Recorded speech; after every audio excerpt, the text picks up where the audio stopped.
Good morning. What's up, llama boy? See you're here bright and early. Hello. I'm back. Man, funny story. Funny story, which I'm sure I'll tell again later. But I was browsing Reddit this morning on my phone. Let me just see if I can find this again. Find Reddit is so brutal because when you try to find a post, like unless you've like saved the post, it's just gone. It just disappears. Let's see if I can find it.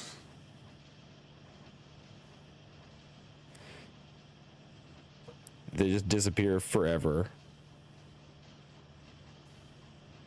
Up.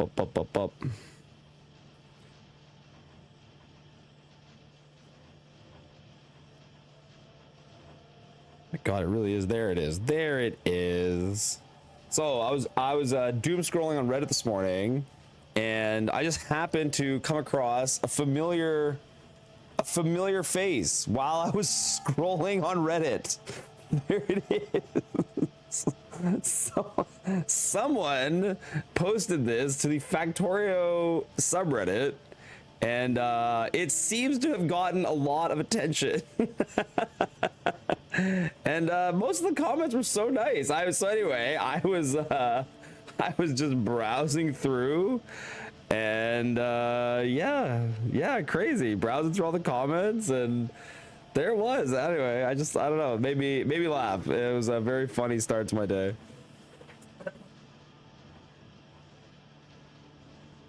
Very funny start to the day. Yeah, this morning. All right, I am re-looking at literally every single system that I have and debating debating what systems I want to go with for damn near everything now again, because you know, maybe they could all be improved. Like I don't know, man. I'm debating doing green circuits like this instead of using all assembler 2s. The assembler 2s are nice because you can get prod mods in them, but my base doesn't even get prod mods up and running that quickly anyway. So like, do I even care? I don't know. I might not even care. And this would use a nicer, well, yeah, a nice clean ratioed build. Which again, do I care? Maybe not. I'm not sure. Then I mean, there's also like maybe Sushi and green circuits is just flying too close to the sun, because in order for this to work, you have to over inserter it like crazy, because the amount of space on the belt is so tight that in order for this to flow nicely, you have no choice but to like, yeah, pretty aggressively like spam yellow or blue inserters, which are quite expensive, quite a bit more expensive than just making more yellow belt. However, there is space to consider, and this is dense. It's definitely very, very dense. But like I could just as easily run a second line of yellow belt up and then use a bunch of red inserters for inputs and outputs, and then overall maybe be better off. I don't know. What's the cost? I mean, this build has 53 inserters and 53 yellow and 18 blue inserters. And not to mention the splitter at the end and the box, and yeah, like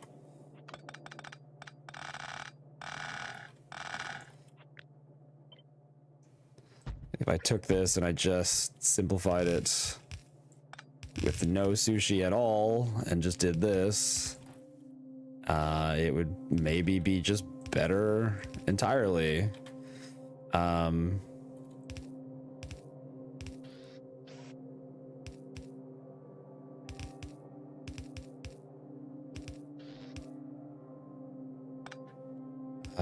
Yep.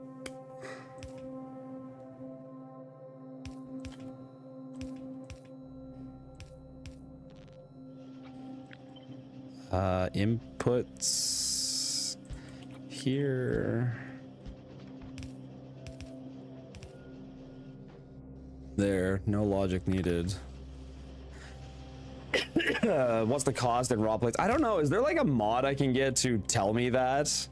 Because I don't know. Like, I'd have to just manually do the math. I'm guessing there's some sort of mod I can get that would give me that number. But on the outset, this feels cheaper. Although, again, it's a tile wider, but it's a small difference. There must be some sort of mod I can get to give me like the raw plate cost, but this has a box in excess. It's got 2 undergrounds. It's got a splitter. It's got 53 yellow and 18 blue, whereas this side has 6 less blue, like 15 less yellow, no underground, no splitter. It feels like it's just cheaper. Missing copper assembler top right. Oh yeah, you're right. Thank you. How'd that happen? That's weird. Would it drag the whole thing? Yeah. Feels like the sushi just isn't really necessarily worth it.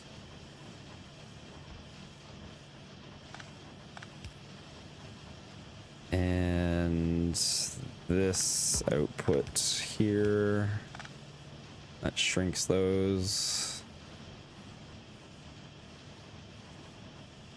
I still have a lot of yellow inserter, blue inserters in the wire, which like the wire has doubled up inserters quite a bit.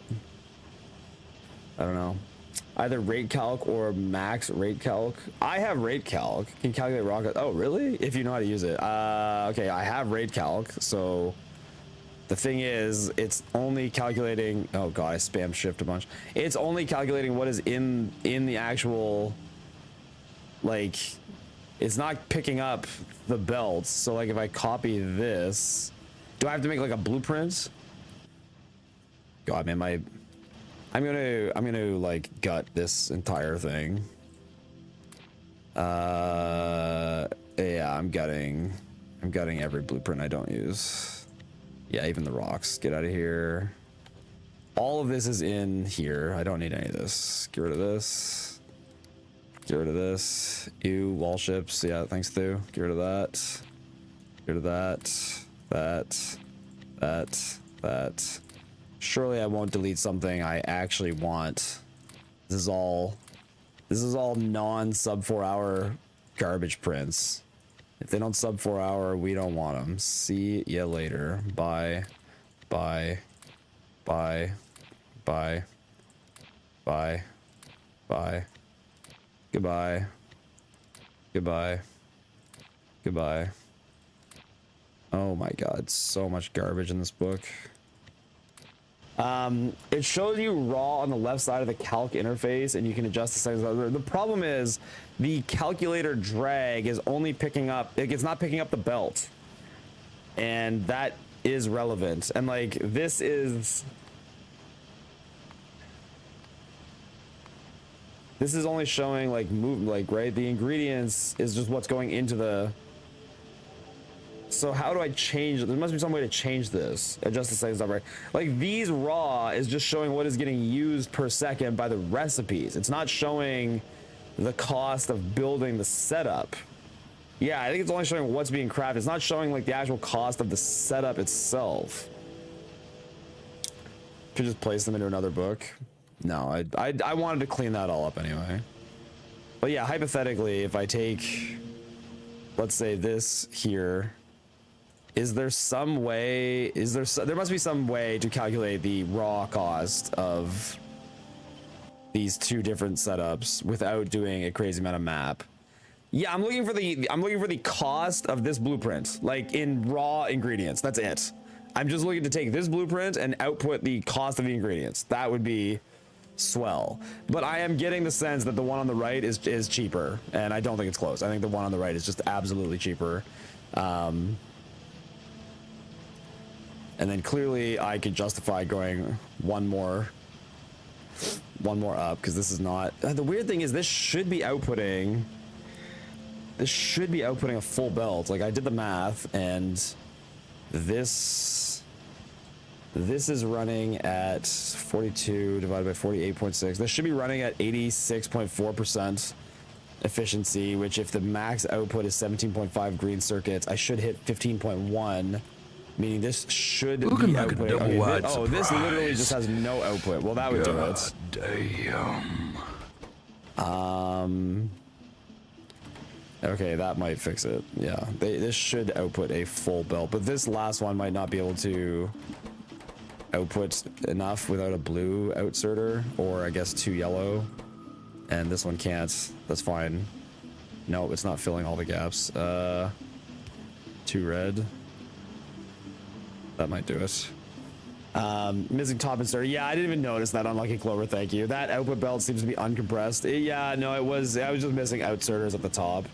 Hell mod or factory planner. I do have those mods. Not sure if you can put blueprints into them, 2 mods from my last message, and I can test for at the moment. Okay, cool. Yeah, I'm, you know, I don't think I need to do the math, so like I'm getting the impression that this one over here is cheaper. So this has 14 fewer yellow inserters. It's got a lot more red inserters, but red inserters are not anywhere near as expensive as blue. They're just what, a plate and a gear. They're still not cheap though.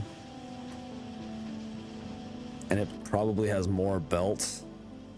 It doesn't have a lot more belt. It only has like 10 more belt because of all the extra jank belt the other one needs to run. And then even just the 2 undergrounds and the splitter is outrageously expensive. Like I know splitters are super expensive and the undergrounds are super expensive, and like that alone, you're still off of Steam and Discord until I say otherwise. Right. All good. It's all good. You can't test. Yeah, sorry, I forgot. My bad. That missed an output. That should not happen. Yeah, it is missing outputs.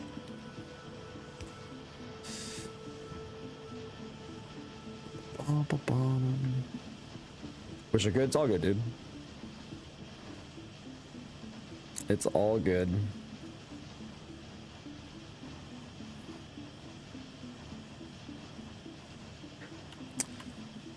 This uses not the full iron lane. I don't know, man.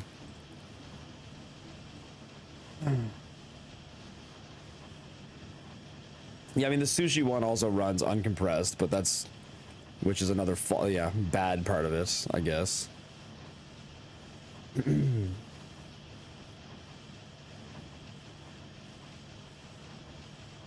Okay.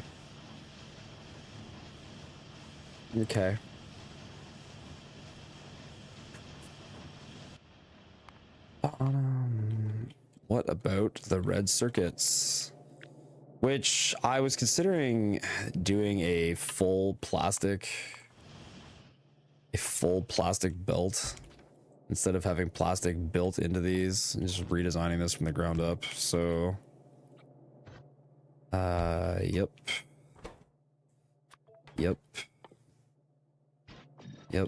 How many are in this again? 16. So that's 8.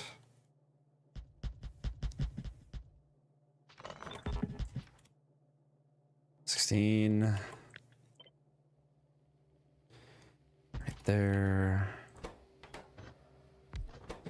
And wire. What's the ratio on that? Wire's too slow.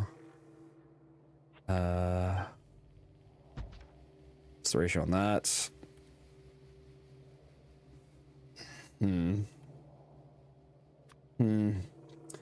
Extend it vertically and swap out output sides halfway. Extended vertically and swap output sides halfway. What do you mean, swap output sides? You mean like do a single belt, but with half lane? Just got here, but have dared consider using red inserters between wire and green circuits. Should be fast enough and cheaper than blue. Oh, that's a good idea, actually. Will it output 3 per second? I don't have that. Where's that mod that was telling me how much? Let me look it up. Red don't do fast enough, right? Red are only like 2.4 per second. And I need this one to go at full speed. Because I don't know. I mean, look, I'm like redesigning literally every single thing. So like I'm open to just completely other designs. If anyone wants to send any other designs, I will look at all of them. But and they don't have to be sushi. But yeah, like this has to run fully. So the way that this is working is that if you just let it all be yellow inserters, the top, obviously the top and bottom won't run, because like the bottom and the top ones have to run at like 100% output. Now technically the top one doesn't, because these last two don't run fully. They run almost fully, which that one is still not getting full output. It's still missing holes like every so often. Not often, but every so often. Is this one? Oh, this one is sometimes not getting its outputs too. Oh yeah, look at that. I might need that one to be a blue arm as well. That'll probably fix it. I'll send in mine in a Morse code via carrier pigeon. I love it. Yes, do that. Dude, what is wrong with Twitch loading like a 56K modem today? That sucks. What's up, Auntie? How you doing?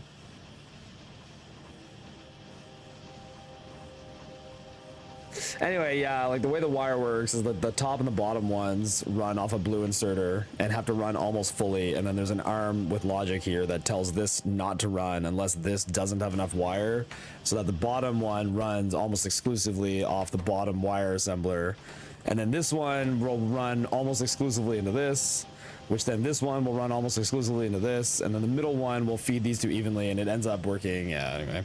You redesign your redesign of the Aquila redesign. Nice. I love what you're doing, Auntie. You keep redesigning every single planet, and then I will steal all of them when I'm done redesigning my novice.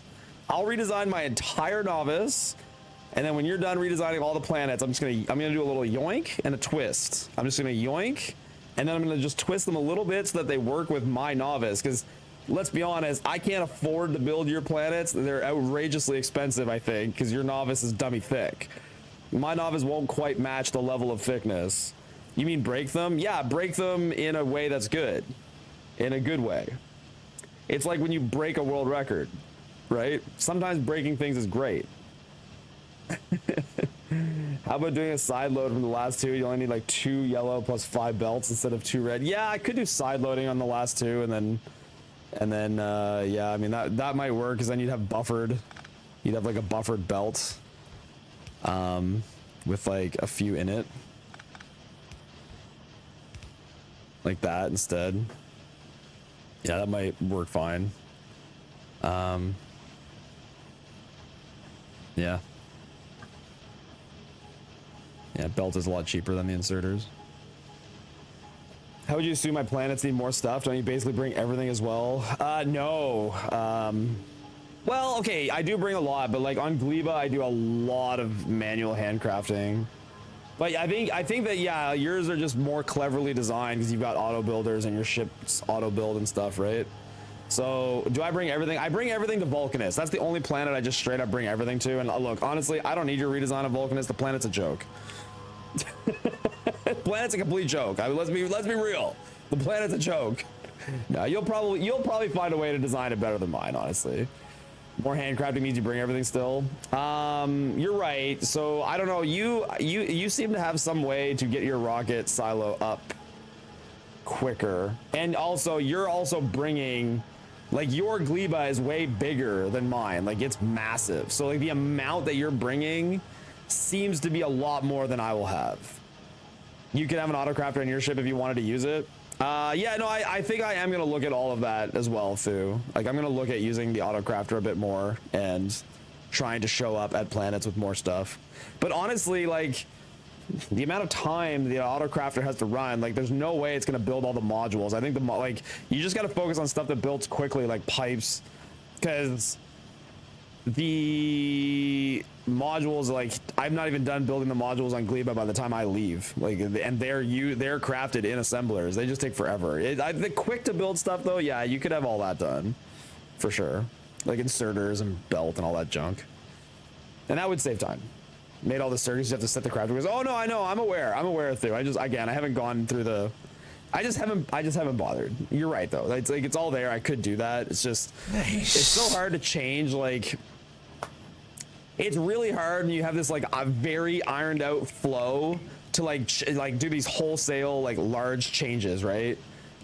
Which to me that is like a large change because it changes the way I play. So I just didn't want to get into it. Now I want to get into it. I didn't want to get into it before because I knew sub 4 was right there and I just wanted to execute and get it.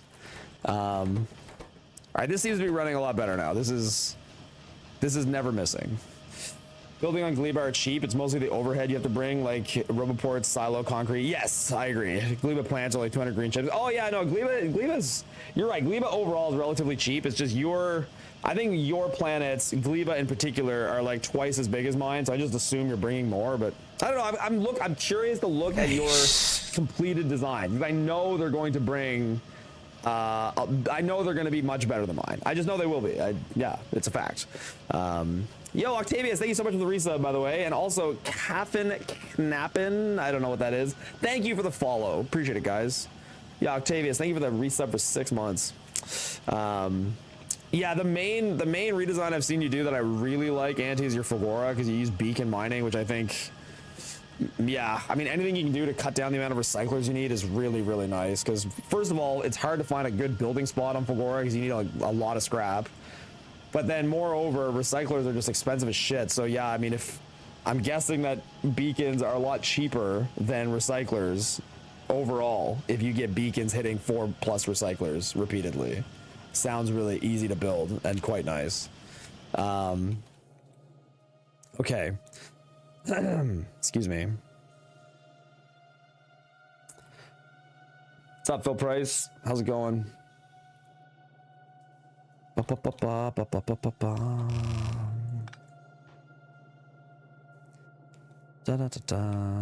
da da da da.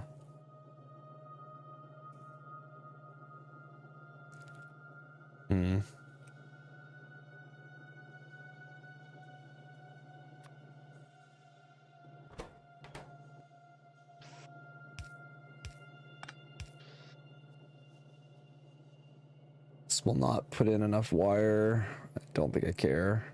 Red chips again. Yeah, I'm looking at like every little system I have. I'm debating belting the plastic is the most optimized build in speedrunning history. I don't even, you have the build you use, the most optimized build in speedrunning history.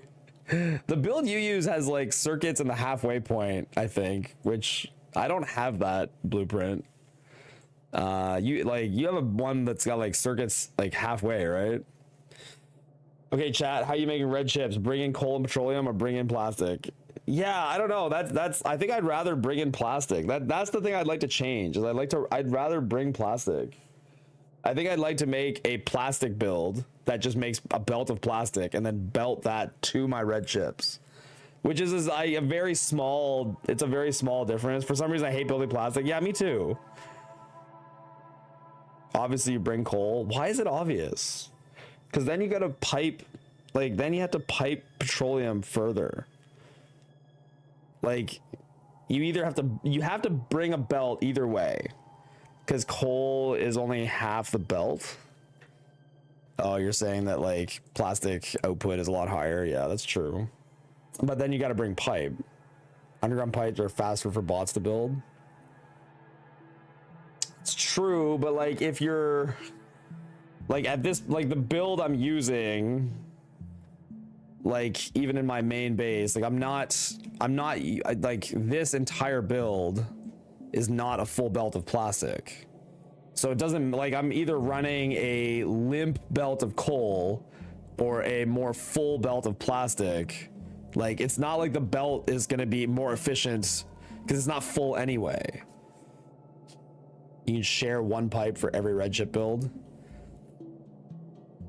Yeah, personally, I run a girthy belt of coal.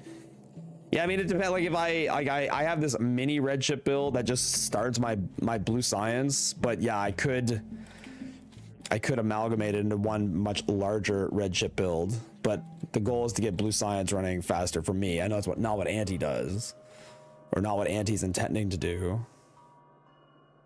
Pipe delay is shorter than belt delay. Also, that's true.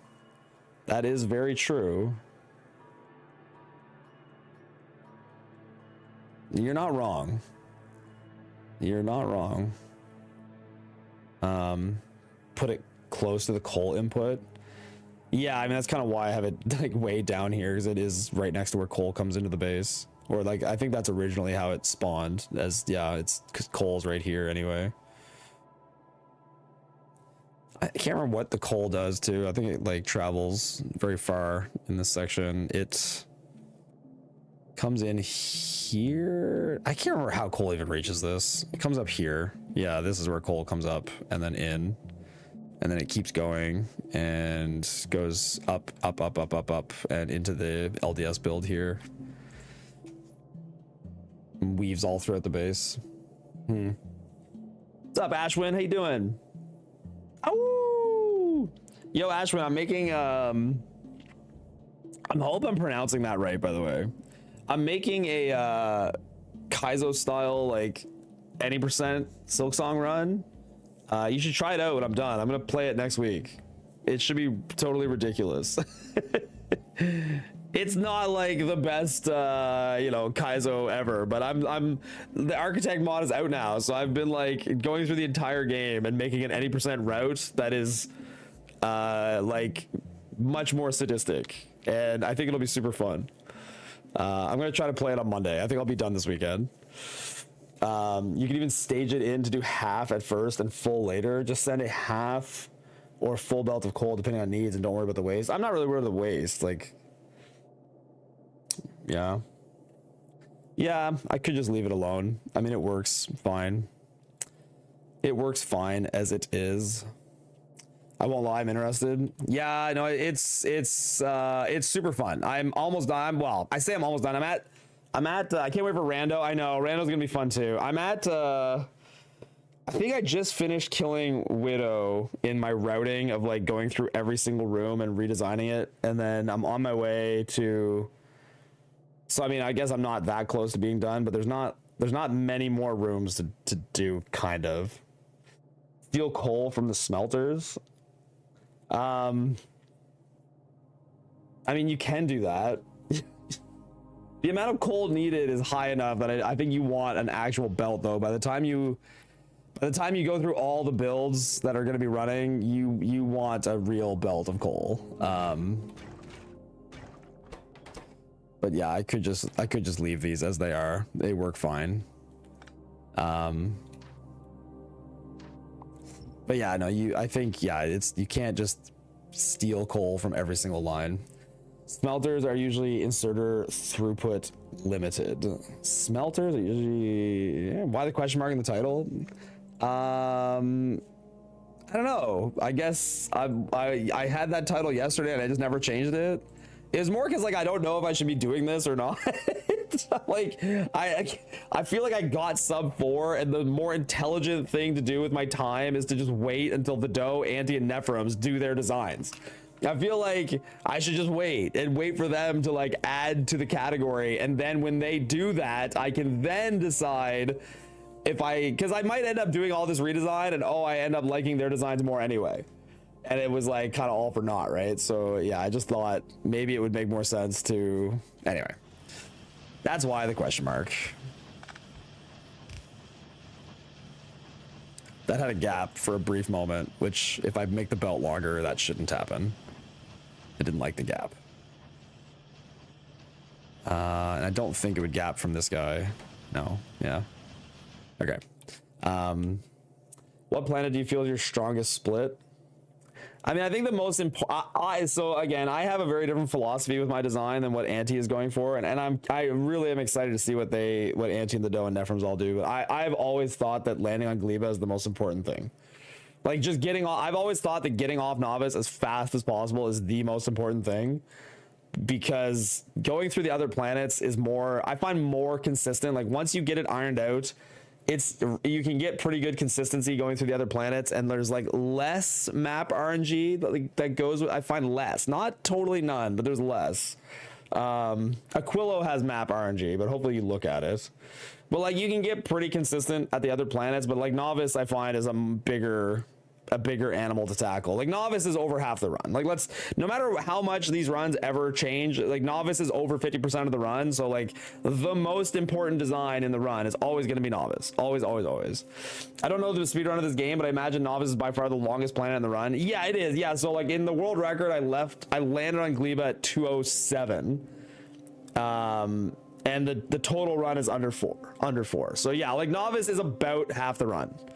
Yeah. Now, for other runners, like that could change. Like Anti is designing his own set of blueprints for this category, and he is intending to leave Novice later and finish the whole run faster. So he might even have a lot, like even more slanted towards Novice being more of the run, because he's hoping to get his planets to go quicker. Is the order of the planets after Novice set in stone? They are for me. I do not yet believe that any other order is as good. I like Gleba to Fulgora to Vulcanus. In my personal opinion, that is the best flow. Is Gleba to Fulgora to Vulcanus.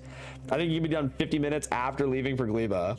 You mean like literally done your entire run? That would be insanely impressive. Insanely impressive.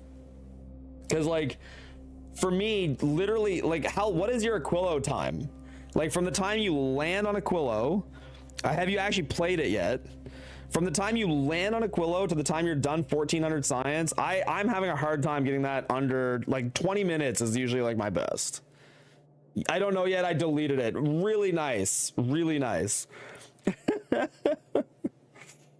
Having a higher percentage of time spent on Novice makes this Space Age speedrun sad. I mean, that is kind of the funny thing about Space Age is like, I feel like Space Age came out, everyone's super excited, and then most people like then had to spend 50 hours on Novice just to start experiencing the Space Age content. Like the Space Age content is tucked behind like all the normal Novice content that you've done 1,000 times.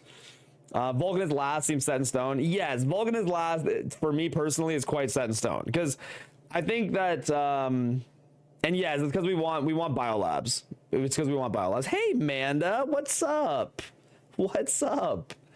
Yeah, so like Gleba, so okay, when you look at the 3 planets and you start assessing the order, in my opinion, it's easy to look at it backwards, where if you look at what the planets have to accomplish, the last one you go to, you want it to go very, very, very quickly, because by the time you're ready to go to Aquilo, you're just waiting on that last planet to do everything it needs to do so that you can leave for Aquilo. And if it's Gleba, you run into a major problem, because you need to get science from Gleba back to Novice to make carbon fibers. Then you can go back to Gleba again, get the carbon fiber you made, go back to Novice again, so that you can use the carbon fiber to make capture bot rockets, so you can capture some nests, and then you can research biolabs.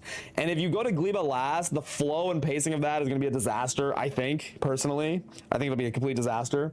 The other problem is Fulgora last. So Fulgora, if you go to Fulgora last, nice. Yeah, it does. It's not as complicated as Gleba. You have to make the science, and you have to make all the uncommon holmium, and those two things take way longer to make, in my experience and in my opinion, than the science on Vulcanus. Because the science, Ashwin, thank you for the follow, by the way. I really appreciate that. The science on Vulcanus, it just pisses out like crazy. It's like you can't stop it. It's an unstoppable faucet of thousands and thousands of science. It never ends.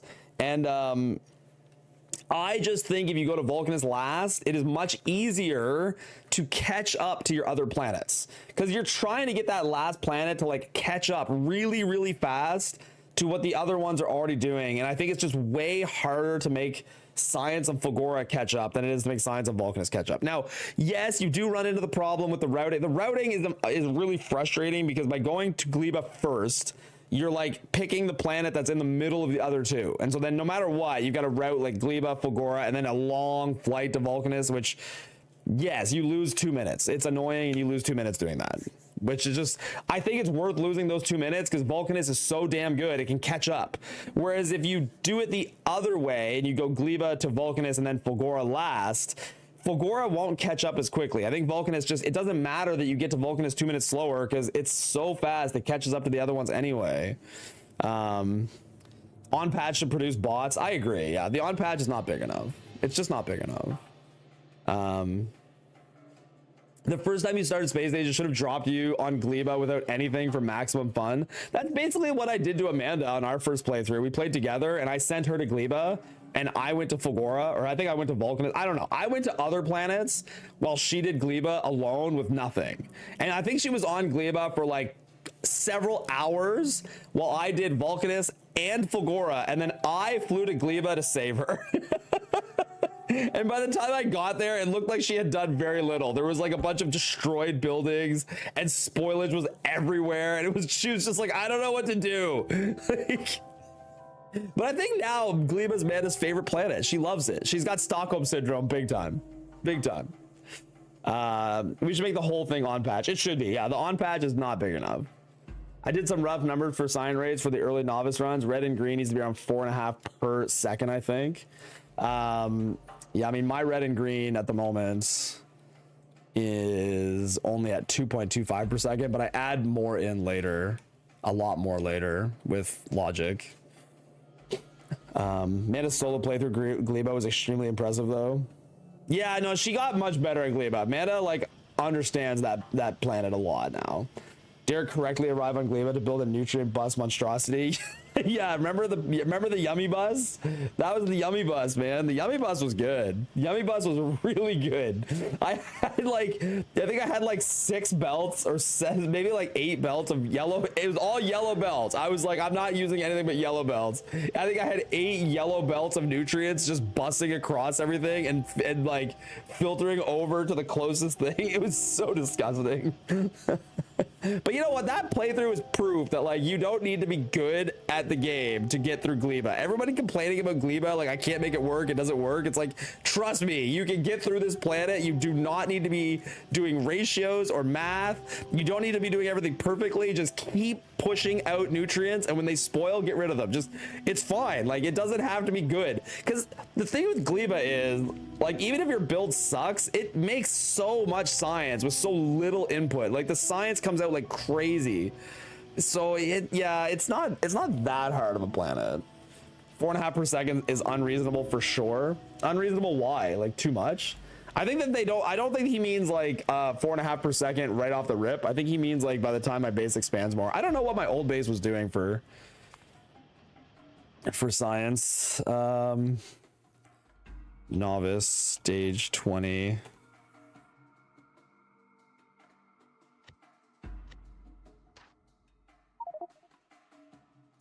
Oh yeah, I keep forgetting this mod gets really mad at you when you stamp right out of a blueprint. Why? I don't know why it gets mad at me. I don't know what problems it's gonna cause, but I don't care right now. Oof, that's a big boy. So in this design, which was the other one I was running, this is by the time stage 20 goes in, which is like after I've left novice and stamped several more times. I'm making that much green and red there, but then I had extra green and red come in up here. And then I think there was even more green and red that I had to start logibotting in because everything else was getting so fast that my green and red couldn't keep up. And it ended up getting to like 5 green and 4.3 red. And the reason green is so much higher is that red had a lot longer to run on its own with a little bit more. But so like basically I'd have a run where I was low on science of a certain color and I'd logibot in another few assemblers and it just kept happening. So yeah, ultimately I did get to like 4.3 red and 5 green. But again, the pacing with which those get set up is a little misleading because in the very, very early game, I had this, which then transitioned to this, and then transitioned to this. This is what ran from about the 90, well, no, not even 90. This is probably running from like 70 minutes into the run. So like 70 minutes in, this is my red and green. And then blue hit this mark probably around the same time, like 70, 75 minutes in. And then those just ran like that for, I don't know, a while. And I think the next time that they all get added in is just from Logibots later. So like Logibots had to add quite a bit more of every science. Yeah, sorry. All of this used to be labs. The labs get deleted with polls. There used to be labs all here. Yeah. Yeah. Doing an RSNG multiplayer with all of their own blueprints. RSNG plus multiplayer. Well, how we couldn't do multiplayer all with our own blueprints. We could all race though on the same seed. That would be really fun. It would be really fun if Anti, the Doe, and Nephrons all finish a set of blueprints and we can all race on the same seed. The funny thing is, like, a world record seed is going to be different for everybody, right? That's the weird thing. Like, my on patch, for example, will get bricked on a lot of the seeds that they play, because my seed selection is like way more on patch dependent, because my on patch is fucking enormous, right? Yeah, and no, you can't pull out of these. Yeah, so like basically what was happening here is I added these in late to handle throughput after deleting all the labs. It's just the only place I could fit it all. It was conveniently there anyway. It was just in the way for labs. Dev said you can't pull out a cargo hub because it basically teleports items from place to place and it breaks the logistics challenge. You just have one big cargo hub snake. Yeah, I mean that's not unreasonable. I would say that that's not unreasonable. I'd love to see a perfect seed task run. I don't think you're ever going to see that for Space Age, because Zaspar is doing that for 1.1 any percent, and it's taking him like years to finish, and that's just for 1.1.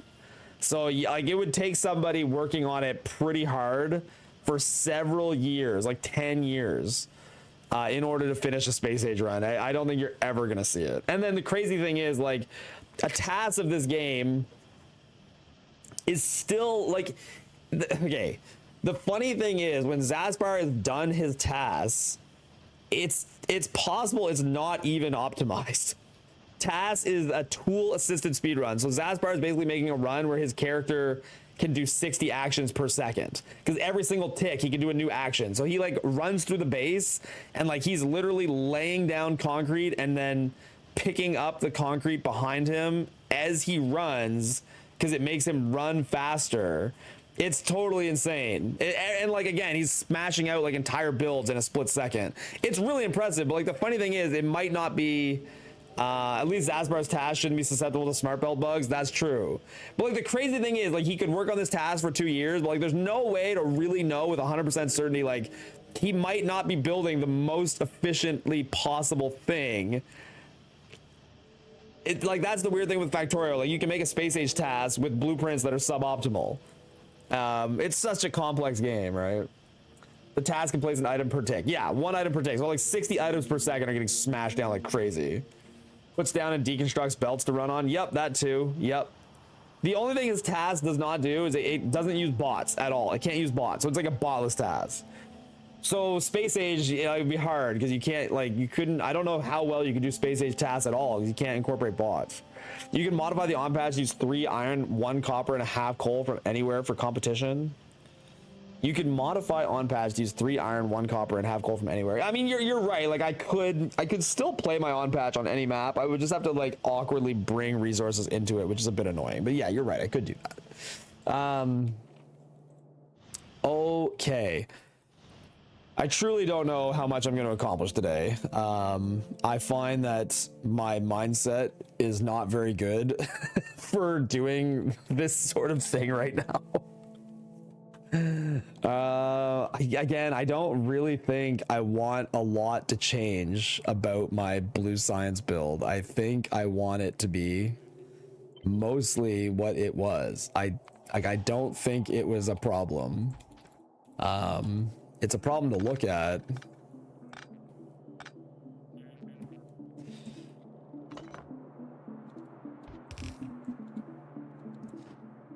I don't even know how much of these wires are relevant. I don't think they are for this build at all. I think these are just transport wires.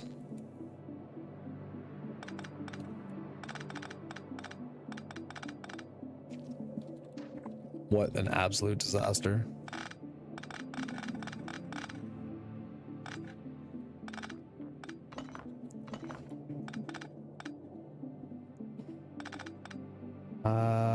Yep.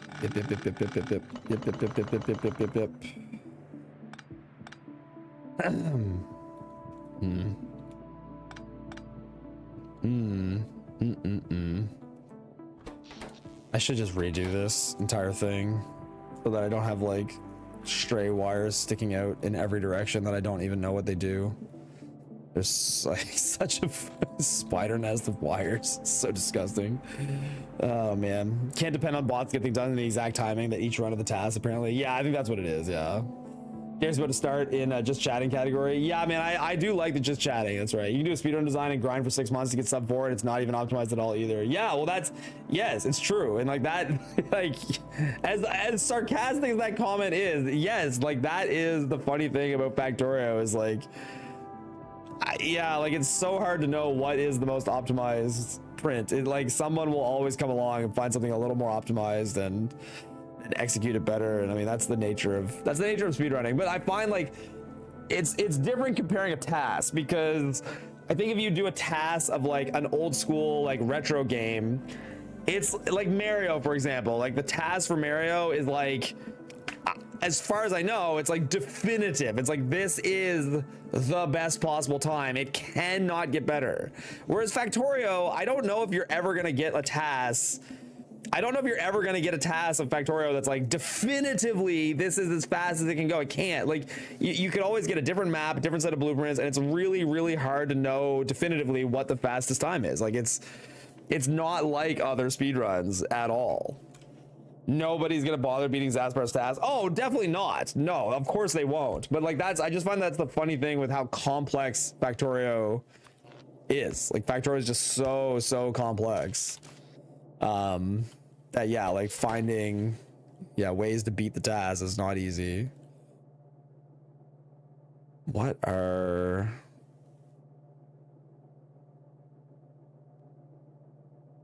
finding out how optimized a task is not easy to do.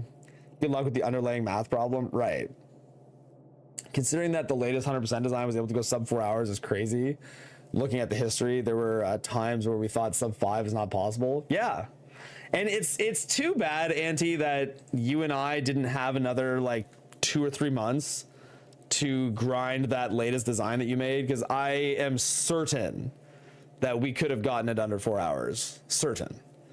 Your run sucked, and I mean I'm not saying that as someone criticizing your run. I'm copying your exact words so people don't think I'm being mean to you. I'm not being mean to you. But like you yourself say, like your execution on that run is dog shit. But it's because you only had like a day. Like you had a day to practice. It's like, it's just, yeah, it's really, really too bad that we never, like you and I, if we just had a couple months, we really could have sub 4'd it. It was the best ending to the 100% pre-Space Age era. Oh, I agree 100%. Yeah, it was awesome. It was really cool. It was really, really cool to see. Yeah. But like, it's just, yeah, it's in hindsight, it's like, oh man, it's too bad we didn't have like, you know, another few months at it. And yeah, people in comments are saying, yeah, technically we could go back and do it. But even then you'd have to down patch.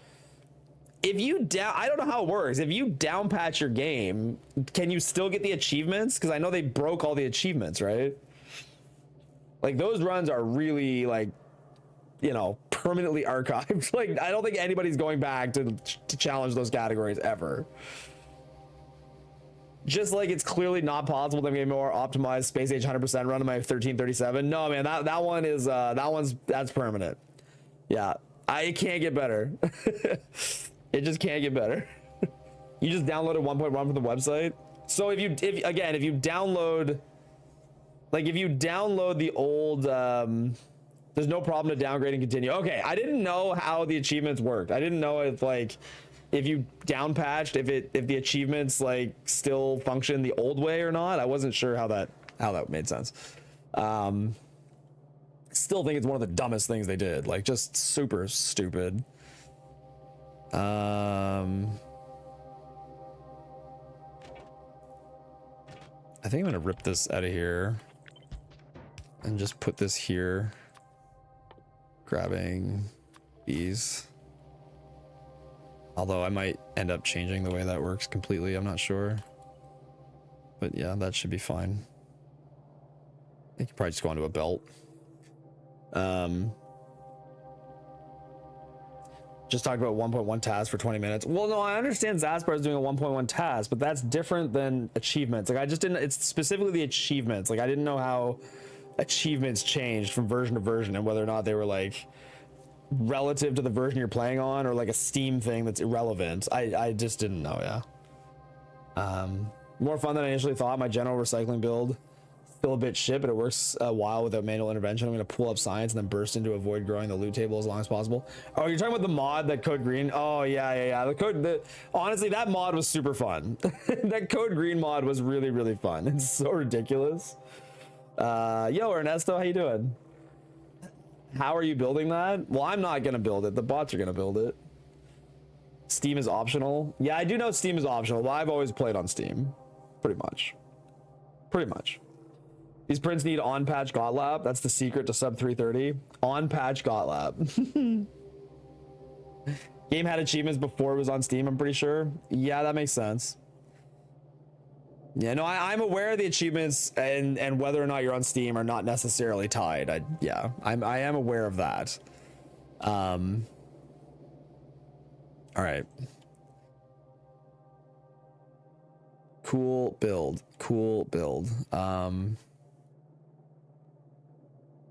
I hate this little bumped out piece of garbage.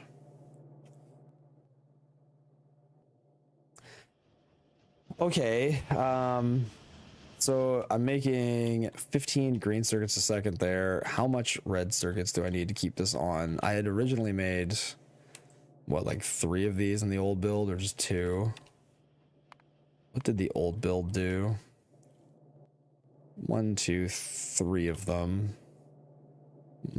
Okay. Excuse me. What a horrible wasp nest of shit. And then steel, right, came from here, got up into here. Excuse me. What if you move the inserters closer 1 tile to the resource chest so bots have to move 1 tile less? What if you move the inserters closer 1 tile to the resource chest so bots have to move 1 tile? I don't know which thing you mean. The inserters 1 tile closer to the resource chest. Which resource chest? You guys are funny.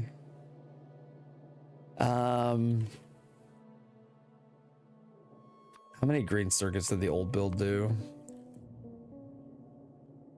The old build added just 1 green circuit here. And that 1 green circuit is what fed all of this? Can't be. Oh, it is too. Excuse me. Good Lord. Dying. Okay.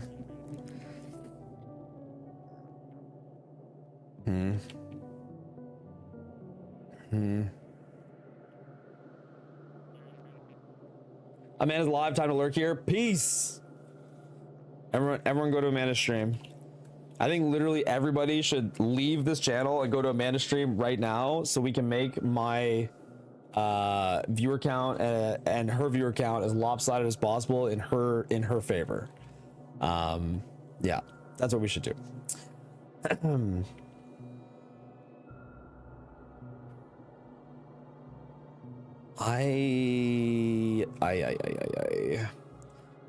My silly sushi for science. Green and red science sushi. So weird. I mean, I could just have more red bottles attached to this line probably instead of even sushiing it. Like, especially if I'm bringing in, well, I would probably need to add gear. That's probably it. Because what, one gear assembler feeds how many of these? Like 8, right?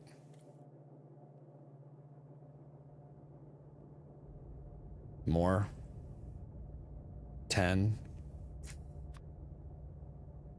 And then I'm going to bring in a lane of copper. So yeah, I could probably make red signs much, much easier to extend by just extending it right onto that line. And then I would only need to sushi green science, which I can do right here, maybe. Let it all out, Derek. The old parts of the design that come out. It's the old parts of the design that come out. Just destroy everything you've made, Derek. Just release it all. It is, man. It's funny, like when you look at the thing you made, it's hard to even digest it. It's so ridiculous. Have you recovered from the psychic damage you sustained trying to run these prints? The psychic damage. Oh my god, man, you guys are funny. That's funny. That's funny.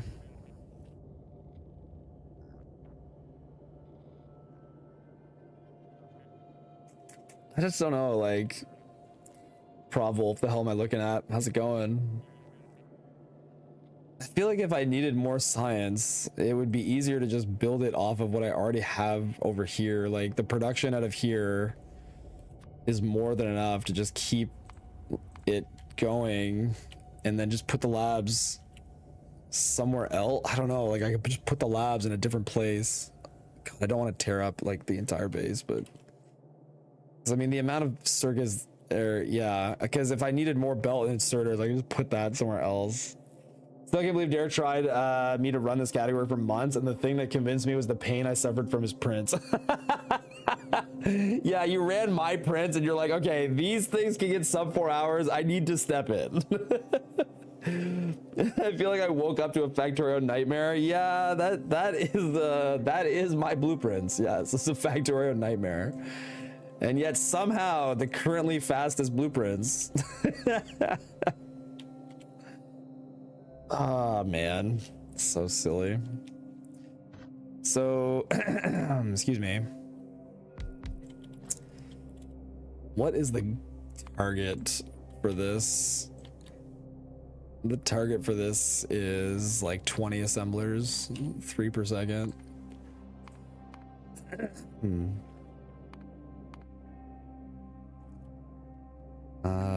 Yep. And yep. And yep.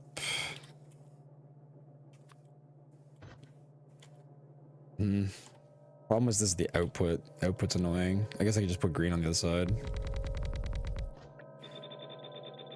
How many of these do I need to be at 3 a second? That's way too much.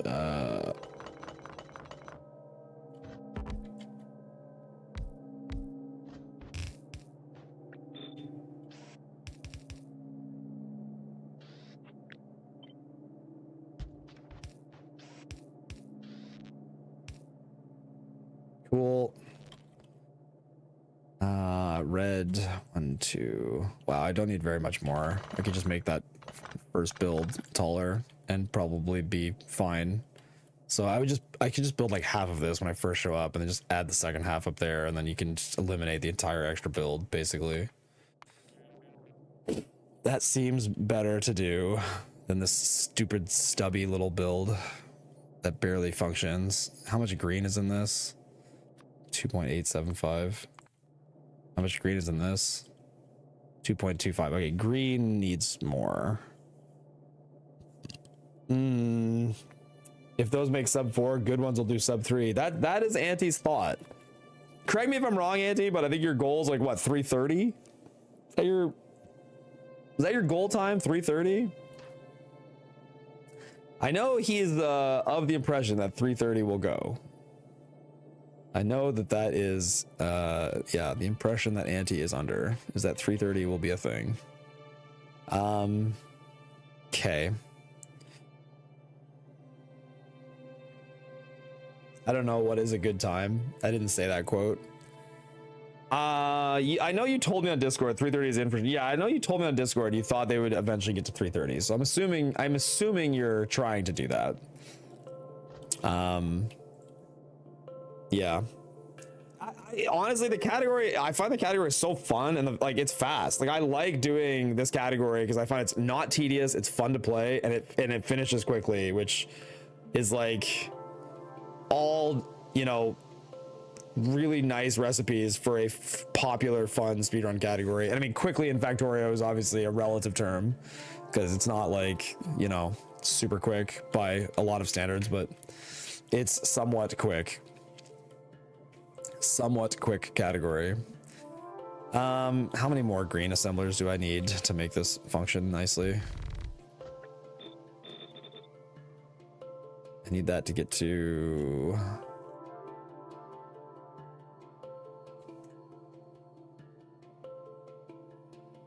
like there, like 4 more. That puts them both at 2.7, which is still a little light. It's not, yeah. 6 more green and 2 more red would be really nice, but then I'd have to blast through this.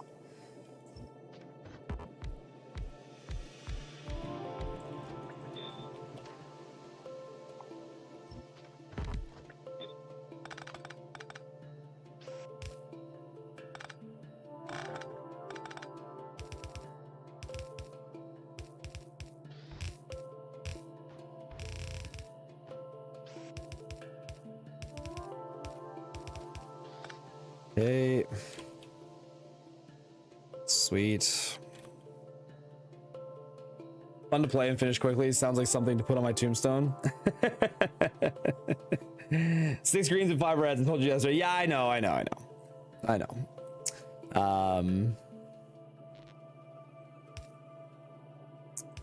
Oop.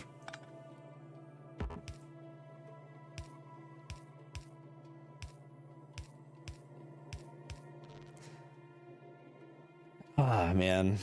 The problem with how tall that is, it's like annoying to build the labs, but and then I also have like free space in here that I have nothing to do on. But yeah, okay. Okay.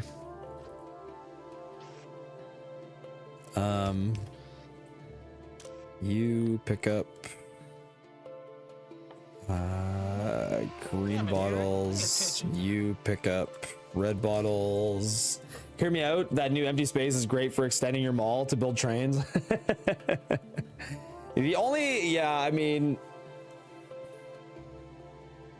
yeah, the only way I would build trains is building a relatively small train infrastructure to replace like a, yeah, like I still would use them very limitedly. Like I agree that like, yes, rails in terms of like running a length of, you know, ore connection, rail is cheaper and faster than belts.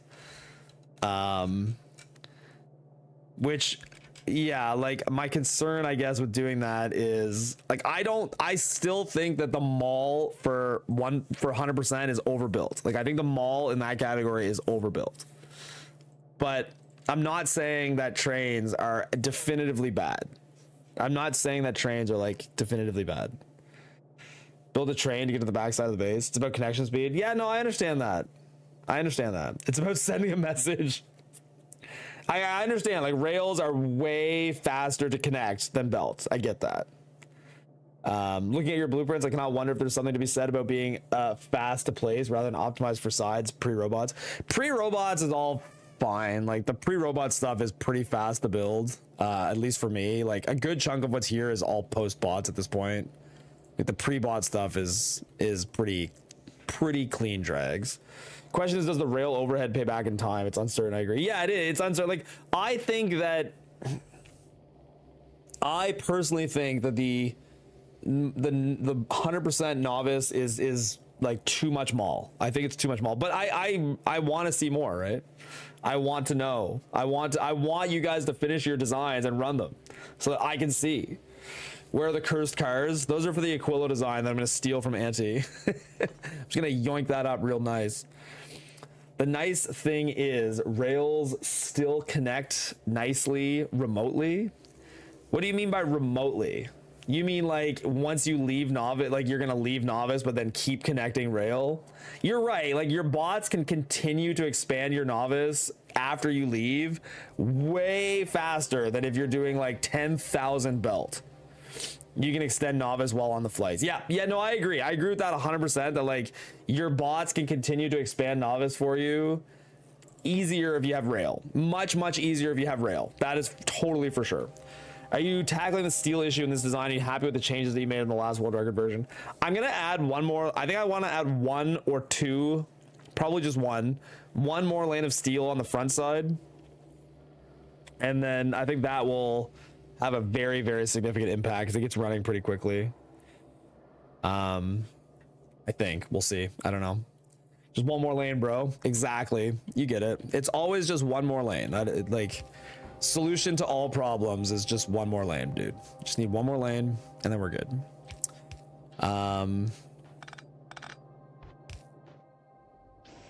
Still don't really know how I want this to all filter into boxes. Filter green, filter red. Yeah.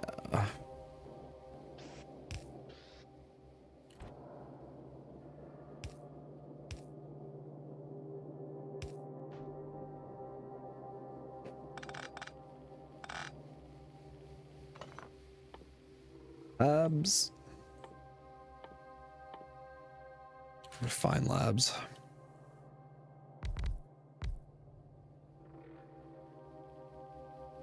I hate how smushed up this is.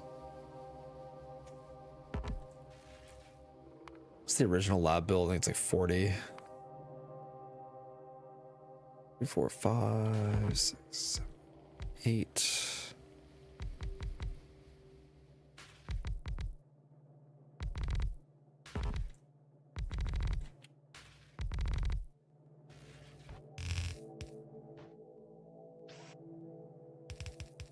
That is in the wrong location. No, it's not. Blue can come in from that side. I'm sure I'll hate this later, and I'll fix it later. Oops. Everything I hate, I fix later, which is a lot of things. It's most of the base.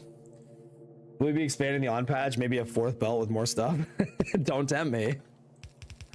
You know I love me a absolutely oversized, ridiculous on patch. Don't tempt me with a good time.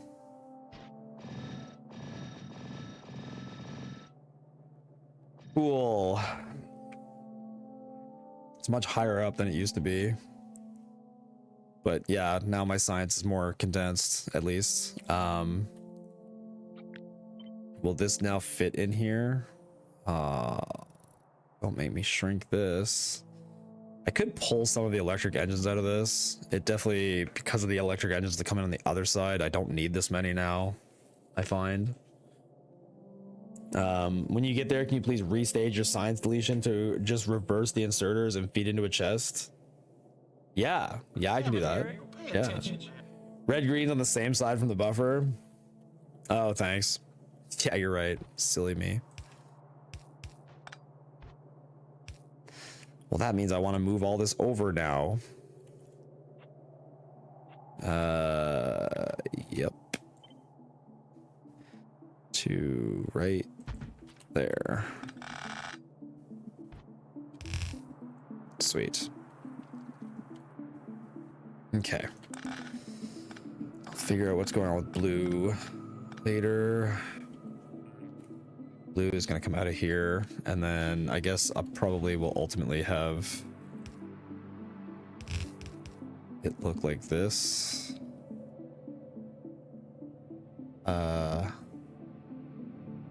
Is there a way I can make this belt just run directly into this and not be a problem? Because I could like stop this when it has blue or black on it. No, don't do that. Leave it like that.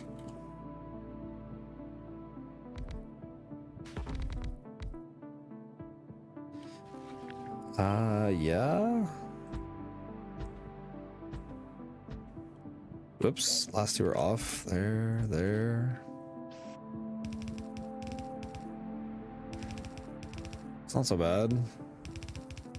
It's not so ugly. It's not so ugly.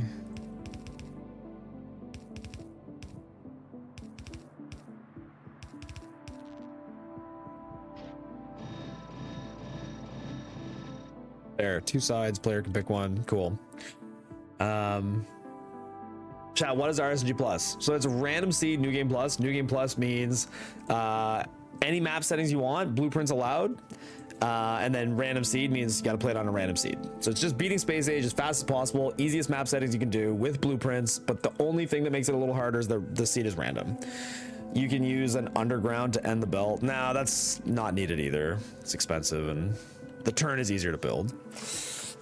The turn is easier to build. It's still a terrible name. I know. I liked Blueprint any percent. I've also been saying, I know it's controversial in certain Factorio circles, but this category should be any percent. This is what any percent should be. Just call it any percent. And then, you know, yeah, I don't know. That's my opinion. My opinion is just straight up, this should be any percent. And that's it. Because it's, yeah, I don't know. I think long term, this category for Space Age will just end up being the more popular category. Any percent is clearly set seed there. Yeah, it's so obvious, right? But any percent doesn't allow blueprints, which is, that's super obvious too. It's like, in all facts, new game plus is what any percent should be. Because in my opinion, any percent should be the easiest settings in every way possible. Meaning you should allow blueprints in any percent. Like, shouldn't any percent have every single possible thing to make it as quick as it can? Like that's my speedrunning take on any percent, is like every single setting should be the easiest possible thing. It should be set seed, it should be blueprints allowed, it should be everything. That would be set seed though. Yeah, no, and so what I guess the argument I'm making is that the any percent is already a misnomer in Factorio. In my opinion, like any percent is not even a category that we play. It's nothing. Like new game plus is what any percent should be. This would be random seed any percent. Yeah, and that also I think is a better, well, but even yes, I think this should be random seed any percent. I think new game plus should be just any percent, and that any percent should be no blueprint any percent. Like, to me, they're all variations on any percent, but the one that's truly any percent is not even played. It's just new game plus. But I don't know. Random seed blueprint import. Yeah. Anyway, they're all better names than RSNG plus. This should be Derek percentage. Yes. Speedrunnings, where the categories made up and the names don't matter. Yep, that is kind of speedrunning, isn't it? It's the categories are made up and the names don't matter. Pretty much. Oh man. Should the red green inserters be swapped so there isn't a chance green clogs the end of the belt when not being used? It won't clog the end of the belt because they're not sushi. They're on both sides. So even if green ends up here, it's fine. Because it'll just end up being more green. Won't matter, right? Because it's always going to be red on the left, green on the right. So if the green inserter misses one, we lose one green bottle. It doesn't make a difference. You could easily lose a red bottle too. It's 50-50. Didn't realize it was sushi. Yeah, this is the only thing that's not sushi in like the whole world. Don't have time to watch stream today. If you decide to incorporate my steel blueprints and you have questions or anything, ping me on Discord. Yeah, no worries. I don't know if I'm gonna get to smelting today at all. I probably won't do any smelting. Honestly, it's just chatting. Let's be real. It's a just chatting stream. Derek's kind of phoning it in this week. We're just hanging out. By the way, there's more people here now. I would like to point out now that more people are here, because I mentioned this at the top of the stream. So, funny thing, I went to use the bathroom this morning when I first got up, as I do every morning, and let me just try to find this here. I was browsing Reddit on my phone, you know, as one does at the start of their day. And I came across an interesting post on Reddit, and I recognized something. Nice. I'm just trying to find the post authentically again, which is so hard on Reddit. Look what I saw on Reddit this morning when I was on my phone. There he is. I recognized this guy. I think I know who this guy is. And I gotta say, it's the first time I've ever been browsing Reddit and authentically saw my own face in my feed. Yeah, it's mirrored, I know. But like, it was a very weird experience to be browsing Reddit and see my face. I gotta tell you, that's never happened to me before. It was very odd. Anyway, there's a post on the Factorio subreddit that's me. And for the most part, the comments are very nice. They're very, very nice. By the way, Huey, thank you for the raid, dude. Welcome in. Welcome in. Hello, Alizara. Oh my God, I can't pronounce his name. Begeister Slabvi. Is that a non-English name? I love it. If it's an English name, I don't know. Welcome in, Huey. Thank you for the raid, dude. Welcome in, raiders. Hello. I was just memeing that this is a just chatting stream today, and I'm actually not doing anything. It's a German name. I thought so. Begeister Slabvi. The V seems like out of place. How are you, dude? I'm doing good, man. I'm doing good. Anyways, have fun with the just chatting. I'm off. See you later on. Peace out, dude. Are we logicking the science and counting accurately? Are we? No, there's no logic or counting of science. I mean, I'm just trying to mimic the amount of science output that I had in the other base in a cleaner way, basically. The V is for version 2. My first account was lost to 2FA. Ah, I see. Derek's very good at speaking German. I'm a German professional. Yes. Auf Wiedersehen and stuff. Yeah, Huey, how's your factory going? Again, thank you for the raid, appreciate it. So if anyone does not know what I'm doing here today, I am redesigning my novice base for RSNG Plus, and looking at the way things worked and trying to make them better, which could all be a waste of time. It's hard to know. Best part about the thread is that Derek posted this. Is this on oh yeah, I saw this comment, the dough. Yes, there's a literal comment in this thread that just says GG the dough, which I didn't even know. Like, I saw that comment. I was like, that is a weird comment. Like, there's no context or anything. It just says GG the dough. It's such a random comment.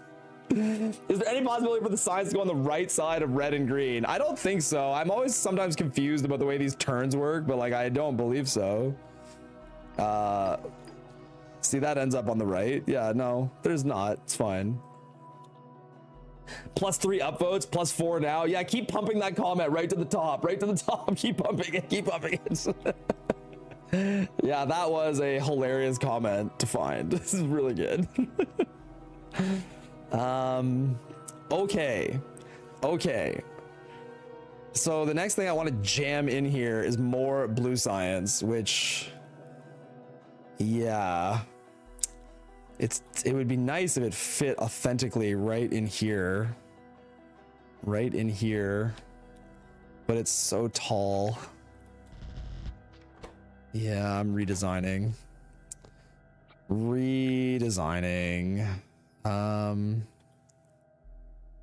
2, 3.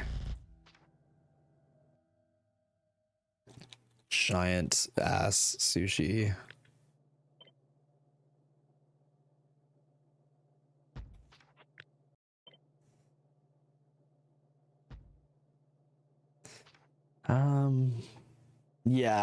Yeah, I'm doing blue science now. That's right.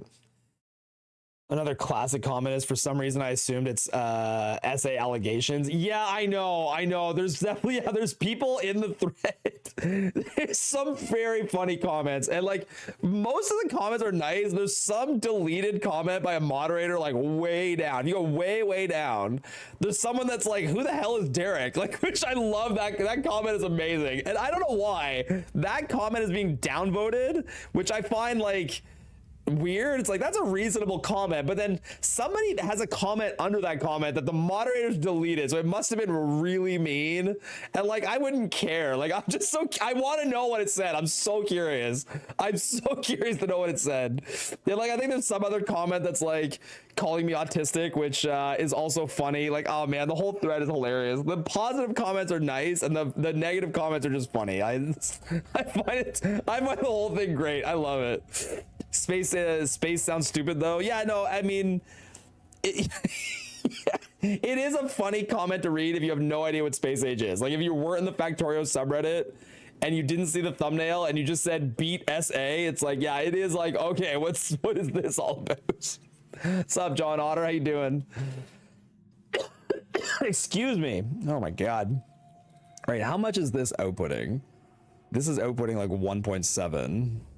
And I think this is at, yeah, okay. We're trying to hit in the realm of 1.7.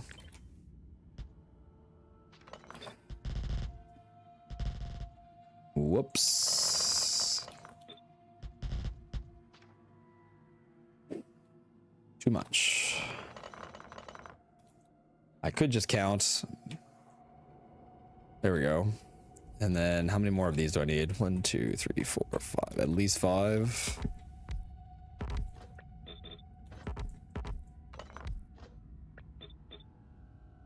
Okay.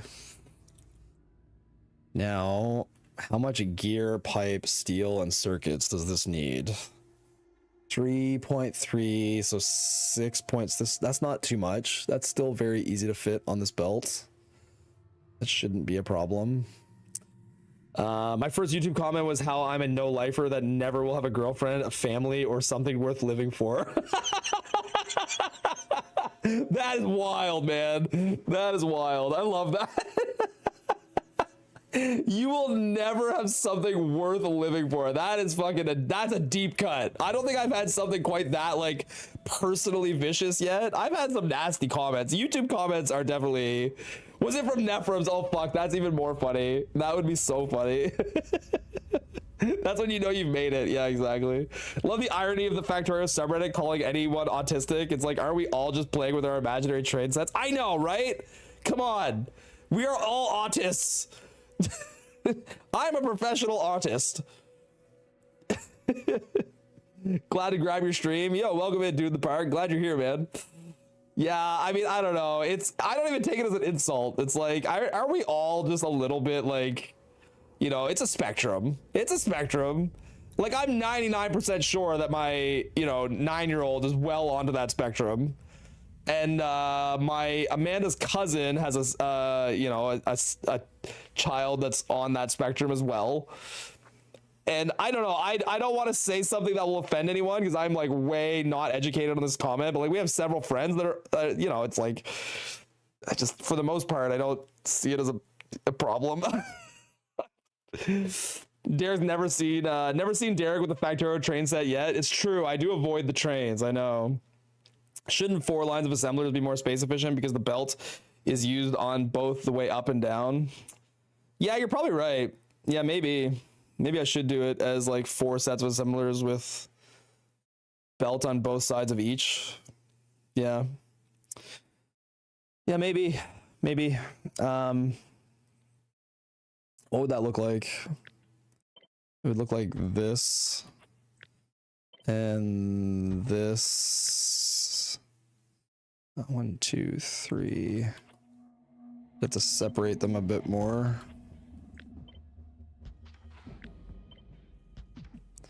I'd also want to add, so this one has how many engine builds? This one has 29. This one only has 22 because I need to make electric engines in this as well.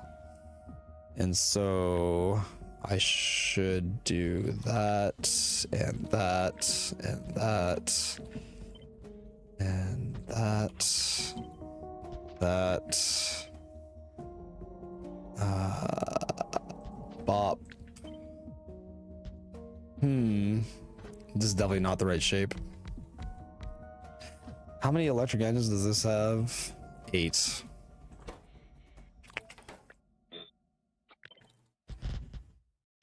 I don't know if I need a full 8, but yeah, sure.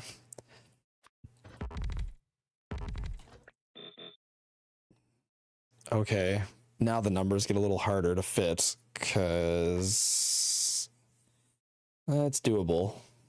4.5 on each side plus 2.4 red circuits puts us to like 7. It's tight, but I think it's okay. Never seen Derek. We are confident our 13-year-old is based on a few factors. Yeah.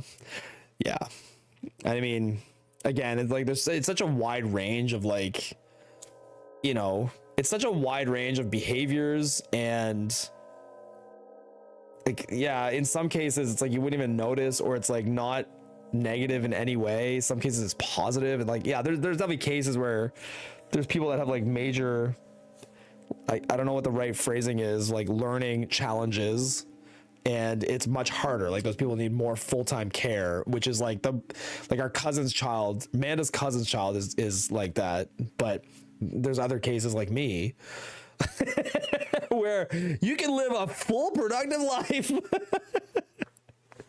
That deleted Reddit comment in response to Who's Derek was just being pedantic about what a name was, nothing about you specifically. Really? Why would that get deleted? Why would that, of all things, get deleted? That is so weird. There's way worse comments. My sister uses neurospicy to describe our whole family since her daughter, my niece, was diagnosed with autism when she was very young. It's a great term. Neurospicy. I like that. Not neurodivergent. I'm neurospicy. You don't have to make electric engines in this. You're not wrong. I don't have to make electric engines in this. It's just, I feel like it's efficient to make electric engines in this because I'm making engines here anyway. But you're not wrong. I could just make all of my electric engines later and not start making them yet at all. The question is how long it takes to make 200 electric engines. And like in the old build, those electric engines had to be supported by a build over here in order to keep my silo uptime high enough. Problem with calling everyone who plays Factorio autistic is that the inflationary use of the word downplays the real struggles of people who actually live with autism. It's less about the insult. Nobody cares about that. Yeah, I agree. It's just, it's a tough thing. Like when you talk about autism, like there are legitimately like, there's people that have autism that are like, that struggle more significantly with life. I don't know what the right phrasing is. It's like there's people that have autism that like have serious need for care their whole life, but then there's other people that have autism that just have little quirks that are masked. Like Amanda's got a friend that has autism that like in public you would never assume that this person has any sort of neurodivergency, but then in private she'll tell Amanda all the time, it's like, oh, I really struggle, like when I'm in public, she's got to try to like act a certain way around people because she knows that that's how people act, but like she's kind of just pretending to act that way, and it's like hard for her. So like it's one of those things where it's like, yeah, like autism is a super wide spectrum, and like maybe I or other people have some degree of it, and I'm confident that my 9-year-old does, but like he it's not something that you're gonna like that anyone will notice. It's something I notice, but it's something nobody else will notice. And it's one of those things, right? It's like, you're right that like you don't want to downplay the struggle of somebody who actually lives with autism. I totally agree with that, but at the same time, I think it's like good to speak about autism in a positive way and not like make it this negative thing. Like yeah. Same with any mental illness or disability. ADHD is a big one for joking around and faking it. Yes, totally. Yeah, ADHD is like kind of the original like joke about having it thing that like some people really struggle with it. Suffer from the executive function side of ADHD every single day, and people downplay it all the time. Yep, totally. Yeah, OCD as well. Yeah, OCD, ADD, like these are all things that people like kind of pretend to have, and as in a joking way, and then yeah, like don't really factor in the people that actually have these things. I don't know. I'm trying to think. Like usually by the time I'm done building, I think I do still want these electric engines because my first silo is usually ready to go based off of these. These ones are what help the last silo get going. I mean, if anything, I can make this build slightly bigger and probably not even use this build at all. That would be nice to not have to make this, period. And just incorporate it into here. Especially if it's like the last priority, if the electric engines are a lower priority than the blue circuits, then the original engines that get made out of this will go into blue science first, meaning the electric engines will be last. So if I'm low on steel, it won't matter because the steel will be prioritized into blue science before it gets prioritized in electric engines. I don't know. Great discussion, very respectful. I am a very respectful person. Oh man.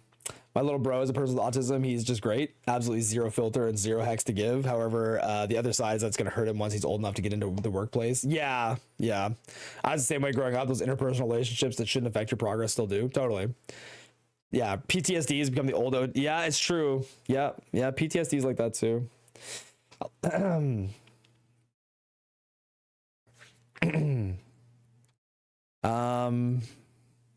Yeah, I don't know. Maybe how I'm reaching like the limit of how many engines I can stuff into this build unless I feed the red circuits into the back side of it.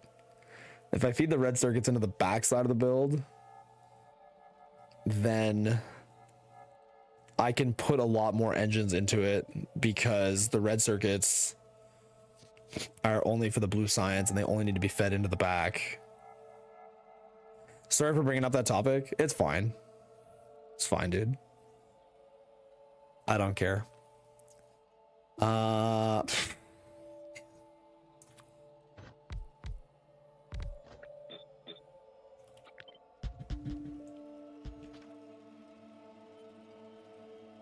Still slightly more engines than needed.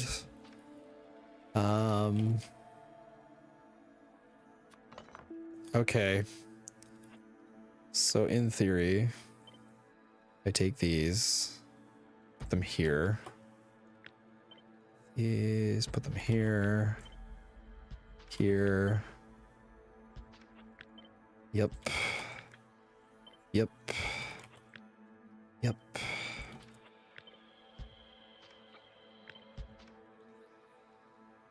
There. Now, the bottom side only needs to receive 5 pipe and a mix of steel and gear. Technically, I could feed... God, it'd be nicer if this was up here.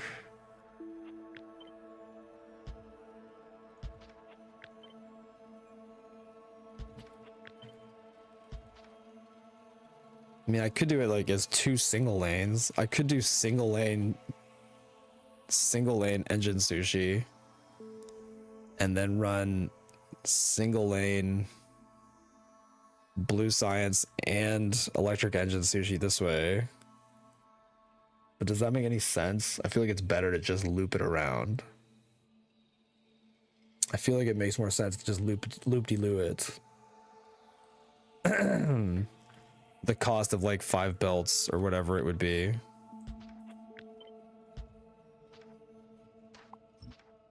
Is this what this was? Oh, that's even, yeah.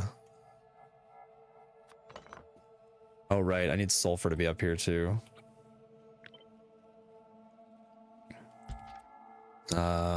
Yeah. So this line has to support not that much. And then this line has to support even less. This should be fine. Single lane. I do like single lane sushi. I find the tough thing with single lane sushi is when you have multiple things you're trying to get at the end of it. But if you're only trying to produce engines from it, it's not that bad. I love the 1 item per belt side sushi.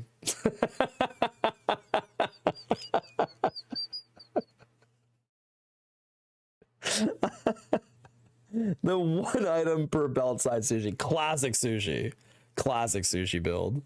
1 item per belt side. Oh, that's funny.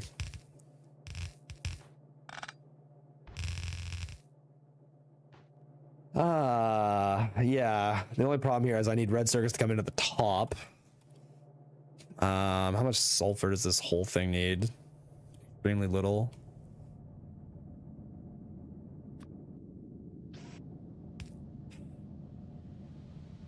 That's my kind of sushi. One could even call it the OG sushi. Yeah, it's true. You go into the sushi restaurant, they have a different conveyor for every dish. Yeah, that's right. Yeah. I like my sushi, yeah, one item per belt side. It's so clean. So clean. Okay. This also needs a hideous line of pipe right there. Super ugly. How well would this squeeze into here? I mean, it squeezes in pretty nice. But then I would have to make sure that blue science comes in at the bottom. And if I do that, I probably want to take this and just lift it by 1. So it's here. But then the other problem is, yeah, the blue science gonna have to weasel in like this in that case, which I'm not totally opposed to.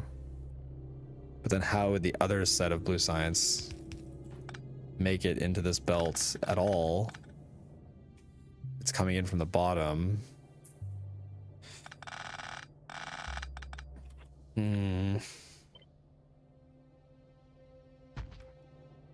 So that is 2 separate sides right there. Have you found it used for programmable splitters? What do you think of the change? I love the change. I actually used to use it in my old set of blueprints, right? The only place I used it is it came into being after I designed my entire set of prints, but I used it for the splitter that's right here. This splitter would run green circuits to the left if I had no green circuits left in my entire base, and it would run green circuits to the right if I did have green circuits. Because basically there was excess green circuits coming up here that I said, if the base has no green circuits, we need them, it'll run them to the left to ship them to other planets. But if we have green circuits, we'll make more blue circuits instead. That's basically how it worked. Yeah. My girlfriend and I wanted to go for sushi today, but now she got sick. Stop talking about sushi, please. I'm so hungry for it now. Yeah. Yep. I wanted to go to Sushi to celebrate getting the world record sub 4 hours, and I never did because I had to take my kids to activities. We all miss out on sushi sometimes. It happens. It's actually a decent idea. Yeah, I don't know if you're talking about bringing the sushi home, because that is a good idea, or if you're talking about what I said, which is I think I'm gonna bring this up one more time, which is the splitter. Yeah, I don't know. I'm sure there's probably more and better ways to engage in the mechanic of the splitter filtering. I just don't know what they are yet, but I'm sure that they exist. So this will come right here. Okay, perfect. And all of that blue science is on the bottom, meaning that this can be like that. Sweet. I guess that could have come down one more. Not cleanly. We'll leave it like that. I'll leave it like that for now. You have sushi at home, Derek? I don't have sushi. Yeah, I'm making sushi right now. No, my sushi. You've actually never had sushi? I will say that as much as I talk about eating sushi, I am vegetarian and I don't eat raw fish or fish at all. I've debated starting to eat meat again. I just haven't done it because like I'm not like super hardcore about my beliefs. Like it's not like it's not. I guess it's not a belief. It's like I'm not vegetarian for some like I don't know what's the right word, like some sort of core belief about like animals or anything. I just am. Anyway, when I eat, yeah, it's not like part of my ethics, I guess. When I eat sushi, the things I really like is yeah, it's not a morality thing. Yes, that's it. It's not ethics, it's not morality. It's just a choice based on like what I think is healthier and what I think is better for the environment. But even those things, I find there's so much misinformation in the food industry. It's like, how do you know? Like, How do you know for sure? Like, I'll make the more ethical choice if it just also happens like it's not my main reason. I do agree it's more ethical, but it's like not my main reason for being vegetarian. But yeah, when I get sushi, I really like avocado rolls, sweet yam rolls. Avocado rolls are so good. It's the simplest thing. All it is it's just avocado. There's nothing else. Like, that's all I need. It's an avocado roll, sweet yam roll. They're so goddamn good. And the thing I don't understand, okay, can somebody explain this to me? If you guys go to sushi restaurants and you get avocado rolls from the good ones, the ones that make them really good every single time, and how do they have avocados that are perfect like that every day? How do they do it? How do they do it? What is the secret? Because when I get avocados, there's like a fucking 30-second window. There's like a 30-second window from like perfect to brown. And I don't understand how at a sushi restaurant, they can churn out avocado that is perfect all day, every day, all the time. Lemon juice, what do they do? Do they pre-cut up avocados and then soak them in lemon juice? Is that it? It's lemon. Lemon is it. They buy them and put them in paper bags to let them ripen. Paper bags. So wait, but when you say let them ripen, do they ripen still within their shell? Like, they're still within their casing, and then at some point they cut them open. But are you saying they use lead paint to cover the brown bits? Nice. I'm glad I'm eating it. That's perfect. Lemon stop apples. I did know that lemons stopped apples from browning. I am aware of that. You add a tablespoon of lemon juice for every 3 to 4 avocados. Really? So, okay, so hold on. I'm assuming that at some point they cut up the avocados into the pieces that they want to have, and then they put them in lemon juice and they just let them sit. Anyway, it's always fascinated me. I feel like in my head they stop time in a very localized area. I like it. That's good.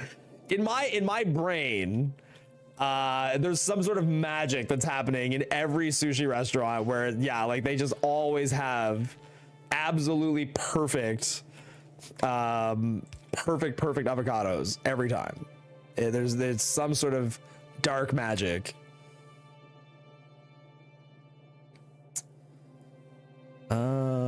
Okay, this also, okay, so I need to hit every single assembler. So that hit the low one. This hits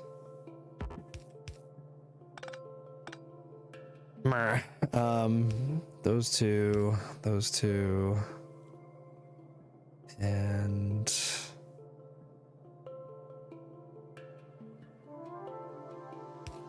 the problem here is I can't go too high because I have to hit those. Is that the zig pattern? So I hit those. That one's already hit.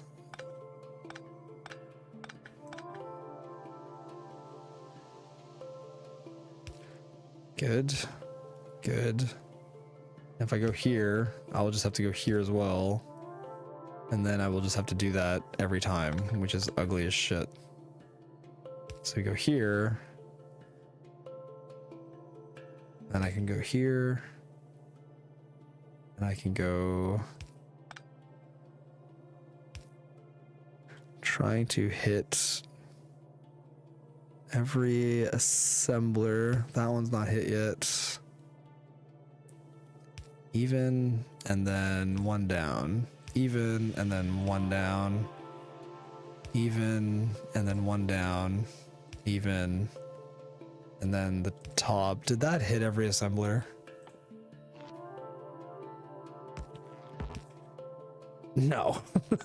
God damn it. Pattern was bad.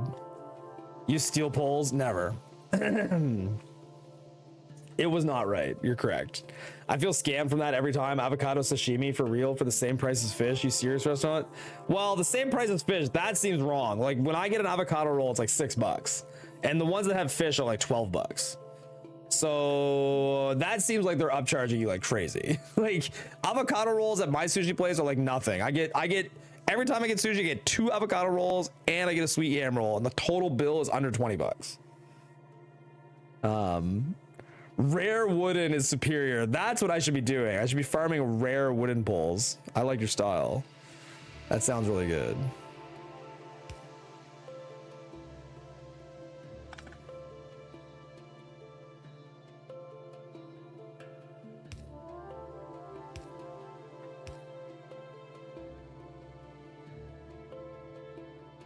Oh, now I'm gonna miss one over there. What is the most efficient way to lay out relatively clean power poles to hit every assembler? Yep. Yep. Yep. Yep. Yep. It's much easier with the lights blinking. There we go. Okay, now in, out, in, out, in, out. Now he's got it. Do inserters first, then power. I like doing power first because you can spread it as wide as possible and then just place the inserters. I was about to send a blueprint. You don't have to send a blueprint. This isn't that complicated. I'm just taking my time. That's the nice thing about these design streams, is that I do it really slowly and I could just talk to chat and relax the whole time. It's great. It's very low stress for me. I don't get to do these low stress streams very often where it's just super chill. In, out. So scuffed, very scuffed. You always do ins first. The pattern's different on the bottom. It's fine. It's weird coming into it. Top is right, bottom is wrong. Top is right, bottom. Yeah, but the bottom has a different pattern because like you have to get started. You have to like get started into it. So the pattern at the bottom is wrong, right? Would you like me to here? I'll redo it if it makes everyone happy.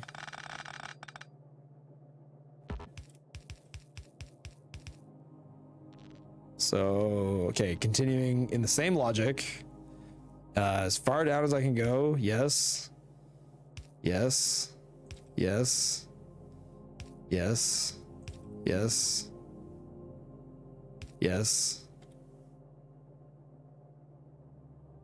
I don't know. I mean, this one could be, I guess it's because I started in, but yeah, this one could just be here, I suppose.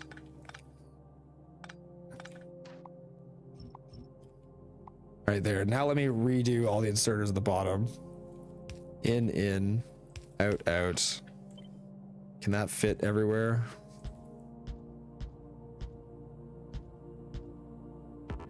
Looks like it can. Except for here. Out, out. Find some way in the game to deploy these repeated patterns. Man, you guys go hard on like, you gotta play it super efficiently, speedrunner. Design your patterns quicker. Derek, pay attention. Is this hand built? No, it's for bots. It's for bots. I'm not hand building this trash. Just move the pole if it's in the way. You can't have this offset inserter. Why? This offset inserter is fine. Is it bothering you? Are you like deeply troubled by it? The offset inserter has caused you great harm. Here, here, here, here, here. Uh-huh. Uh-huh. Uh-huh. Uh-huh. Uh-huh. There. So beautiful. Such zigzag. Such zag. Such zig. This can output here, in and out, and then I can do the same patterns I did here, in and out, in and out, in and out. Oh crap, I'm placing tons of poles. Oops. Yeah, this pattern, there, there, there, there, there, there, there, there, there, there, there, there, there, there, there, there. Mine eyes, they bleed. Chill design stream, not on our watch. We don't mind that you're slow, we mind that you're wrong.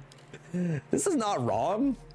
This is a well-placed pattern of polls. It's all perfect now. Maybe it was wrong earlier, I'll give you that. Earlier, yes, it could have been disgusting and wrong, but it's fine now. It's all beautiful now. Okay, still need exit points for stuff. I still need exit points for stuff. 1.7 blue signs. Yeah, I guess one frustration is my intended exit point for the blue signs at the top, and yet most of it's made along the right, which will make it challenging to work correctly. I also still don't have a plan for getting green circuits into the electric engines, which maybe I should flip this and do the green circuits over there and then put this, I don't know, somewhere here for now. And if I flip it, it still doesn't fix the problem that all of the blue science production is gunning down, but I need the engine stuff to come up, and that's all going to be here. I think it's fine. I think the system can still run the blue science out right here without an issue. We'll see. You.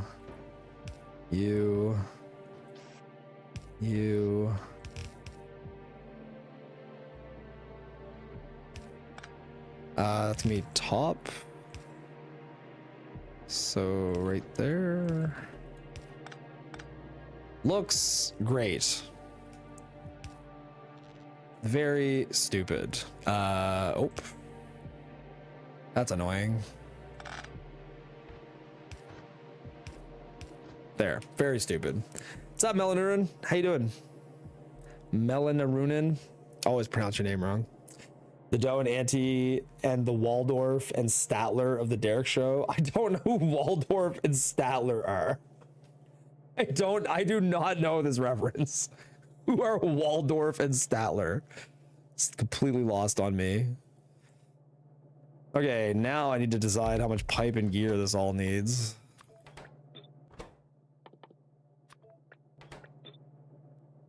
How much pipe and gear do you need? 4 assemblers for pipe. Oh, it's so much.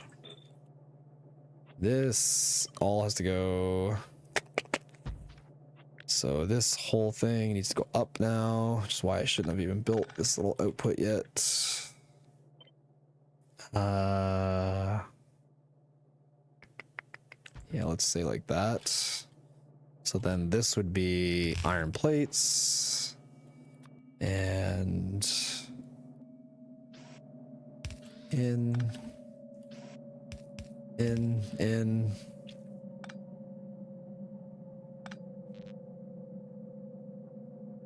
Oh, tragic. Aren't Derek and I the same age though? I don't know, I'm 37.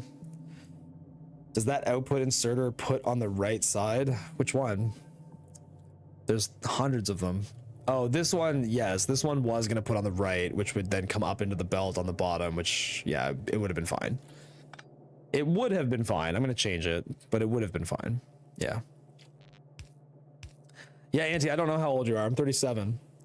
And I'm pretty sure that we're all like the same age, except Nephrim's looks like he's 2 decades older, right? I think we're all the same age though, roughly. I think I'm older than you, actually, is my thought, yeah. You look good for your age. I estimated you to be 35.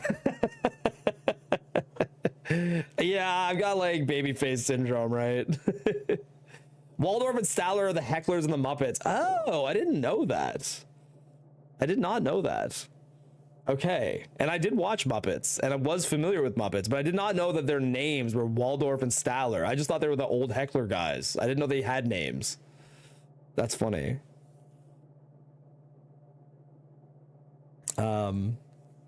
Yeah. Sorry, I missed your comment, Izzy. I'm new to Factorio, no clue what's happening and what this build does. So Right now I'm doing some very early parts of the build. So the intention of this build is that it will make mostly blue science and a little bit of electric engines. That's the only outputs I am hoping to get from this build when I decide to turn it on. That is the only outputs I'm looking to get from it. And it's done in a way that's like horrifically cursed and not recommended design for anyone ever. Definitely not recommended design. How much pipe does this need again? This needs 5.1 pipe, and the gear and the steel have to share a belt side, so pipe should just go like that. And then if this is gear, I should have steel come in right there. And then this can be gear and steel like that.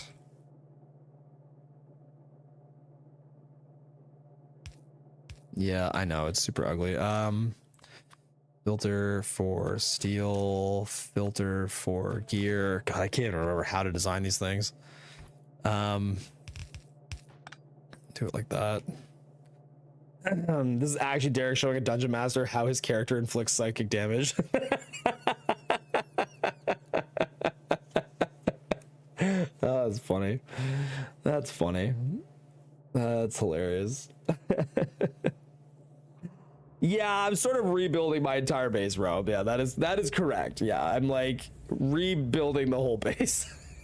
But I'm rebuilding it with like very specific targets in mind. Like I feel like I'm rebuilding it with much more knowledge than I had before. You could save one pole in there. Yeah, probably. That covers all of that. This pole could come down right there. Yeah. At the very least, that one pole. I guarantee that my original novice design has probably hundreds of poles. Hundreds of poles that are in excess. Same thing with gears. Yeah, you're right. That one can go there. Thanks. Okay. Infinity chest of iron, infinity chest of steel. And this can be an infinity chest as well, removing extra. And then I think for the electric engines, I think I'm just good for now. Gonna yoink them here. And steel in, iron plates in. Okay, on the other side, I need pipe. I don't want you to do anything yet. Hold on.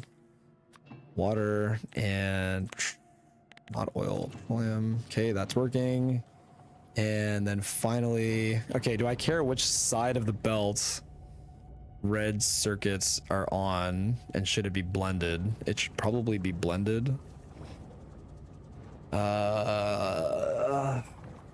Still have to figure out how to my intention for getting green circuits down there as well. Probably should just bring green circuits. Does sulfur have an inserter? No, I specifically took the inserter out because I didn't want sulfur flowing into this yet, because I'm not ready to turn it on.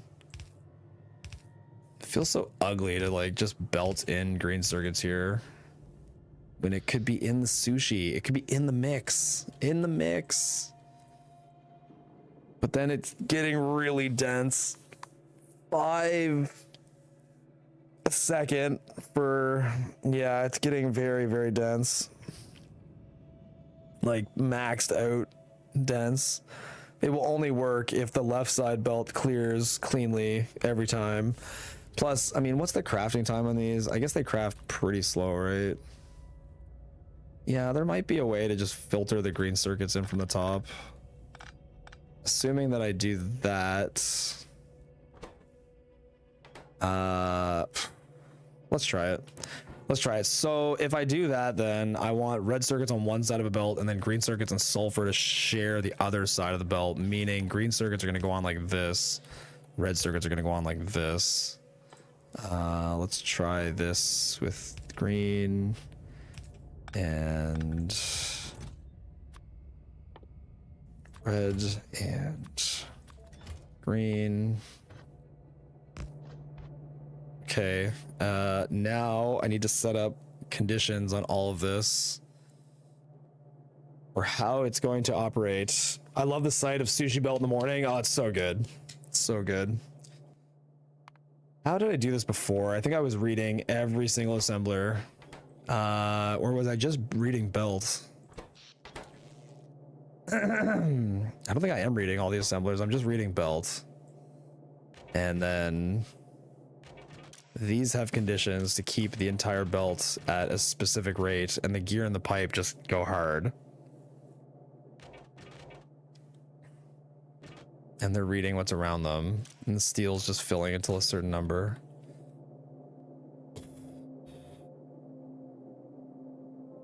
I don't know. So much more underground usage here than I needed just because of how stupidly jammed in I made this. It's so ridiculous. Like, such a ridiculously inefficient, insane looking build. It's like no undergrounds in this one at all. Oh my god, it's so much savings just in not spamming undergrounds. Like, oh my god. Okay. In this case, I'm just firing pipe onto one side of the belt, and then I probably just want the entire belt to have a certain amount of pipe on it. What amount of pipe is that? That's the part I don't know. Andy's rolling into bed by looking at this. Oh, I'm sure he is. It's a very silly design. It is a very silly design. But it's dense. It's beautiful. Just enough is the technical number. Oh, okay, thanks. Okay, you read, hold all belts and connect to you. Connect to you. Okay, so this will be enabled if... The problem is this won't leave a single slot at all. It'll fill like full on, but I don't think that matters because these two... Yeah, from this end of the chain, it can just fill. It doesn't. It'll be clumpy, but then eventually it'll work itself out, I think. So okay, pipe represents 75% or 66% of the amount that should be on this entire belt, and this entire belt is like 133 times 4, which is 400 plus 100. It's like 520. And so 66% of 520, I want this to have like 345 pipe on it at all times ish. So if pipe is less than 345, go. Right? Makes sense. Suffering my Aquilo already. It's 21 cars. Your Aquilo's up to 21 cars? Are you serious? Oh my god, how? I love it. Listen, I'm in full support of 21 car Aquilo. I think that is the way. It is the way to go. 340. These are each going to be 170. So this will be enabled if steel is less than 170. This will be enabled if gear is less than 170, and those two will just go hard. Okay. And then what percentage of sulfur do I need? So much less, 0.8. So like a third of 170, so like, I don't know, 60-ish. I need this to travel this way. Maybe I shouldn't use the poles. I might end up using the poles later for other builds to travel around. I should just use the belt. Nope. So as far as I can reach, as far as I can reach, as far as I can reach, as far as I can reach, right there, right there. Okay, and then you are gonna run if sulfur is less than, let's say, like 60. Why does it need to travel? Read the belt locally. You're not wrong. I could just read the belt that's like literally right here. I used to have to connect them because I had more splitters in the build, so there was like 2 sections of belt. So you're right. I could just read the belt locally, but I'm choosing to not do that. But yeah, you are correct and I am wrong. Red will go to like 160. And then green is what percentage of red? I don't know, like 120.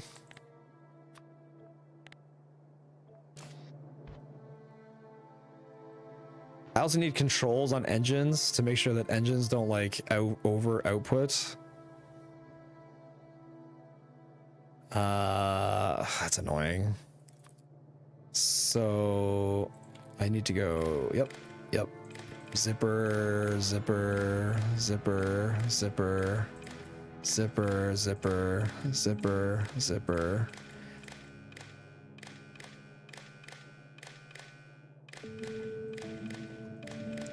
Okay, so these only work if engines on the line are less than, I don't know, 90. A very arbitrary number that I'm picking out of my ass. Picking it out of my ass like a wedgie. Did that get clicked? Yes.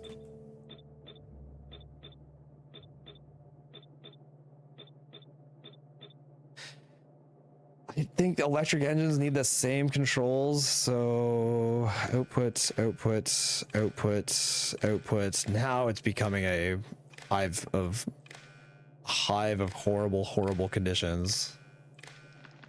So these are only enabled if electric engines on the belt are less than 20. In theory, the blue arm should pick them all up, and that should never happen. This is only if the blue arm misses like tons and tons and tons of electric engines somehow. Okay, let's see what happens when I turn this on. Go, go, go, go. I'm sure this won't be a horrific disaster. No shot. No shot. Using the wire, this looks like it could result in wrong behavior if it's not completely built. You could be correct. Yeah. You could be correct. But yeah, you could be right. Yeah, it could result in weird behavior, but like over time it should just fix itself once it all gets built. I don't know. I'll have to look at that separately.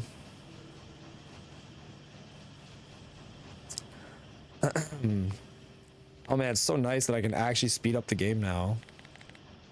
There, run for a long time.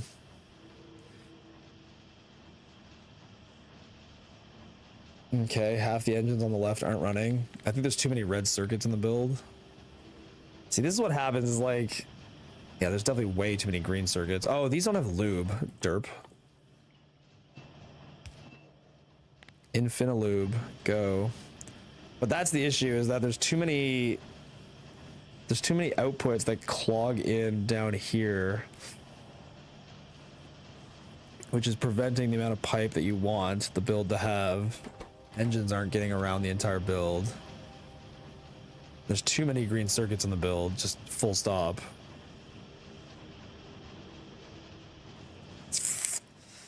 I lowered this number to like 80.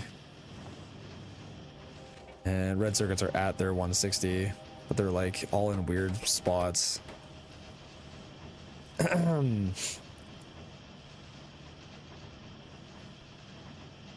feel like I need to lower the number of everything, but especially the stuff that's not making engines. I think this is clearly too high.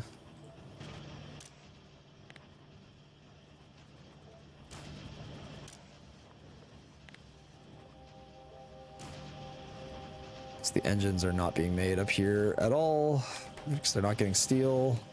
Yeah, steel's fighting the most. I wonder if I just put one more of these here, which of course we'll need to pull, which I can put here. That might, because gear has the first chance to get on the belt. Because of that, yeah, there's like no steel getting on the belt like at all. But it's steel's fighting with sulfur and green circuits at the top as well. Which these aren't even coming in now, nor are these. And in theory, when the whole system starts running, these should be picking up the green circuits, which should lessen the amount that hits this. But that is not what's happening in practice. Leave that alone. Mixing all this in one sushi is not a great idea. I know. I agree. It's not necessarily the best idea. Not necessarily the best idea. Another part of the problem is all the blue science output doesn't get filtered out until the very, very top. Staggering recipes would help. Yeah, it would help to stagger the recipes a little bit. It would be nice if I had the blue science exit right here. That would be super helpful. I mean, I could sushi the blue science onto this belt. Because, I mean, this belt is... Yeah, that's actually not the worst idea. This belt is carrying barely anything. I could have the blue science pop out of the build down here and then go that way and onto this belt. And then just ride up here and get buffered at the top right here. Oh, but then the problem is this belt might not be fully emptying at the end. Using sushi to fix the broken sushi. Exactly. Exactly. Don't make awful decisions at this point in your design. No, this is the best point in the design to make awful decisions. You're getting it wrong. This is exactly when you want to make the worst decisions of your life. This is exactly that time. Can you set multiple filters on splitters yet? That's not a thing you could do, right? Like, I can't... If I have logic on a splitter, can I set multiple filters on it? You can still only set one filter. Why? Why are you like this? You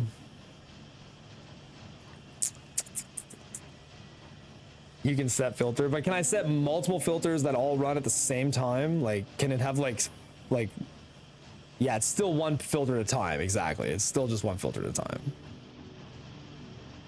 I mean, it's almost all running now. Like, okay, this is not all running, but that's just because it doesn't have engines. But the engines are finally almost all running.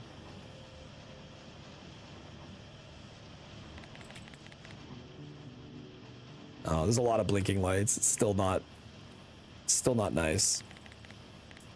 It's still very not nice. There's just too many red circuits flowing around everywhere. Which, yeah, I mean, I could lower this even further. The other way to do it is to actually read what's in the assemblers. Can you filter to a signal that has multiple items? I don't know. I honestly don't know. It will just pick one. Yeah, that's what I thought. I thought filter splitters were pretty hard set at one. Combinators switch the filter as needed. No, I don't think you want to do that because I don't think you want to get everything no matter what. Yeah, I mean, I guess you could set the filter to be like what is in the preceding belt for a second. I don't know. Why do you even work with sushi instead of just doing it normal, as space is not the problem? I mean, space is a problem. Like, if you do every single build normally, you're going to use more space. Could you read the belt in front of the splitter to set the filter of the splitter dynamically to filter two things out? Maybe. The problem is if you read the belt before the splitter, what happens? I don't know what happens when the item like leaves the belt and enters the splitter. Does the filter on the splitter hold in that moment? Switch blue signs and engine assemblers. The problem with that is I'm loading all of the engine stuff here and I want it to immediately get used as it travels up the engine line. Like, I want all of the engine stuff to be used right away. So that on this end of the belt, in theory, the way you want it to work is that on this end of the sushi, it's filtering in the stuff that blue science needs to immediately get used down here, so that like it's using all the red and green circuits are mostly used here and then depleted by here. And then this section is pumping in all the engine stuff, which goes up this way and is mostly used here and then depleted here. Theory ain't working. Well, it's just the math. I mean, part of the math is like all of that space that's occupying like every blue bottle that travels through here is space I can't put something else on. Filter the blue signs out of the bottom and see if it runs better.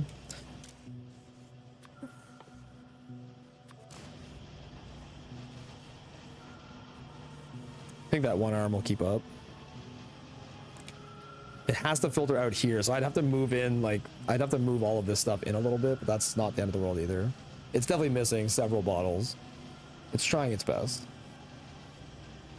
It's trying its absolute best. Can you get the greens in just before the electric engines? Yeah, like I probably could like sneak them in from the side here. I could, yeah. But up here is fine. Like in theory, by this point, like the belt is nearly empty. So it doesn't really matter if they sneak in here or if they sneak in at the bottom, because it's 2 lines and you're gauging the way that each of them work.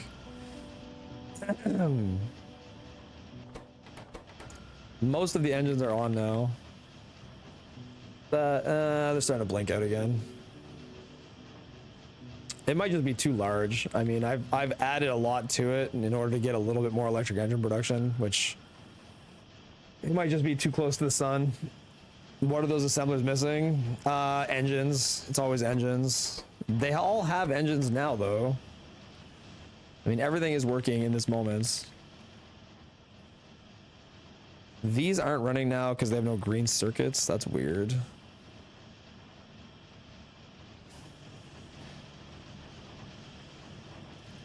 Let me turn it all off and then turn it back on again and see what happens with the production.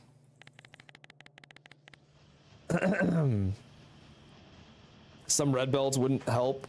Red belts would probably help, but I'd rather just make the build smaller than use red belts. I can just make the build slightly smaller.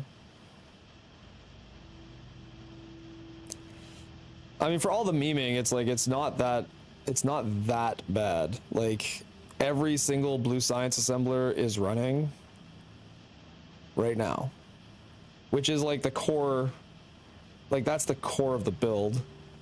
I actually think the engines are stopping because there's too many of them. Yeah, the engines are stopping because there's too many on the belt.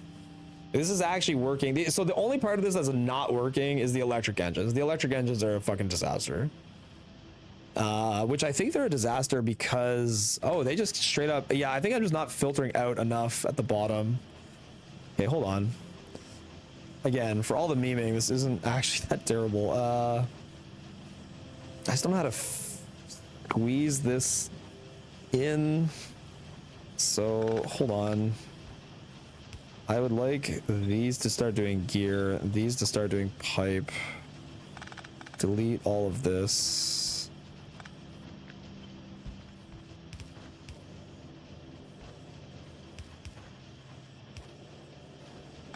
Oops. Okay, I want to take these. Put them here. I can't figure out how to fit this in nicely. Here, let's say.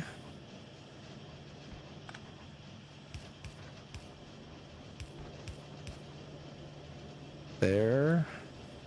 And then this guy can now come in like that. Oh yeah, she's getting chunky monkey here.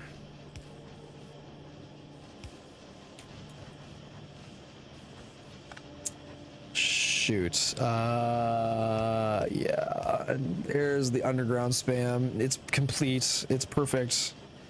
We've spammed undergrounds, and that is a sign of a build working really, really good.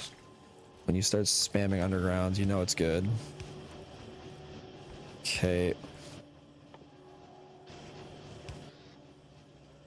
Infinity chest. Yep. Remove. Okay.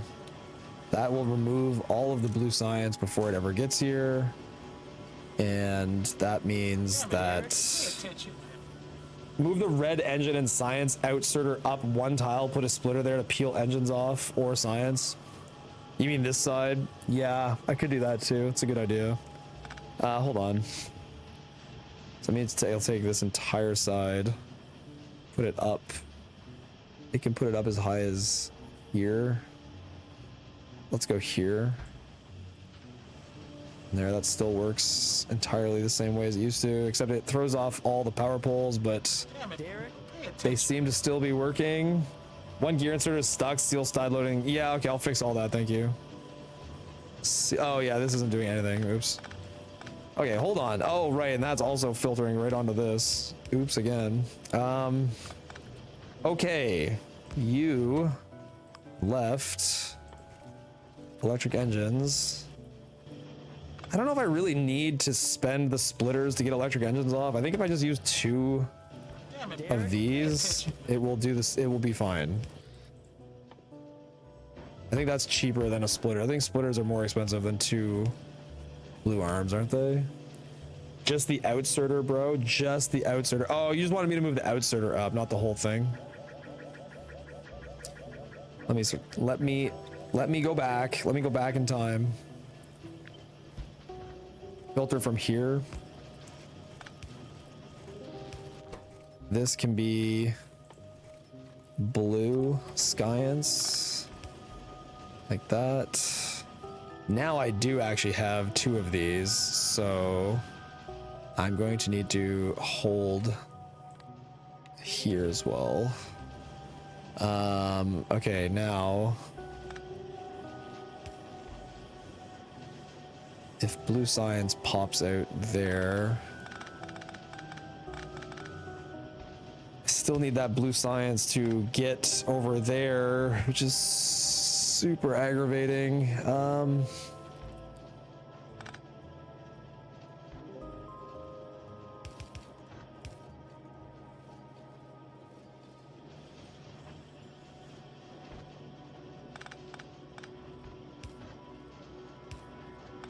Okay,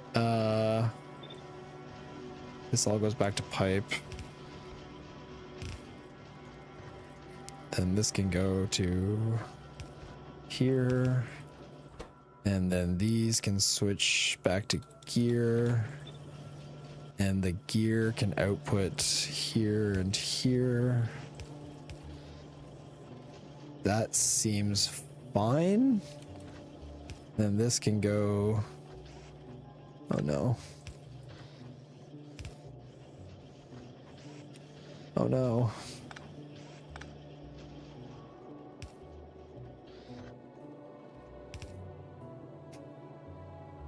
There's no way to get it over here easily. God damn it. It'd have to be like this. With that there. It's still not happening. And then this guy. Okay.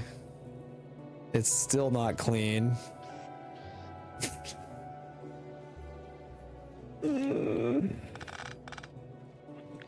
Oh my god.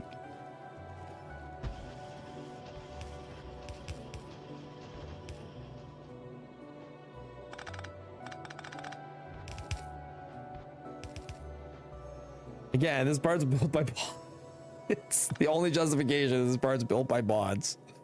But in theory, okay, I just need 1 red underground, right? Just 1 red underground is all it would take. We just need 1. Just 1 little guy. Oh my god. Move the whole build up by a tile.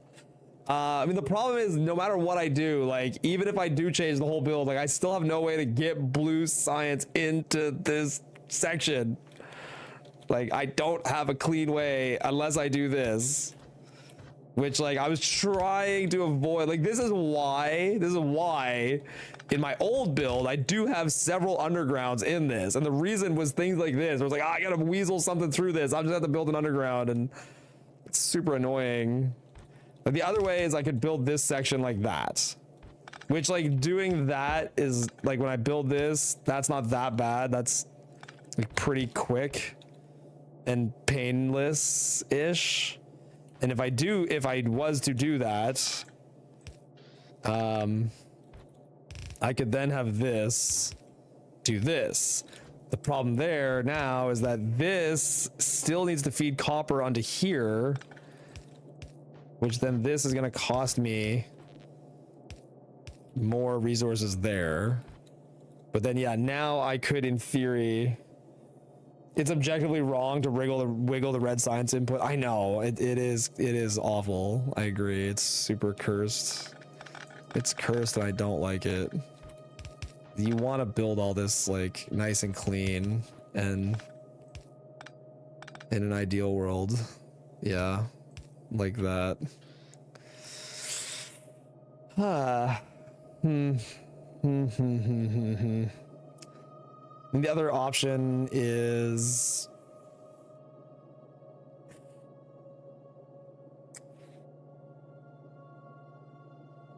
no, man. I mean, I guess I could, like, I could make a red build. I could make like a one-time use like red underground. I could have red underground production that's limited to one, but it's like so annoying to build an assembler to even do that. Nowhere to exit up top if science is going there anyway. I'd like to exit up top, but the build is only working cleanly if I exit down here. Like the build is just otherwise not working nicely.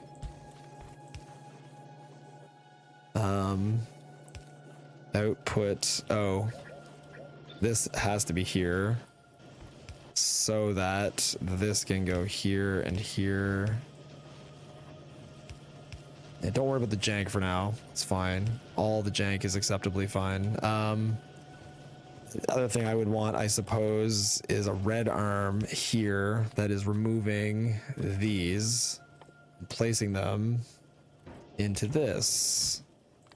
Getting rid of them forever. Which, yeah, I suppose that is still gonna miss some every so often.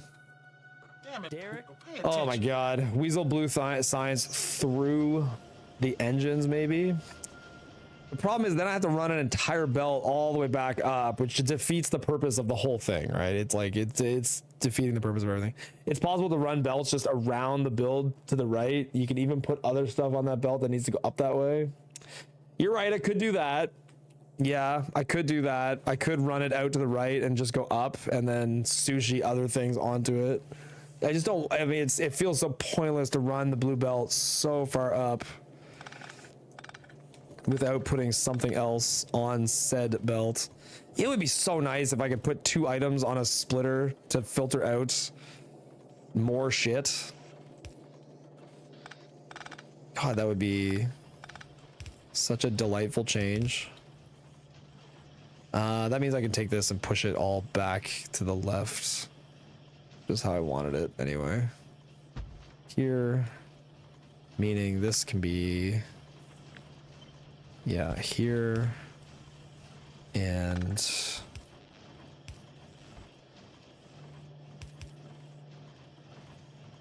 pointless. The labs are up there. It's like the most important thing this base does. No, it's just, it's more that like I could just make it a non-sushi build at that point if I'm gonna run another belt like all the way up here.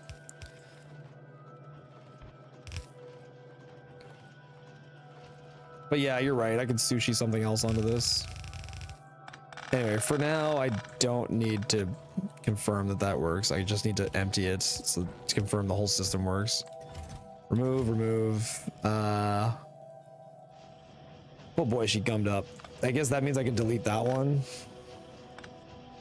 And then if I do that, I don't need to read this at all. I only need the reading on one, which these 3 things are not connected to this. Yep.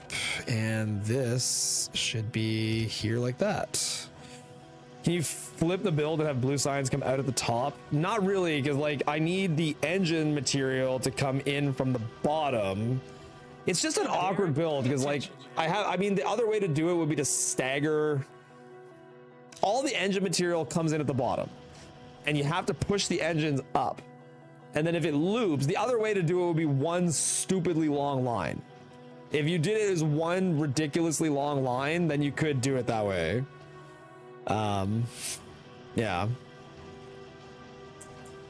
Feed blue into red side belt, separate at the end. It'll be completely full of gears and copper.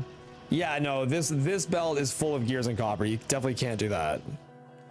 Yeah, no, that belt is like a non-sushi, fairly static belt. Yeah.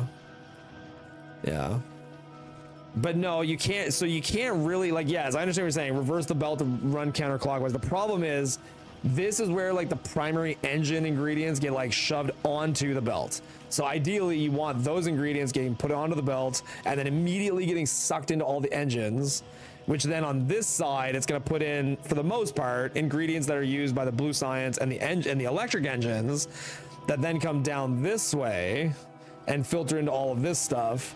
Right now it's not working because the whole system is trying to make engines to catch up. So like the engine production is like just turning on, and it can't because there's not enough space on the belt, because I have 300 steel on the belt because the logic wasn't working. Let me just delete it all and run it again. Okay, so this is with blue science and electric engines properly emptying at the bottom where you would want them to empty. Now,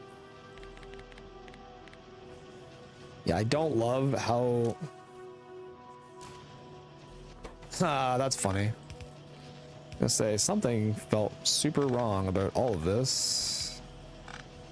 Something definitely was super wrong. Again.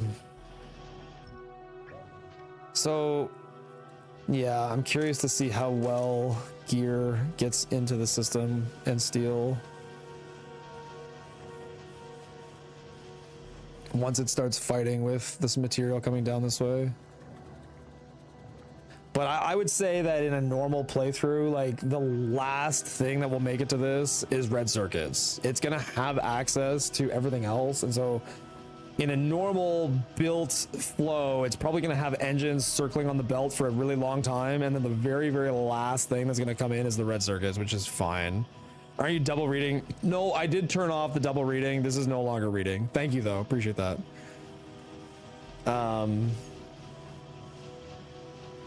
There. Excuse me.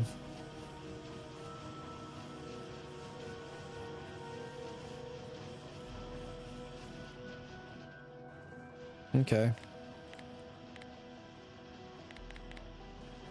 See, now this is fighting against like sulfur and green circuits, and it's waiting. It is going to stall engine production because these cannot keep inputting. But the engine production, for the most part, is running. Okay. Keep going. Blue science is all starting because engines are filtering down the right-hand side. Blue science is all running now. Almost now. Just missing an engine. Which, technically, I think the build doesn't make quite enough engines to keep everything on, but there, it's all running now. I think if anything, these might stop running at some point because there's too many. Oh, is that no longer connected to the network? It's not. Oh, these got disconnected. There we go. And there's 27 on the belt. That's funny. Yeah, I'm not clearing the electric engines fast enough with this method. I need to find some way to like peel the electric engines somehow. I don't know. Could just do direct insertion for electric engines outside the Sushi. I could. That's what the old build did. The old build ran a separate belt here and had red arms putting in, and yeah, that's exactly what the old build did, which, by the way, these are not running by design. It's because there's already 90 engines on the belt. So the system kind of slows down here.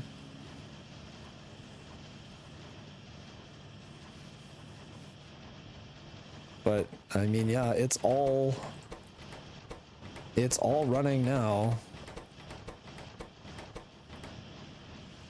These are not running because they're not getting enough circuits, but that's just because I had the circuit number like deliberately pretty low, which, I mean, maybe that should just be a blue inserter to fight into the pockets that it needs to fit inserter or fit circuits into. That might be enough to help it. It's not even hitting the very low number that I set. They're not running as electric engines. Some of them are not running. Down here, they're not running now, but there's still more than 20 on the arms. Like, these still can't output until right now.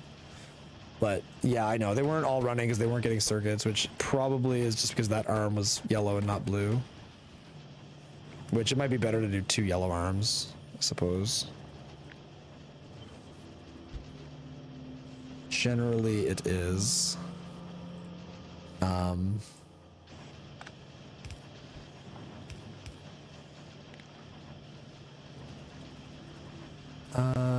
Yeah, you are connected to the circuit, right? Yes, you are.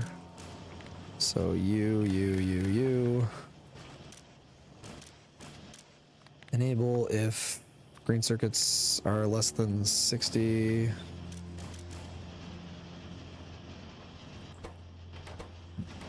Now it's not getting engines. It does, like, yeah, that's the weird thing with Sushi builds too. Like, you're not looking for like 99% uptime is fine. Would 2 shorter loops work better? Maybe. This seems to be working pretty good right now. Yeah, the major problem is just that the blue science is coming out at the wrong side. Like, the blue science comes out in the wrong place. Like, that is the main issue. I know there's lots of memes in chat right now, I'm sure. Like, oh, there's lots more issues than that, Derek. Trust me, there's tons more issues.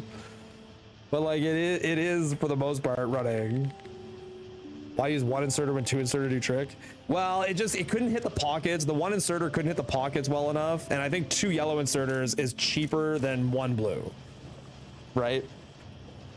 So I think you're better off having, I mean, I guess it's not true for bot build speed. Maybe you could argue, but like, I think just for resource cost, I think 2 yellow, correct me if I'm wrong, is cheaper than a blue. Isn't it? 1, 1, and 1. The blue is 2 and 2 plus the yellow. I guess it's not really more expensive. It's less gear, but more circuits. It's like a wash. I don't know. Maybe I should just use the blue. I don't know. The 4 blues behind engines seem awkward. Oh yeah, they are. They are a little awkward because it's just to make it a box. Otherwise, I'd have to extend this side way up and it just wouldn't be a nice, clean box. But you're right, they are super awkward. Why are these not running? Because they're not getting enough steel. Why are we not getting enough steel? Because there's just no room on the belt to get enough steel. Which is still because I'm missing a lot of electric engine output, which is blocking that side of the belt. But it doesn't matter because the build is all still running and nothing, just these things are missing engines a little bit. Oh man. What if you have a 1 tile gap in the red-green science assemblers? Very cursed. I don't like it. I'd like to keep that build clean. Lift the right side up 2 tiles again to make room for another splitter. Yeah, I think I will do that, Josh Lad. I think that is the way to go, is to lift the right side up just ever so slightly to make room for another proper exit for electric engines. Which it's not hard to lift this because this sulfur has room to go up and be not a problem. And if I lift it 2 tiles, it still leaves everything on properly. And now I can have 2 splitters exit the build. Which, again, I don't really like using 2 splitters either, but it is what it is. So this one filters out. I guess the other thing I could do is now with the space, I wouldn't have to use the splitters. I could just use blue inserters and they'll definitely cover it. Because what's cheaper?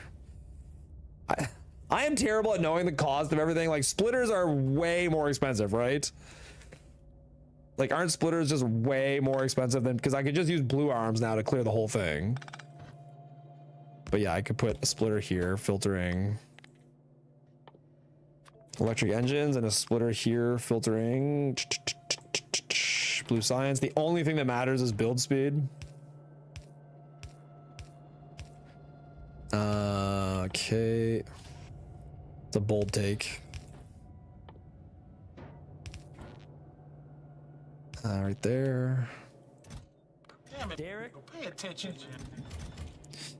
Handcraft some red belt and undergrounds to solve all your problems. No, can't do it. Single sushi belt base design for RSNG. Man, that would be so fun to do.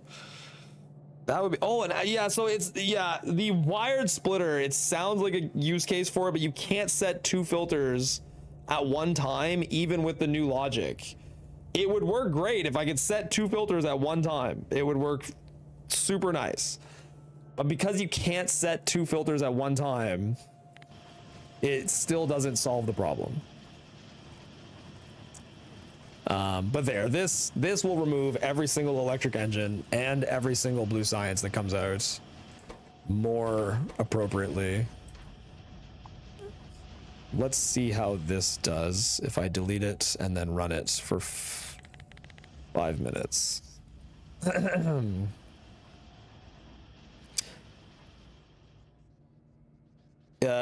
Something must be wrong with the logic because it became nothing but red circuits very quickly. This is not reading into. Oh, I moved this side, so then this is no longer connected to that. Well, that got gummed up quick. I guess I will have to make sure when this gets built that that does not happen, but I don't think it will because, well, I can just make sure the belt infrastructure goes in before everything else, but I don't think that will happen just at all. Okay, now run for 5 minutes. Wait, hold on, stop. Delete, put back, now run for 5 minutes. Okay. One day there'll be a cool use. I mean, there are still use cases that I use them in the old base to filter green circuits away from blue circuits when I'm urgently in need of green circuits, but it would be really cool if you could set multiple filters on a splitter. It would be cool if you could do that just without the logic. Like, the inserters can take 5 filters. Why can't the splitters take 5 filters? All right, in 5 minutes, we have pretty much almost every entity running. Let's run it for 5 more minutes. The last blue science is just not quite on yet. Which actually, I remember something I was usually doing with the very, very last entities. I find it was helpful to put blue inserts because there's less engines available for them to grab, and if they miss it, they like don't, like, it just goes around all the way again at that point. So like the very, very last things in these long lines might be better served to have blue inserts. I don't know. These are good for days. Same logic would hold here, but they have a good chance to grab the circuits because they're already going to have there's tons of engines going by here. These two have very few engines and very few circuits going by them, and so you want them to pick up everything they can.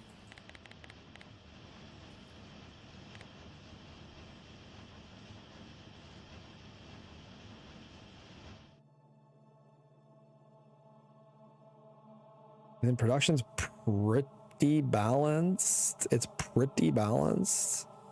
Like 15 on the high, 2 on the low. But now this bottom one should mostly stay running.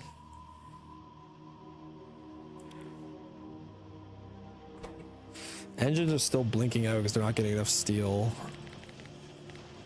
Which is...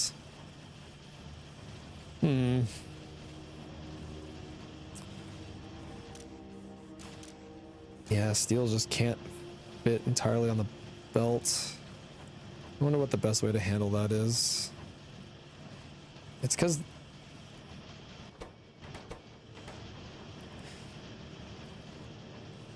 Yeah, I don't know.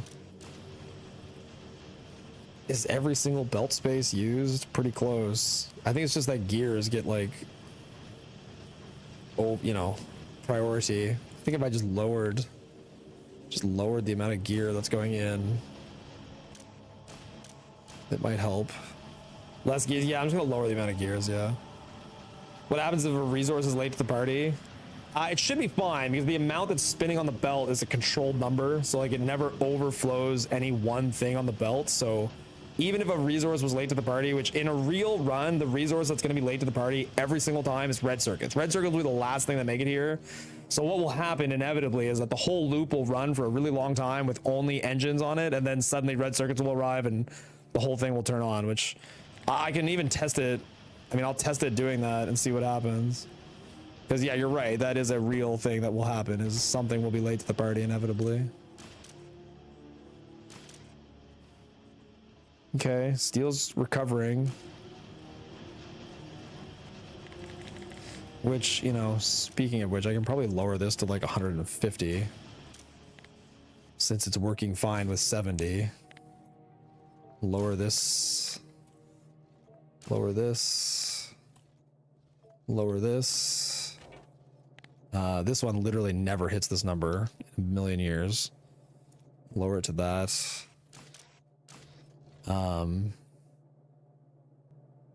yeah, I mean, they're still staying pretty much all running.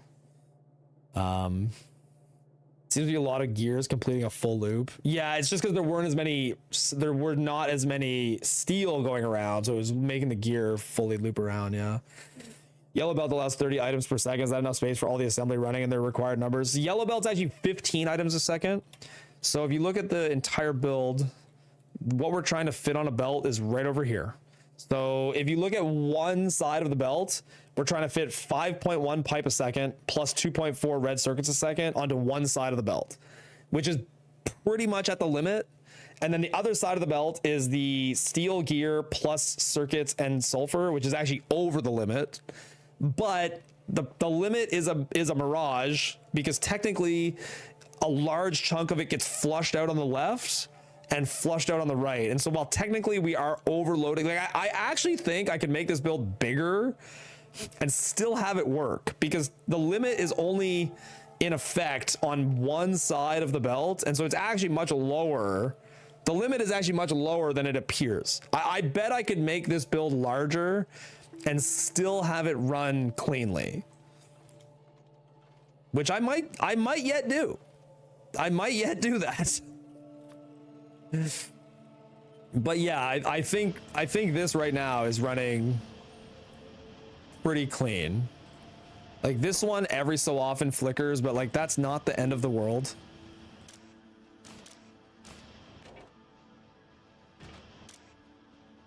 Like it's, yeah, much healthier now. Steel's actually getting around pretty good. Engines have pretty good uptime. Like that is a much healthier set of Sushi. It looks like there's still a lot of gears doing a full circle, probably, but steel's catching up. Like steel's catching up over time, which is good.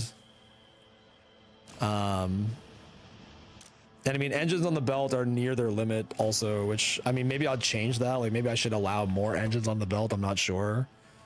But like, there's probably some engines that are doing a full loop as well. Just because, well, maybe not. These being blue arms should help us get all the, maybe I should increase the limit on engines to like 100. That might help on its own. Because it does take a while for the belt to bring the engines all the way around the corner. And by the time that happens, they're trying to output more.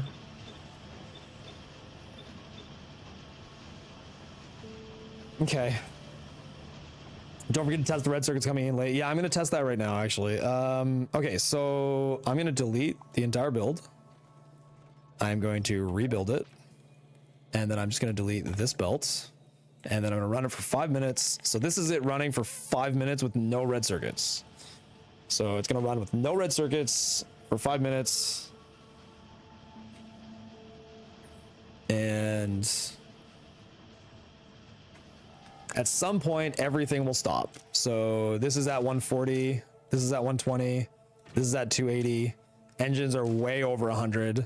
Everything is bricked right now. Now let's turn it on and the red circuits arrive. So red circuits show up. And yes, they have to fight their way onto the belt a little bit because every single, like the tiles are heavily swarmed with engines, but pretty quickly now this should just start going. So let's run it for 5 more minutes. And at like ×8. So you can see the blue science all get started. I mean, I don't think this is that bad. Everything's kind of running now. Like pretty quickly that all just kind of got going. Not all at once, obviously. I mean, it's pretty hard to get everything in all at once. Should test everything coming in late, iron, steel. Yeah, I mean, it, like in theory, it should all have the same impact because the belt can never fill up. Every single individual ingredient that hits the belt is limited in some way. So like there's always going to be space on the belt somewhere for the other thing. If you limit each ingredient, it will never fill up. Right. Every single ingredient is limited. So like the belt cannot fill. And so no matter what arrives late, the system will find its way into functioning eventually. There's always money in the banana stand. God, I don't even know the context for why that's being said, but fuck, that's funny. You mix mined steel and it wasn't working, so it's late. Test it with the other resources running.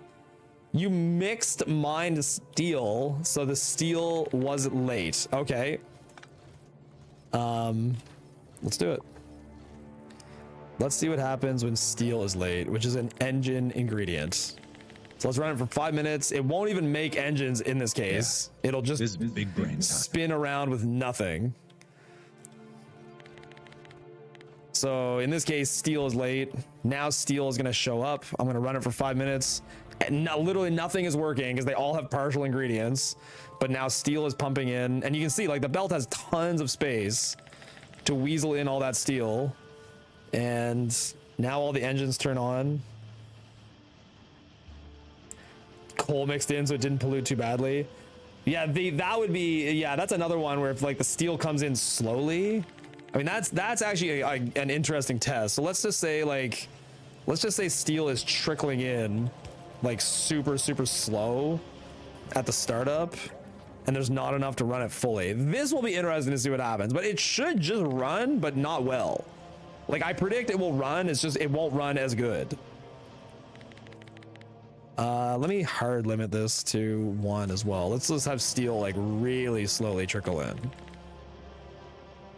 So with barely functioning steel, it just kind of starts but doesn't fully start. What happens if you're chronically low on assembler 2 production, which I know is so unusual for you? I'm not low on assembler 2 production yet. That doesn't happen till later. You take it back. That's the next stamp. That's like, we're 2 stamps away. Plus, I made my mall so much better. The mall is so good right now, don't even worry. Would the red coming in later be from a different stamp? Why not have the cap on engines before the red stamp be like half? So when you stamp red, it doubles the intended number of output. I mean, it shouldn't matter. Like the red weaving in, it partially is from another stamp, but it's more likely that red just has a longer, like, it's not necessarily another stamp. It's more that red circuits just have a slower startup time because like all that you need for everything else here to run is iron and copper, which the base already is going to be sending this like pretty immediately. But then for red circuits, they have their own startup time that's going to be a few minutes, and then they have to belt over to here.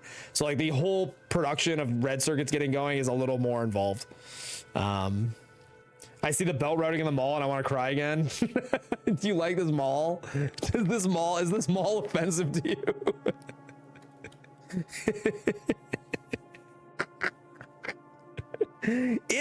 Listen, this mall is running with like 4 or 5 lanes of iron like pumping into it. This mall is processing hard, man. It is processing some serious shit. Anyway, this test, yeah, this is the limp steel test, and it's working. And the nice thing is, when steel's limp, it does prioritize mostly blue science. But then if we put steel back on to full blast mode, he can never be normal. You know, that doesn't hurt my feelings, but it could. It could.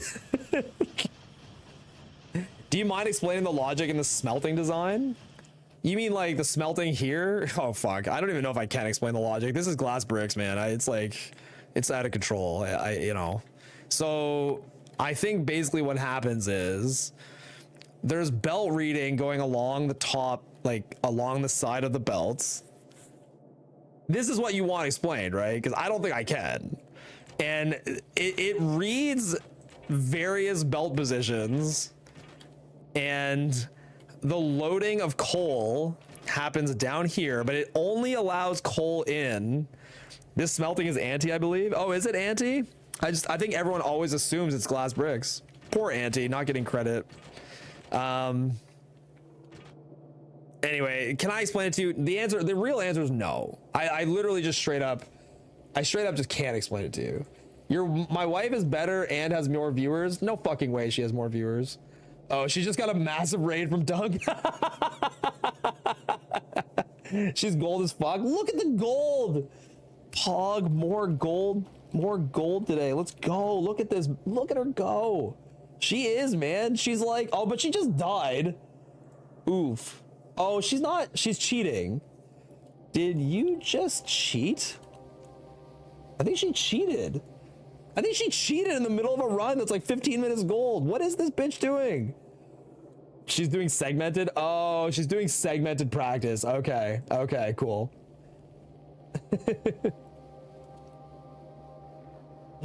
All right, I'm yeah, back to ignoring my wife. Yeah. Are the electric engine assemblers producing blue side before? The electric engine assemblers are in the blue side build, but they are lower priority just because they're further down the chain. Only for that reason are they lower priority. Thanks for trying to explain smelting. Yeah, so okay, essentially what's happening, oh look, I can explain it. I can give like the basic version of the explanation. So the coal that's being inserted from the bottom is, there's a dedicated coal inserter for these bottom smelters, and then all of the rest of the smelters receive coal from what comes in off this belt, which is coming in from this inserter. This belt, in the first stage of the assemblers, like when I'm building them myself with stone furnaces, it just runs fully. It just fully lets in all the coal, and you'll end up with a belt that's like half coal and half iron. But then you turn, like basically when you activate this, it's gonna start letting a full lane of iron in, and all of the smelters turn to steel, at which point the logic kicks in, where what is effectively happening is that when this, I think it's something like when this arm picks up an iron, okay, it puts a little gap in the belt.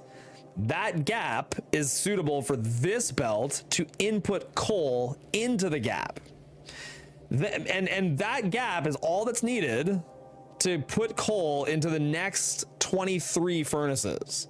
These 23 furnaces can operate off of the gapped coal when this one smelts an iron every single time.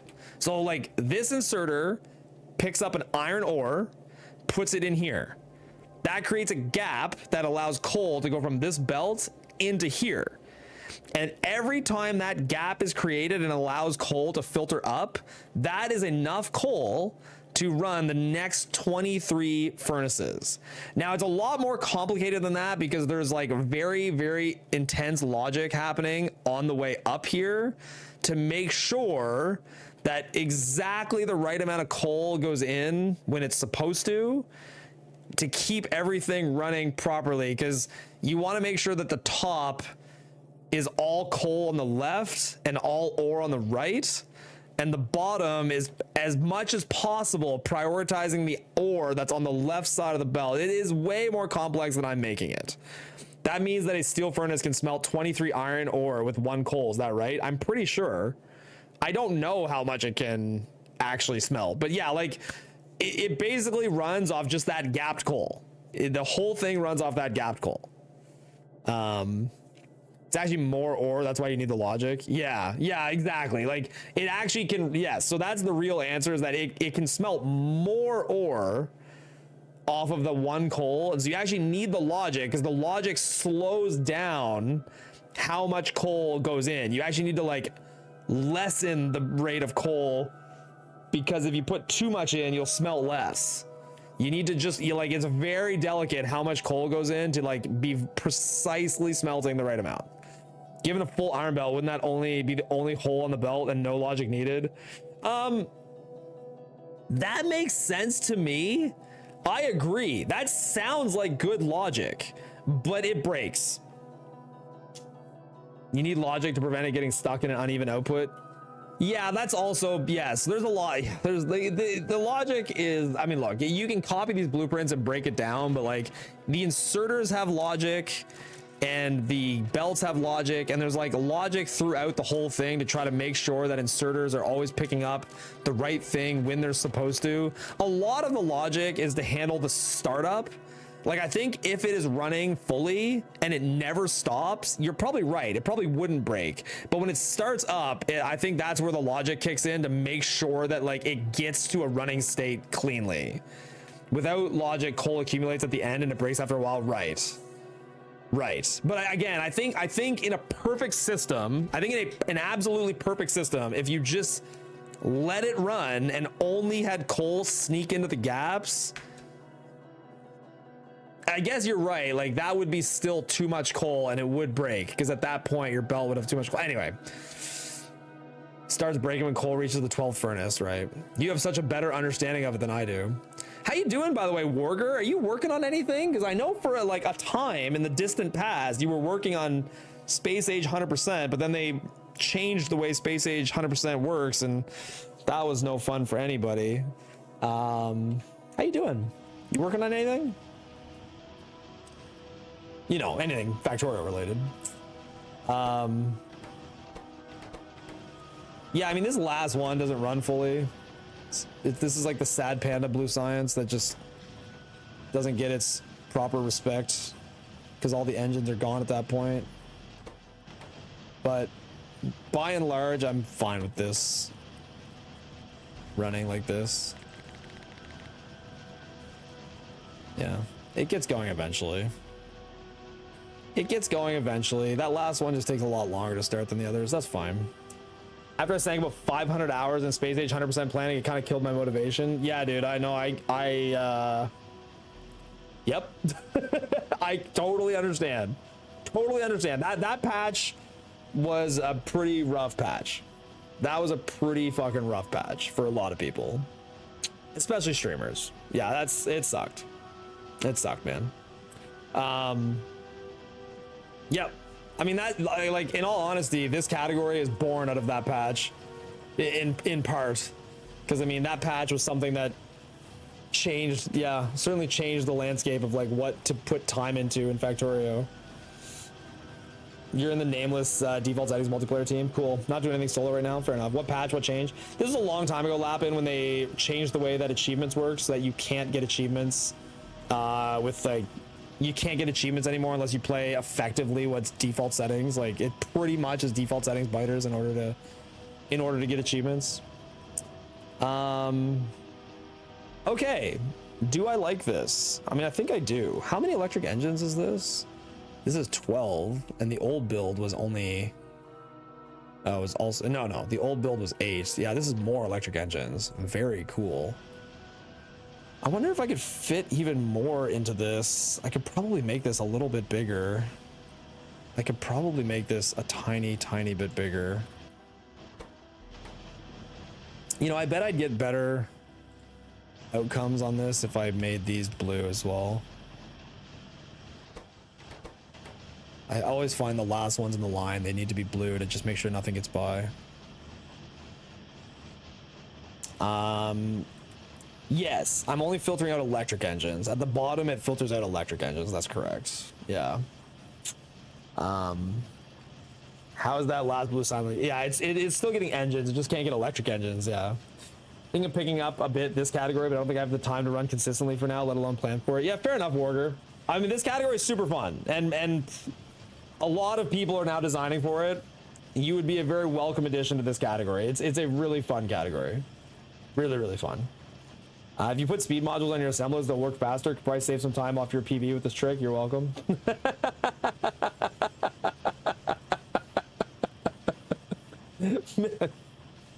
Comment is so good because, like, I honestly like that is like the ultimate deadpan comment where I have no idea if you're like super serious or if you're memeing. I love it though. It's 10 out of 10 comment.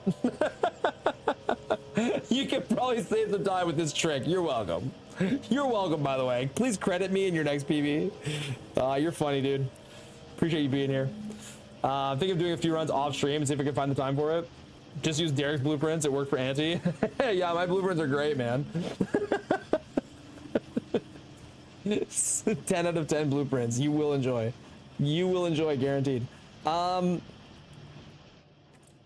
Yeah, I could probably make this slightly larger. Slightly larger. Cause like, why not? I have the space at the top. So just a sec. What if I just took this, put it here, and took this, put it here, and just pause everything.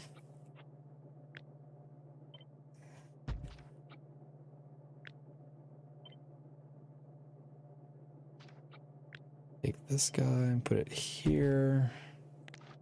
Oh yeah, it's only getting more cursed now. More and more.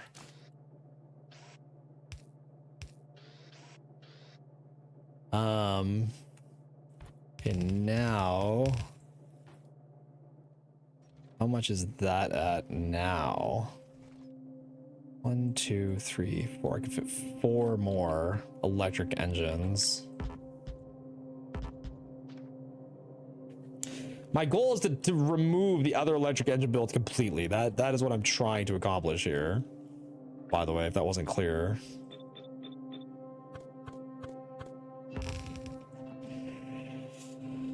Okay. So outputs, outputs, outputs, outputs, and outputs, outputs, outputs, outputs. Okay.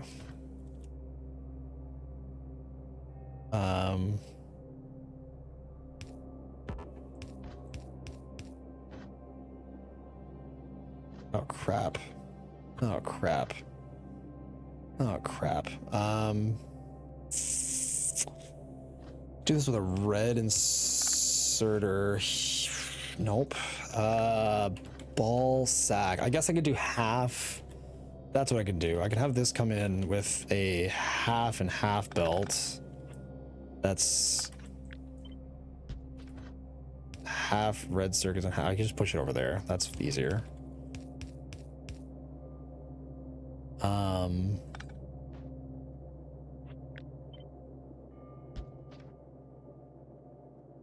Yeah.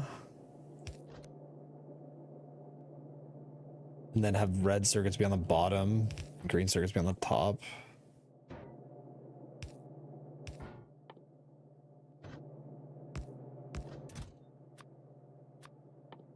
Red circuits, green circuits. Yep, yep. Seems really stupid. Perfect. Just my style.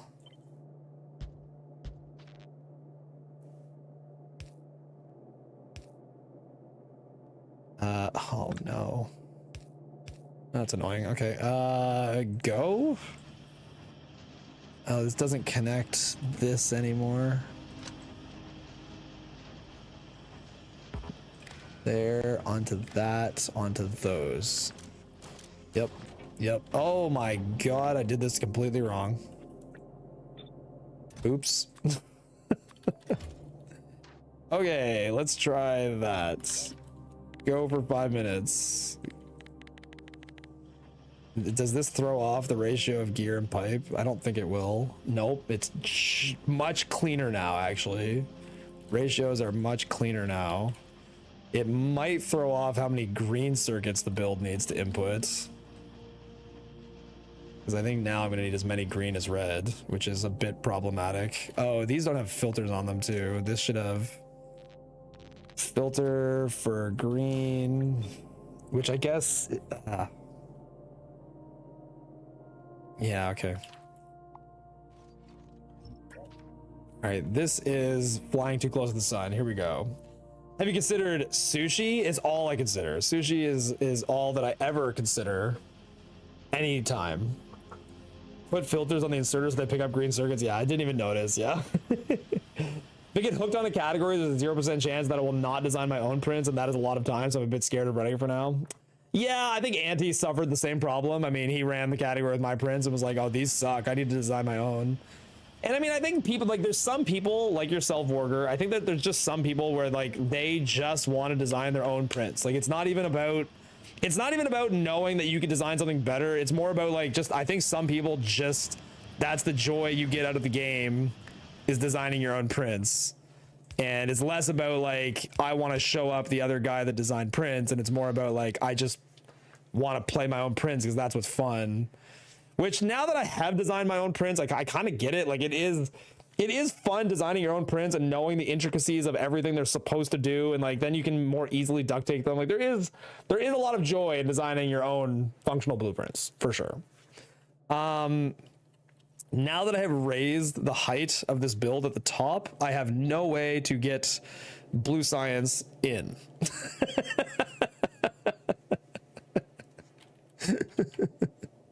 I can just raise the height of the labs by 1, I guess.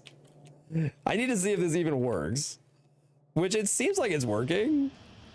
It seems like the whole thing is, like, pretty much working.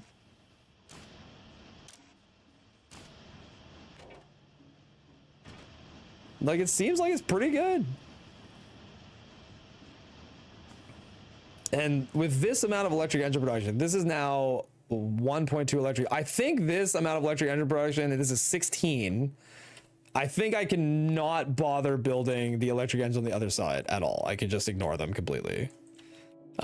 Which is nice, because what, this was like 10? Damn it, Derek. Pay attention. So I'll make, I mean, honestly, there's probably more electric engines even here than I could probably take like 2 electric engines out and replace them with blue science.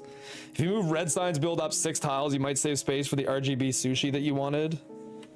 Oh, if I move like what, the entire red science build up here and I could just run the blue cert. Yeah, it's true. Actually, I could just remove these 2 assemblers and put them up here. It's actually not a terrible idea at all.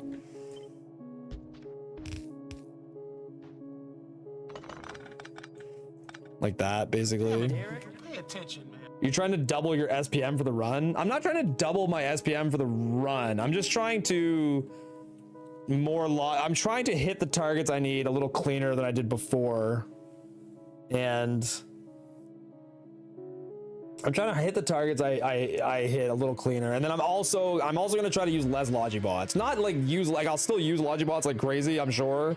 But I know what targets I need to hit now. Before, I kept adding Logibots to fix problems, which I don't want to do anymore. I'd like to like have more properly running builds, and then Logibots have less holes to fill at the end.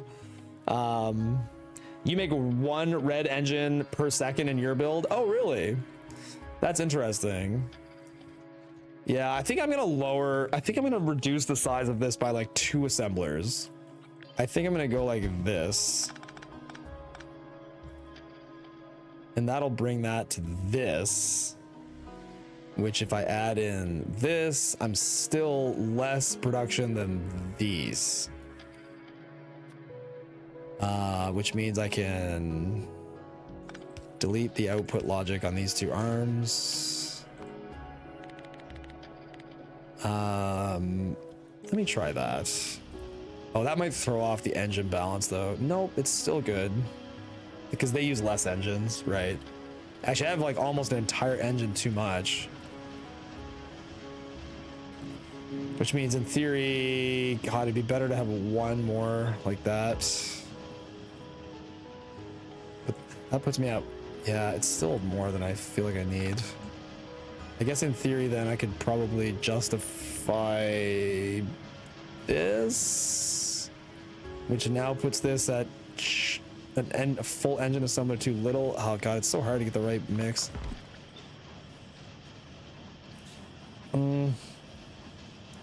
Maybe just leave it. Maybe just leave it. Just leave it alone. Derek, pay attention, man. Prod module in the 4 new electric engines, and that, if that matters. Oh yeah, you're right. Thank you. I can't remember. Does Factorio cheat sheet still have the good list of like module, like prod module payoff? Because I can't remember. I can never remember the items that pay off fast enough to bother using prod mods in.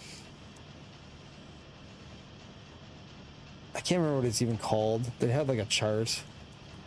I don't see it in here though. What is the name of that chart? I can't remember. There's like some chart in here. Here it is. Okay, so the stuff you want prod modules in most urgently is labs, yellow science, purple science, blue circuits, green circuits, military science, gears. Then there's a massive drop off to plastic, sulfur, blue science. Electric engines are like pretty low in the list, but they are there. Did he answer my question? Probably not. Sorry. Did he enlarge the build? Yes, I did enlarge the build, yeah. I don't know. Okay, so I do not understand the return on investment. Like, I just use Factorio cheat sheet, but like Factorio cheat sheet just shows me like with prod 3s how long it takes for payoff, but then I just have to decide what's worth putting modules in or not. Like electric engines, it seems worth doing according to this chart. It seems worth doing according to this chart.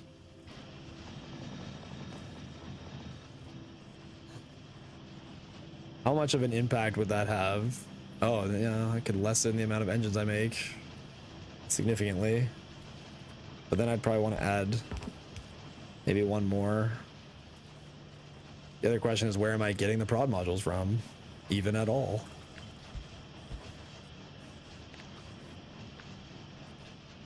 As we know, my base takes a really long time to make prod modules.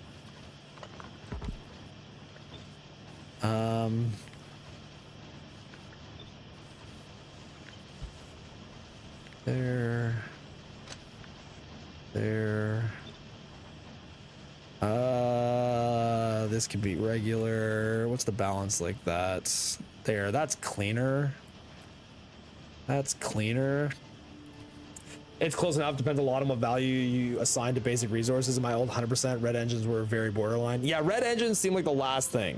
Like after red engines, the big drop off is there's a big drop off in payout, and the next thing on the list that I see is green science. And it seems like green science is not worth prod modding. Like electric engines seem like the last thing that is worth prod modding. Like the final thing on the list. In order, again, according to factoriocheatsheet.com, which might be out of date or wrong, in order of value, it is rocket parts, obviously. That's like not even a question. Those ones are so much more valuable than everything else. But then it's labs, yellow science, purple science, blue circuits, sulfuric acid, green circuits, military science, gears, plastic, sulfur, blue science, wire, sticks, frames, LDS, red circuits, and then electric engines. I'll just put this on screen. Window capture. So this is what I'm looking at. So like this is the chart that I see. And the payoff time is based on using prod 3s. But the problem is prod 3s are way more expensive. You actually want prod 1s. I don't know what the payoff time is for that, and I don't know how to change this site to give me something else. Do I click this button maybe? I don't know. What's this?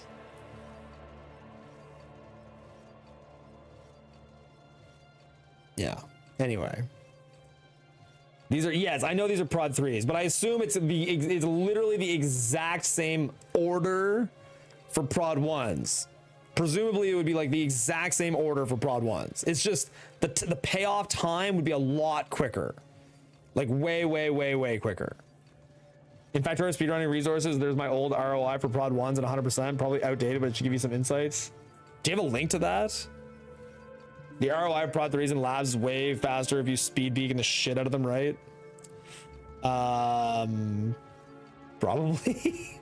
But like the return on investment is a lot lower if you use prod 1s, because prod 1s pay themselves off really quickly. Prod 3s are super expensive, so it takes longer to pay off the prod 3 than it does to pay off the prod 1. So like the time, the actual number, like the hour of running time here is not necessarily clean calculation.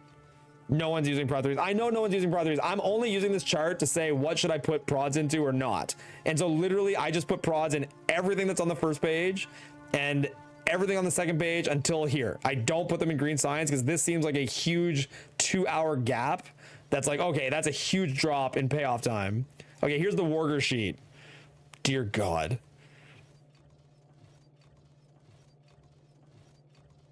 ROI, where is it? Where is it? My brain, it's such a flashbang of white.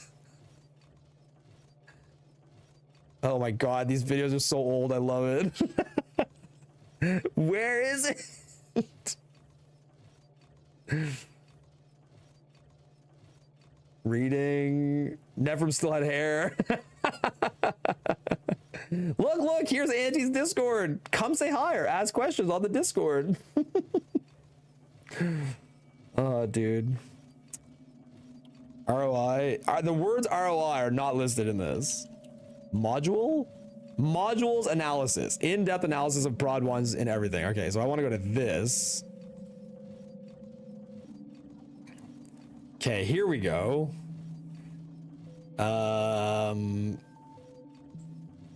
Typical setup cost, production, no modules, 1 prod, 2 prod.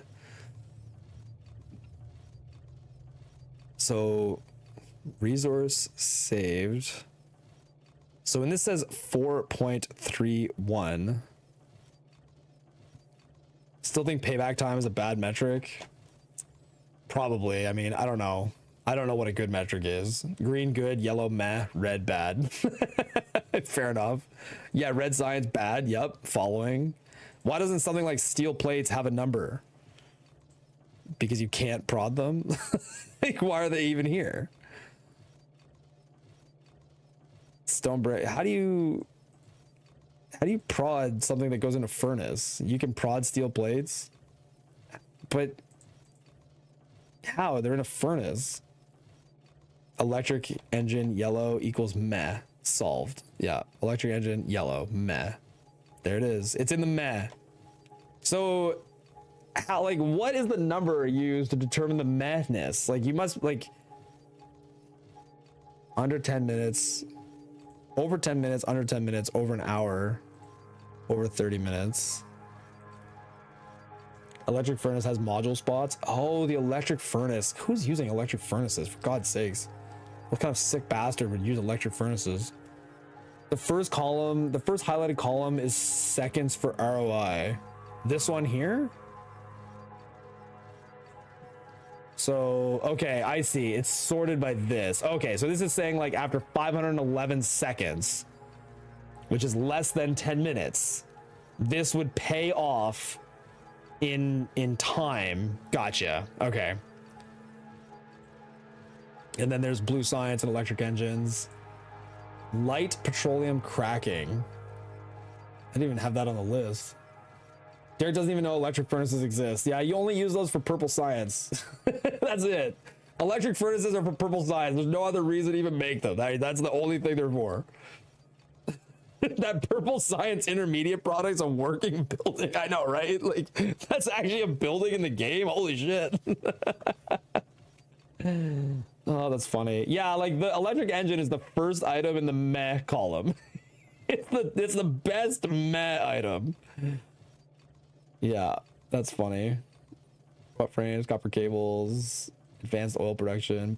Okay, well, don't need to look at this anymore. Anywho, I'm going to leave the modules there. I am going to leave the modules there because I like the build now. It gives me joy. It gives me great joy.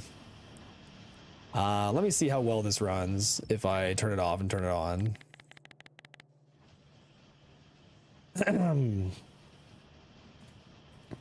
How many electric engine assemblers was this again? This is 1.093 production. That seems good. How much steel does this thing chug? 2.7. It's not a small number. It's not a small number. God, it's so dense. All right, that's run for 5 minutes. These still have made nothing. Let's run it for 5 more.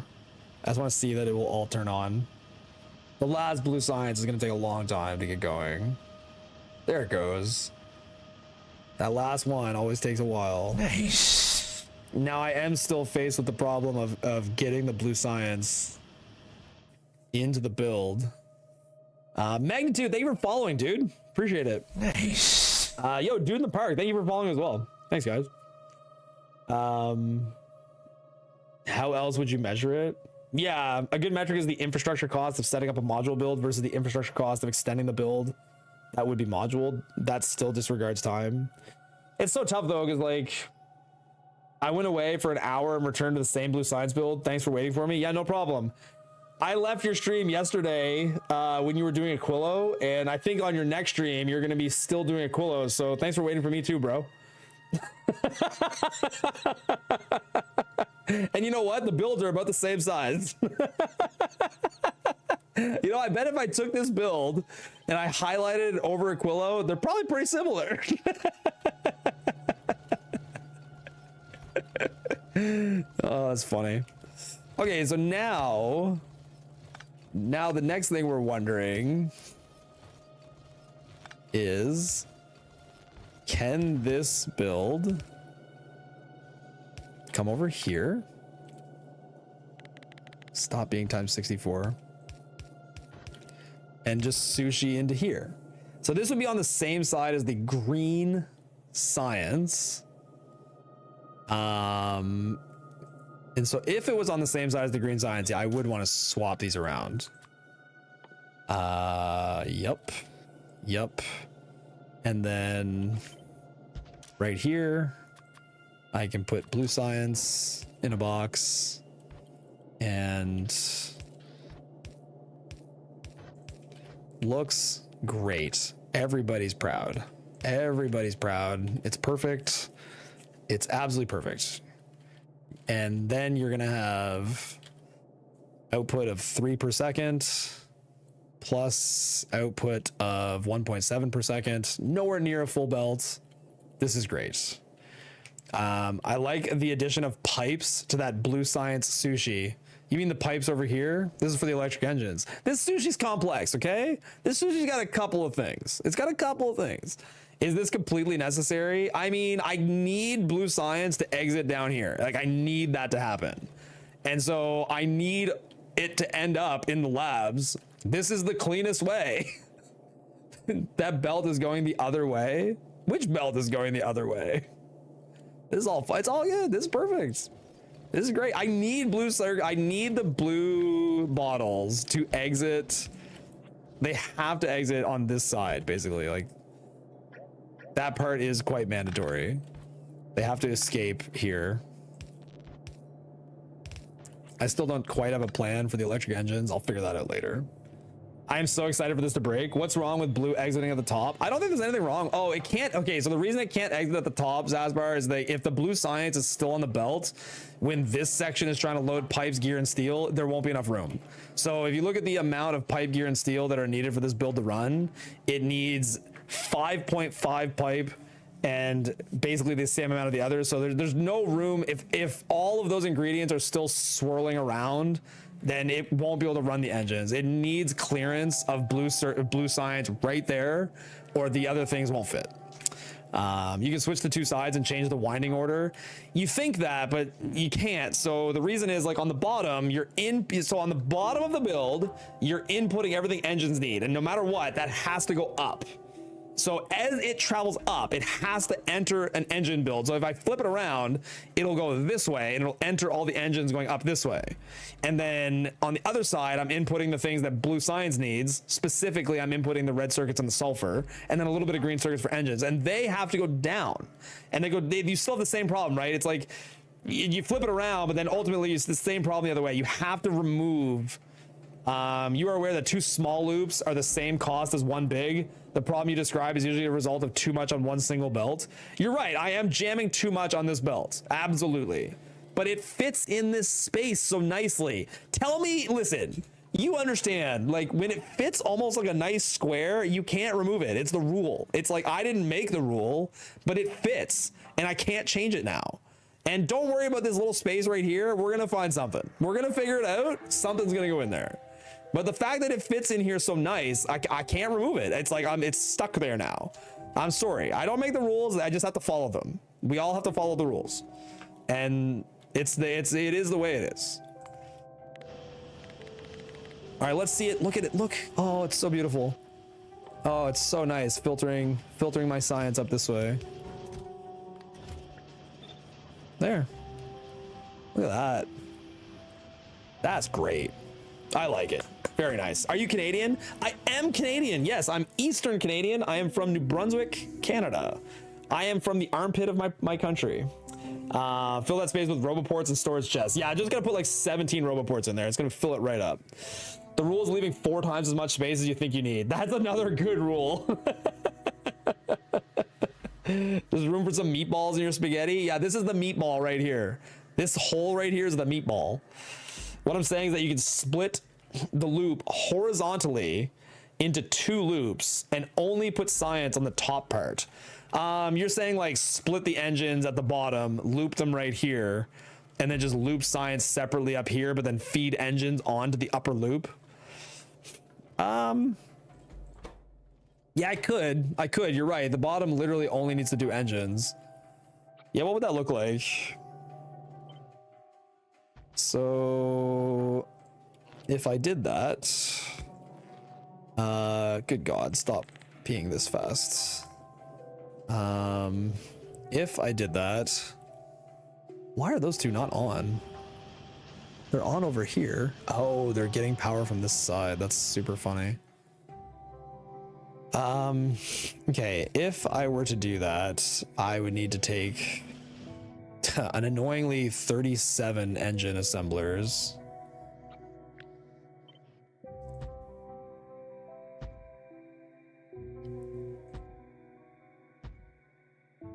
$36. Yep. And then loop them like this with a splitter right here. Actually, I can just do it with an inserter. And how many blue science and engines did I have on here? 31 and 15.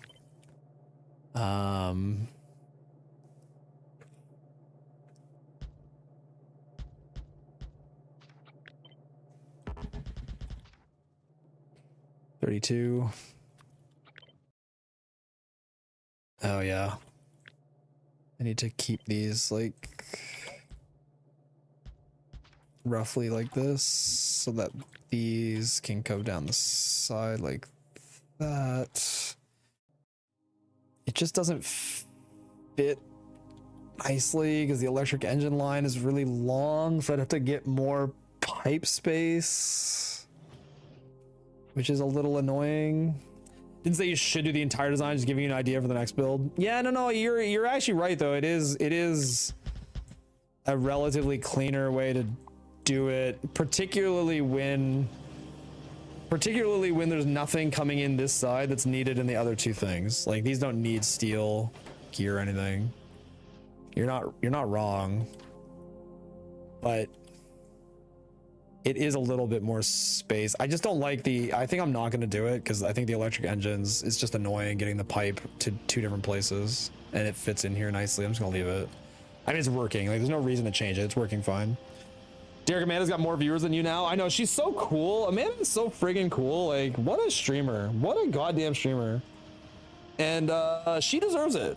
You know, it's funny. Look, I know, I'm guessing not a large number of the Factorio audience is like super dialed into Twitch drama, but you may have seen the Emiru and Mizgift drama lately, and I'm not going to comment on it too much because I know nothing about it and I don't care. But the thing I find crazy about it more than anything else is that I don't understand, like, if you're with somebody like your partner, because it seems like he had a lot of jealousy for like her success, and I gotta say I fully do not understand it. Like I want so much for Amanda to succeed and be happy and to do well, and like I see her success as like also my success, and I don't understand why you would not want your partner. I just can't wrap my head around it. Like, and look, jealousy in general is like, I mean, everybody has jealousy and envy. I have those things, but I very specifically don't have those things for Amanda. Like, Amanda and I are to me, you're like a team, and you want both people to do well. I don't know. He has more insecurities than jealousy. Yeah, clearly. And look, look, I understand mental health and insecurity, and I do. Like, I struggle with those things a lot. I get it. I totally get all of that stuff. But like, very specifically for your partner, like, I want nothing but the best for Amanda. Like, I want Amanda to be successful and to be happy and to if her channel exploded in popularity, like legitimately, like let's say her channel way outpaced mine, that would only be a good thing. Like, I don't see how you could ever, it wouldn't make me insecure. I just wouldn't care. It's like, well, that's great. Like, when Nevrams attracts viewers more than me, we all still benefit from this. And look, like, let's actually talk about, so legitimately, like, let's talk about it's not your partner. Like, in terms of Twitch viewership, like Auntie and Nephrons and the Doe and me, like, when all of our, like, if like, cause look, let's be real. Auntie goes live, my viewership drops. It does, and I like, it's just a fact. There's two people providing similar content, and you can't watch both. And Auntie goes live, my viewership drops. And Nephrons goes live, my viewership drops. The Doe goes live, my viewership drops. Like, people have to pick one ultimately, and like, even if you're lurking in both, Twitch makes it a little harder to lurk in two channels now. And that's fine, because at the end of the day, like, a rising tide raises all ships. And like, people, like, if Auntie, for example, gets into this category and streams it, it will only help my channel as well, and it will help Nephron's channel and the Doe's channel, because we're all making content together. And like, I think Auntie and literally everybody would agree that like, one of the most fun things about watching Factorio on Twitch last year was the race for 100% world record. I know I'm a little biased because I was part of it, but it's more fun when there's competition and when people are collaborating and doing stuff together. Like that, it makes everybody succeed. And so I just try not to have jealousy and envy, because I just don't think those are not emotions that play very well. Like, they really don't. You don't want to be that way, but like, it's hard to avoid. Of course, it's like, it's a natural human thing. Every category run has no active competition. Yeah, I know. It's funny. Zaspar has one of the most impressive Factorio achievements ever, with any percent. But it was definitely like, there was other people running it. Oh my god, I feel so bad. I can't remember the guy's name, but there was that guy. He was English, and he was running the category a lot, and then he kind of just stopped. But you came in and giga smashed that fucking category. Yeah, more spaghetti content and less viewership meta, please. Raslington, thank you. Yeah, Raslington was running a lot of any percent for a while. I was watching him quite a bit. Yeah, he was doing a lot of any percent. Anyway, yeah, Amanda, I wish her only the best. She's awesome. Okay, I like this build, and I'm gonna fucking ship it. I'm shipping it. We're shipping it. It's good. It's part of this build now. It's part of it. I mean, I think you would all agree that at least it looks cleaner than the old one. You want to see the old one? Let's compare. So this is the old one. And this was the gear and the pipe, and there's a lot of, if you want spaghetti content, here it is. Here's your deeply this is spaghetti at peak. This shit is well cooked. There's a lot of undergrounds on screen right now, a lot. It's a fucking mess. It's a goddamn mess. There's also this assembler, which is a crime. It's a fucking crime. It does a little wig and a wag right here, and there's an extra assembler sticking out, very ugly. The electric engines are over here, and they get separately belted green circuits, which is just like, ooh, yuck. Like, separately belted green circuits, that's, oh god, no, don't like that. That's gross. There's a lot to not like here. Hold on. In order to fully grasp its power, we have to take it like this. So let's see. Let's compare it. Let's compare notes. So, I mean, they're very similar in size. Very, very similar in size. But this one is, let's see, 70 assemblers, 21 undergrounds. This one's gonna have more assemblers. But look, it's got way less undergrounds. It's got more belt, but that's only because I'm grabbing belt from the other side there. It's got a little bit more belt, but it has way fewer undergrounds. It's just nicer. It's nicer. This is much nicer. There, isn't that beautiful? Corporate wants you to look at these two pictures meme. Yeah, they're both. It has fewer labs. Yeah, the labs kind of got attached on. It has fewer labs. Yeah. Mount Everest of underground. Yeah, the old one had a lot of undergrounds. It's because, yeah, I mean, I won't even get into the reasons why it's like this. It's like this because over time I kept changing it after everything else was already done, because my targets were like moving targets. That is the hardest thing about designing these giant bases, and like I'm sure Auntie can relate to this a little bit. Like, it's really hard to design these moving target bases where like you have a target, you design a base for it, you run it, some things go well, some things don't, and you realize like even though you've already got a design kind of done, you like didn't hit the target you wanted to, and you got to go back and like change it a little bit. Yeah, and like then you get into the question of like, okay, well, do I redesign the entire base from the start, or do I just like duct tape it? And then you end up in this endless spree of duct tape, and sub 4 hours with this base is from duct tape, like hard. It is giga duct tape. Yeah, fight for 30 minutes to fit in an assembler. Exactly. So that is exactly why you get a belt wiggle and an assembler here, and why you get this horrible mess of undergrounds and spaghetti, because I think I had to fit in an extra pipe assembler in here somehow, because I originally think I had less, and I had to fit like everything, and I think all of these blue science are extra, and I added more blue science and more engines. It just, you keep having to weasel things into a build that's kind of like, oh, but I didn't want to, I moved on and I put other things around it, and now that I put other things around it, there's no space. These blueprints inevitably end up so cursed, so fucking, because there's no way to avoid it. They end up horrible. Still have some spare space in my latest 100% base. Yeah, well, it's almost good to design. Like I remember originally the meme with your design was it was like a donut, and it's good to have that space. Yeah, you know you're gonna need to weasel something in. X, do you plan on doing a run today with the new blueprints? No, I probably won't do any runs with these for, I mean, to be realistic, a couple of weeks, but I might do some test runs of like early game blueprints, like next week or the week after. I'm not sure. I'm not totally sure. On Friday this week, me and Amanda are playing Phasmo together because it's Halloween. So we're going to be playing some Phasmo, and I think Knight's going to be playing with us, and maybe my friend Brandon. So we're going to be doing some Phasmo for Halloween on Friday, which will be fun because me and Amanda have done nothing together since she started streaming on her own, and that'll be cool.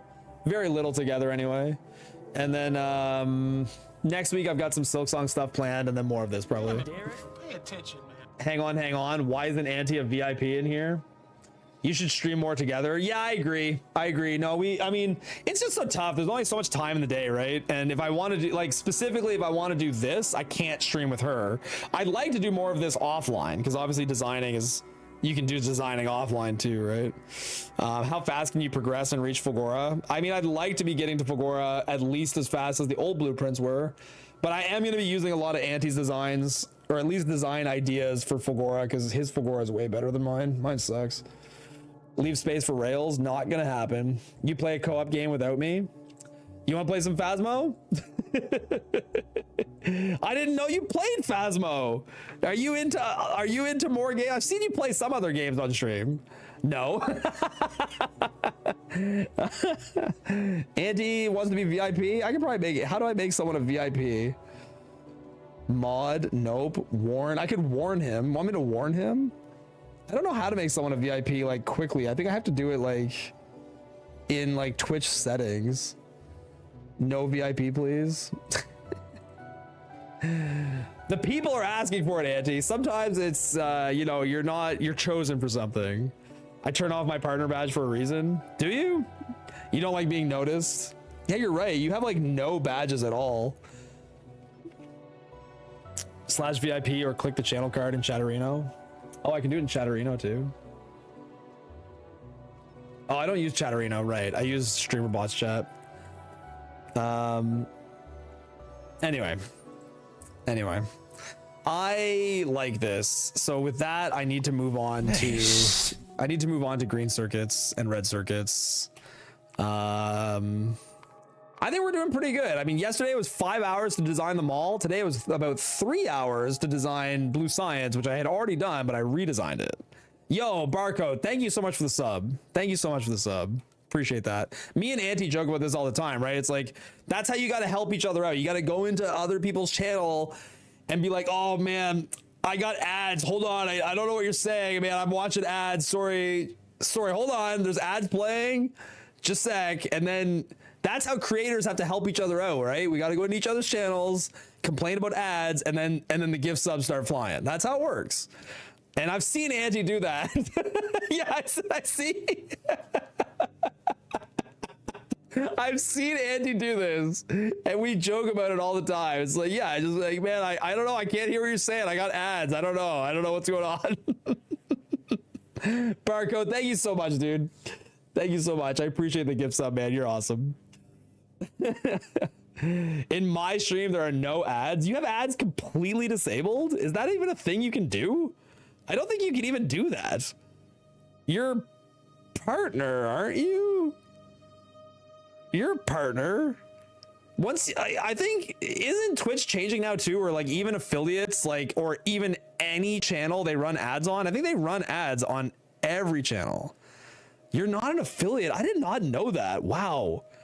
I had no idea. I just assumed that you were partner. Only affiliate channels and up.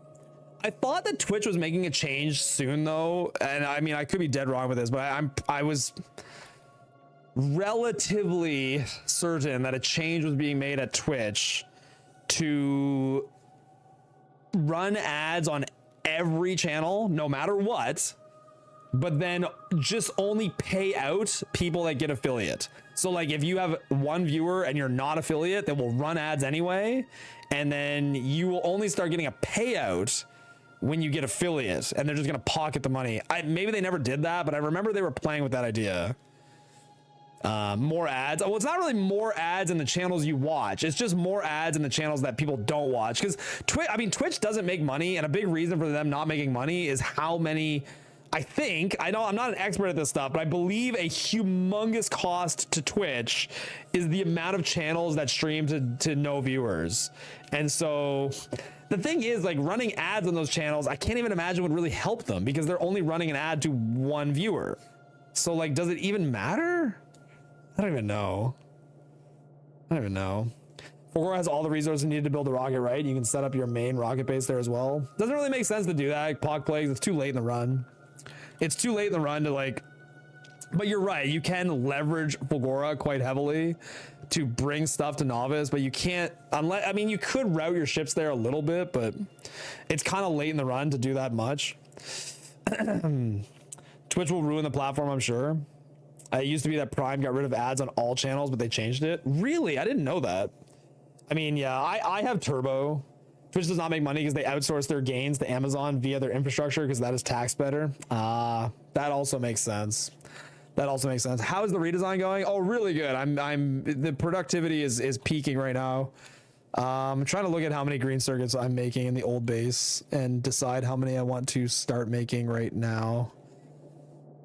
God, these green circuit designs are cursed. Yeah. So that's like 45 green circuits a second, punching into here and here and here. Yeah, so 3 green circuit builds, I think, is what I'm going to want right now to keep the flows similar. And then an LDS, and okay. 3 green circuit builds and at least 4 red circuit builds. And I'm going to put all of those up top now instead of putting them way down at the bottom. So I need this design at least 3 times. 1, 2. I can probably share belt a little bit there. I don't know. 1, 2, 3. I love blinking lights. Let's turn those off. The inline green circuits or the separate. What's inline green circuits? I don't use you guys have like smelting, like green circuit smelting, like directly in your smelting columns. I don't have those. I directly stole Anti's green circuit build from his 100% blueprints because I have no shame. Yeah, the green circuit smelters. Yeah, I don't have the green circuit smelter builds directly. Yeah, but they are, yeah, they're nice. Green circuit smelters are crazy effective. Yeah, how do you guys do it? You like, the problem is like it's another underground spammed build, right? It's like super underground heavy. Is it yeah, I don't have those blueprints on me, so I can't even look at them, but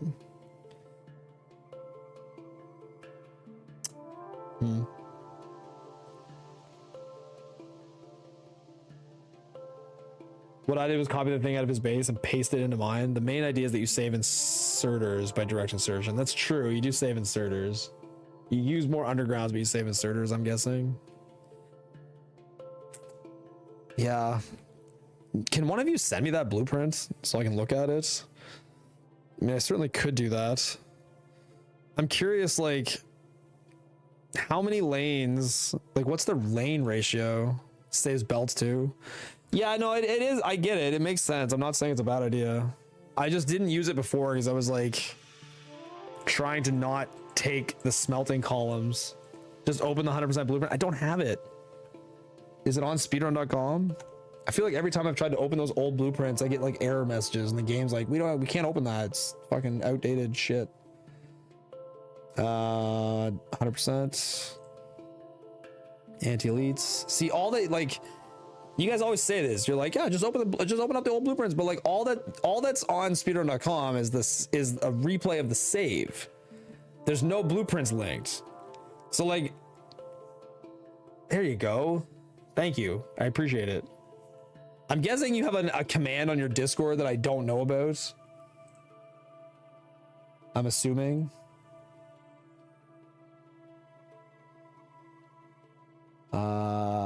Yep. Oh my god, it's taking a long time to download this text file. You're always underground limit. Rarely are you inserted limit. You're right, but I can change that in the mall. Like I can make the mall make more of these things. And I do become inserter limited when I go to the backside. Select all. Holy crap, it's the biggest text document ever. Okay, let's see this brick my computer. Here we go. That didn't copy. Copy. Yeah, it's a good thing I didn't have something nasty in my last copy. Import. I just had the name anti-elites. Oh man. It's still copying. It's so big. Yeah. Okay. Main base. Oh boy. It's Rails.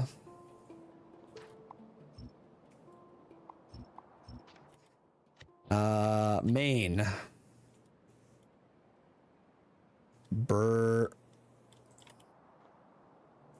This seems far enough. Oh boy. It's this, right? It's this guy here.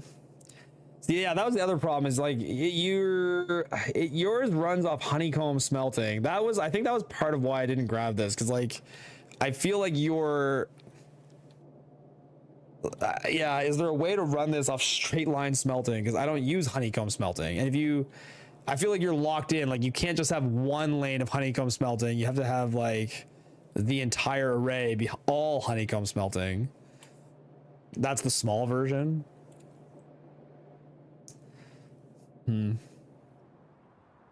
Some larger version elsewhere in the base. Let me keep stamping.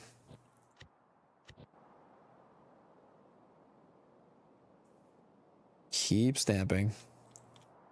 Keep stamping. Still convert it using long inserters and inputs as inputs in straight lines. Okay. Keep stamping. Keep stamping.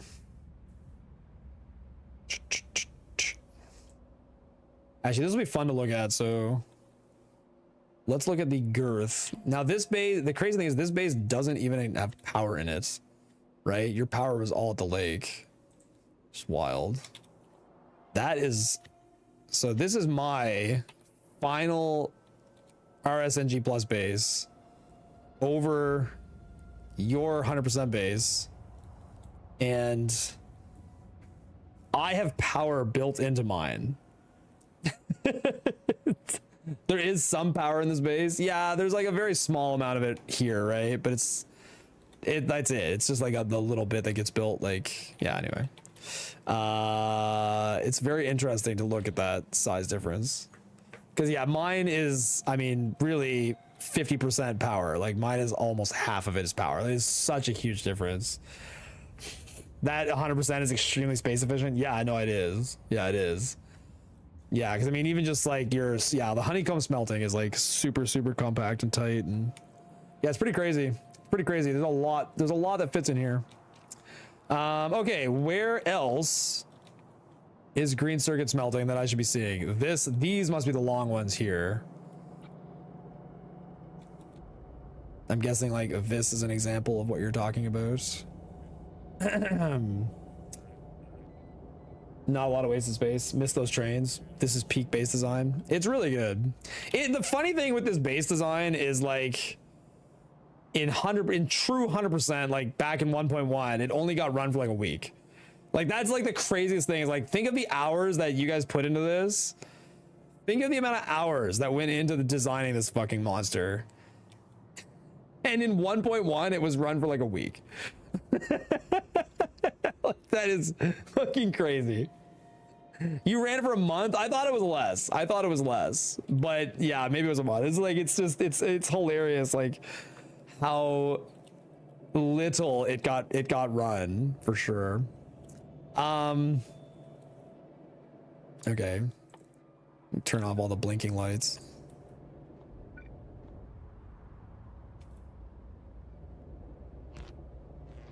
So how much copper smelting is that? 72 furnaces? That's such an ugly number. So then you've got more over here. 72 furnaces doubles to 140. It's 3-2. I know the ratios of copper to iron are 3-2, but like this is not like, what is it's 48 for one. So what is it? It's a belt and a half. It's like a belt and a half. Is that right? Like, or sorry, it's not a belt and a half. It's three. Is it 3 belts? 24. It's 3 belts. There's 3 belts of copper that come down here. Okay. And then you're saying what? This is exactly 2 belts of iron that come down here? No, this is only 37. Oh no, I'm not getting it all. And this is 48 furnaces. Okay. What's up, Laron? How you doing? Yeah, there's too many red belts is a problem. Yeah, we can't be using red belts. Yeah, this is the Antes blueprints. That's correct. Yeah. Oh,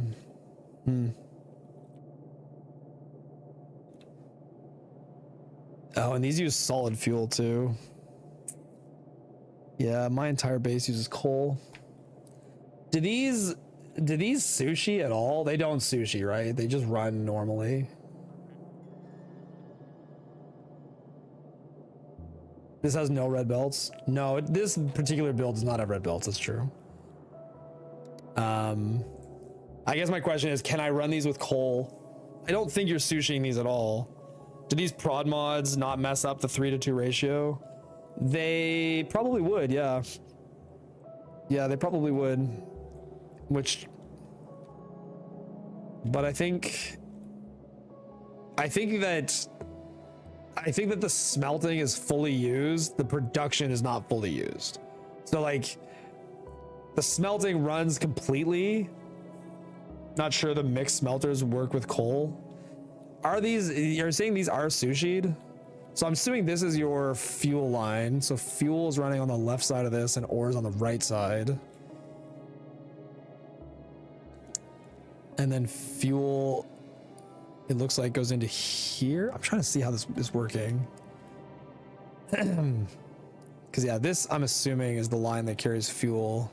It looks like that's what this is. So if fuel is coming in on the left and ore is on the right, coming down this line, that means fuel would hit here on the right now. What was this carrying? I'm assuming copper ore is coming down this belt. Yeah, almost definitely. God, that comes from far away. So fuck, where was I? Like copper ore comes down here, splits in 2. This one takes the left side. This one takes the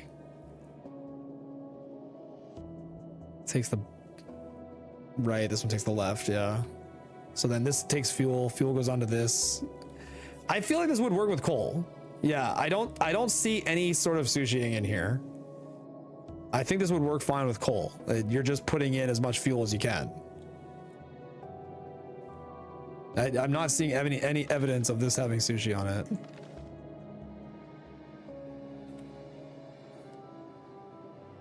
It's the iron that's mixed.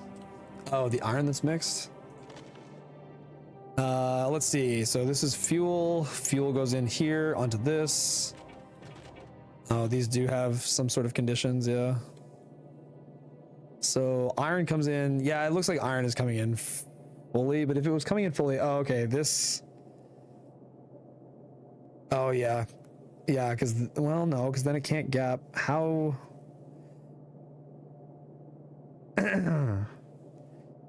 What I said is wrong. I worked in my blue chip build because the green chip assemblers aren't quite running 100% of the time. Yeah. So, okay, the iron, you're saying the iron is mixed. So this is solid fuel. Solid fuel is placed onto this belt to run into the left side of this. And then when this, oh, this one here pulls fuel off of here. Okay. And then that creates a gap for this one when it takes its ore for that to put solid fuel in. Gotcha. Yeah. Yeah, you're right. It is secret. Where's the belt reading? Oh, the belt reading is here, but this is just reading and holding. Wouldn't there have to be more belt reading in this somewhere? Read and hold. I'm shocked that this just works cleanly with no... I'm not seeing where the logic is on this in order for this to work perfectly. Trust me, it's absolutely mixed. Oh, I believe you. I'm just not sure it mostly works cleanly. Like I see here, it's just putting in enough solid fuel. It's just putting in enough. But there's no downstream logic or reading almost at all. I can see this doesn't let any iron ore in until there's at least a solid fuel in the system. That makes sense. This only puts solid fuel in until there's a certain amount in the system. That makes sense. But then this belt is like fairly independent. It just runs. And then the only thing that happens is we have a read all, but like, oh, this is a read hold. It's not a read all. Okay. So it reads this belt. Where does that message get sent? 3832. 3832, 3832, 3832. So it's literally just reading that belt and then it's reading it. So, okay. How could that one belt ever have more? So, okay, it only inputs if that belt has solid fuel on it, very specifically that one belt. So basically it will run until solid fuel backs up. Oh, and it's reading this final belt as well. So solid fuel has to back up to here. And once solid fuel is backed up with at least one solid fuel here and 4 solid fuel here, at that time, it lets the iron ore go in, which ensures that this strip is always 50-50. But then what is this strip feeding? This strip is feeding, this strip is feeding 1, 2, 3, 4, 5, 6 furnaces of 12. Shouldn't it be feeding more than that? It prefers taking ore from the fuel side, so it's going to back up fuel only on the second half of the belt. Right. Yeah, no, I get that. I'm just trying to understand. I feel like it's feeding what, 18, and then at the very end it feeds 6 after the logic reading. So it's like ensuring that these 6, you could run it. Yeah, I could run it. Okay. There. Problem with like turning it on is that, well, I guess it would smelt at least for a while. I'd have to turn the whole system on because I have to see what the copper does too.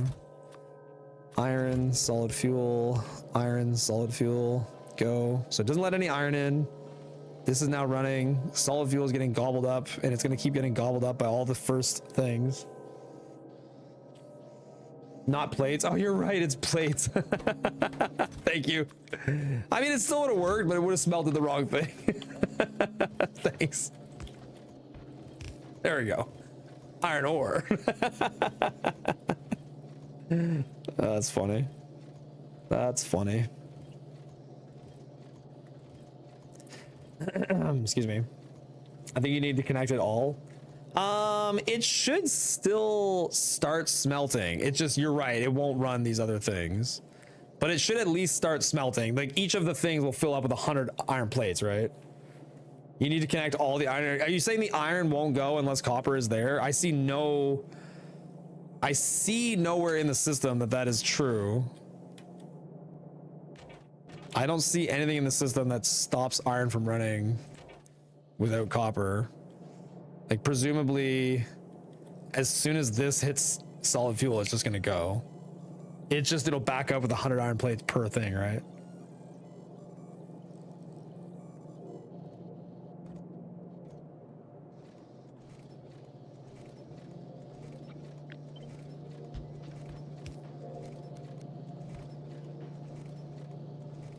Is this one iron as well? No, this is 2 lanes iron, right?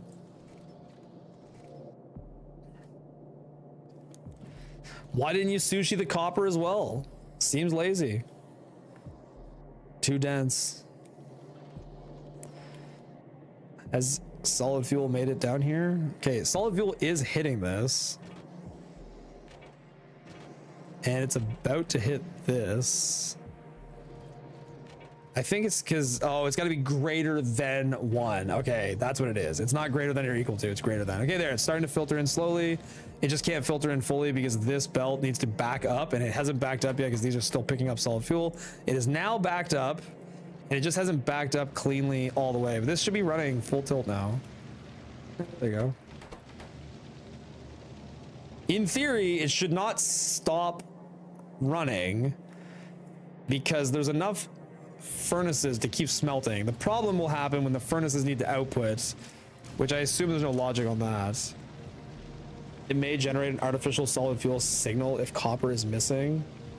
It did not save any entities for the copper missing.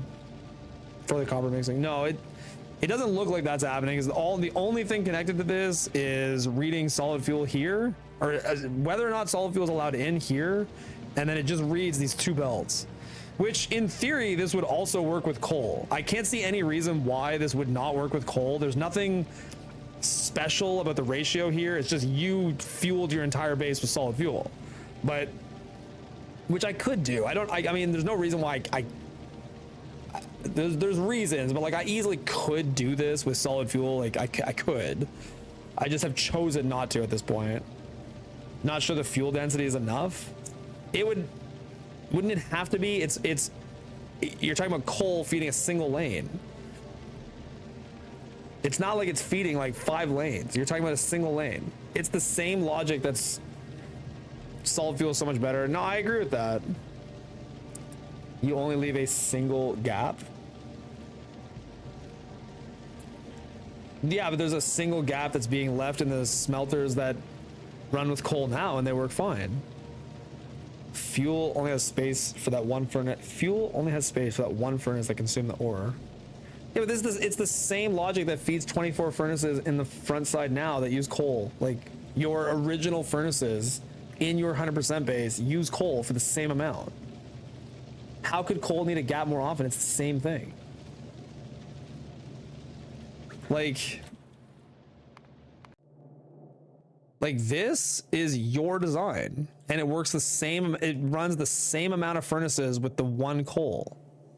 I understand coal has a different burning value than solid fuel. What I'm saying is the functionality of coal gapping in order to keep these furnaces on, you're talking about feeding 24 furnaces with a gap of 1 coal, and this is doing the exact same thing. It's feeding 24 furnaces with a gap of 1. It can be solid fuel or coal, it wouldn't matter. It can do either because the logic is the exact same.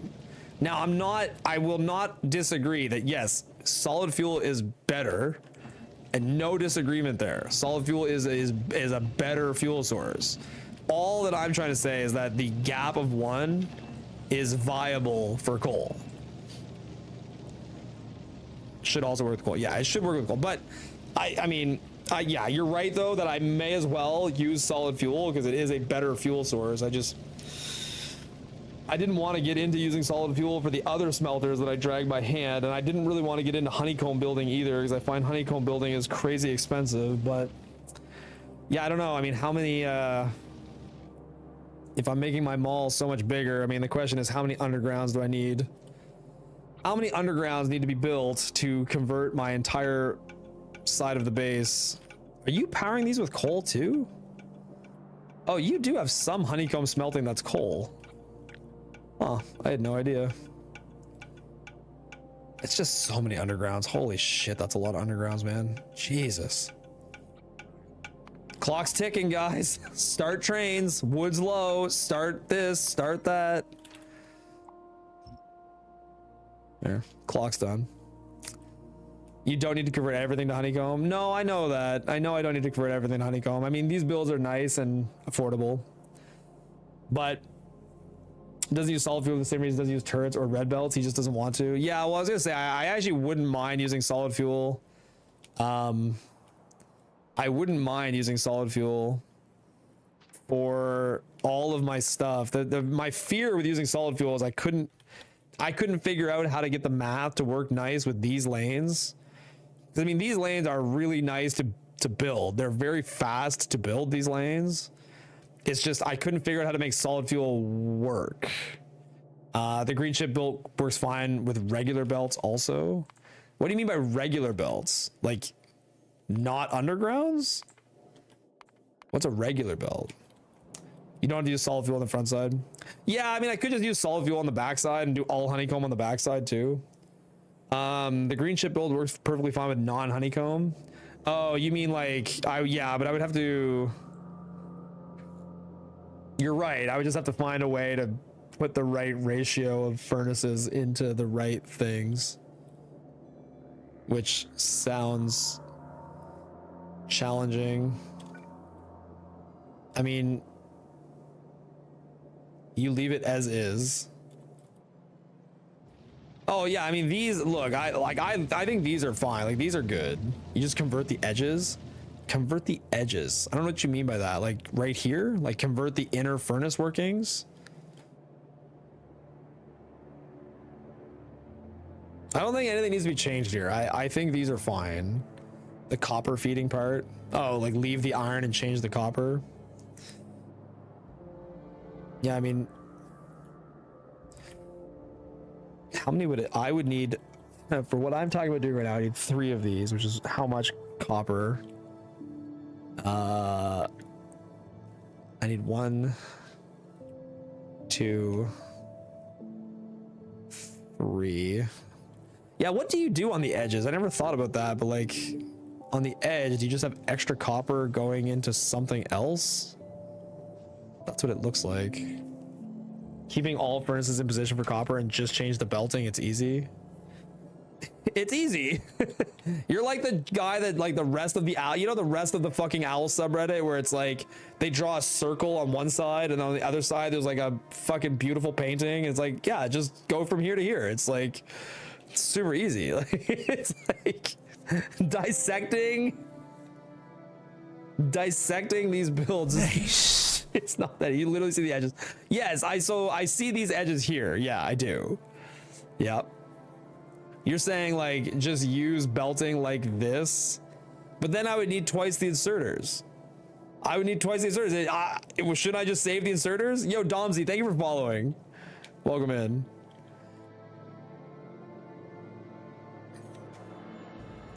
No.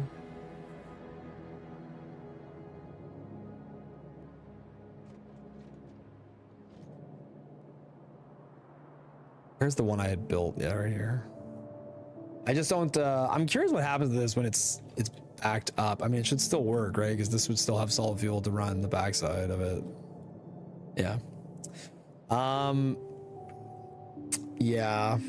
Yeah. Usually you just generate another copper lane to use for the red chip build. Oh, you're talking about on the edge, like on the edge cases, you just like, yeah, okay, I get it. Yeah, you just have a little bit of extra copper that goes into red chips, which I'm assuming is where this ends up. Oh boy. Oh boy. Oh boy. Oh god, no. Oh, can't see where it goes, but yeah, it looks like that's what it's heading towards, is a giant line of red circuits. It's crazy, like your entire, like almost your entire backside here is just green circuit smelting. That's pretty wild. That is a lot of green circuit smelting. What if you took this base and used it for RSNG Plus to rock solid design? Well, the smelting, I've never said a bad thing about the smelting. It's more like the targets that this base goes for, I disagree with. Part of the assignment of those belts also changes over time, I think. Nice. Very nice. So, okay.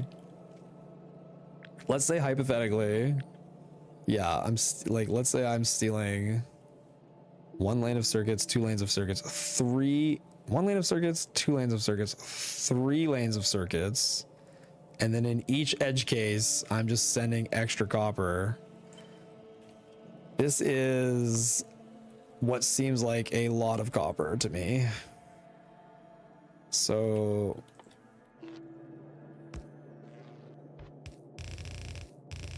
I know this is not correct. I don't care right now. I'll figure it out later. Over here. Ugh, rail. Yuck. Get it out of here. Okay, so this is how many furnaces of copper? This is 2 here, right? So 2 lanes of copper. Is it 2 lanes of copper? Yeah. Or like 1.5. It's 2. And then this is 3. 2, 5, 8. This is so much copper smelting. I'm trying to think of how much copper I was smelting. Seems like a lot. How much was I smelting? I was smelting 1, 2 lanes here. 3, 4, 5. I guess I had five lanes here, and then another 5. I had like 10 total. Which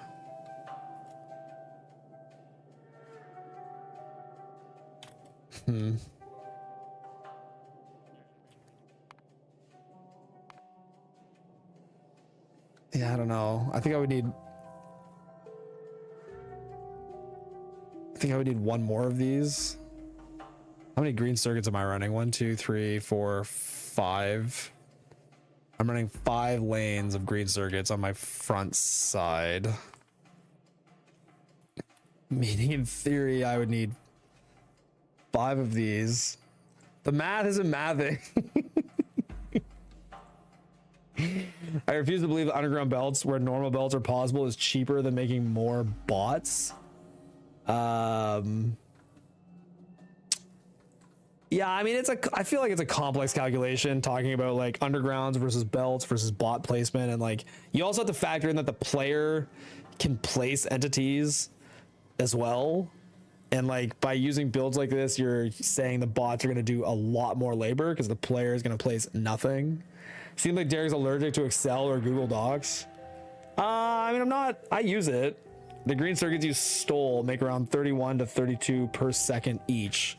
Oh, are these double sized? Oh, you're right. These are 2 lanes each. My math is dog shit. Thank you. I didn't even notice that I stole like twice as much as I intended to steal. So then 1, 2, 3, 4. This is 6. This is more than I had. I have 5. Thank you. Yeah. That's what I'm not factoring in, is that those are way, way bigger. They're twice the size. Thank you very much. So 1, 2, 3, 4, 5. Yeah, I have 5. Plus little edge cases. 6 would be like the most I could justify. Okay.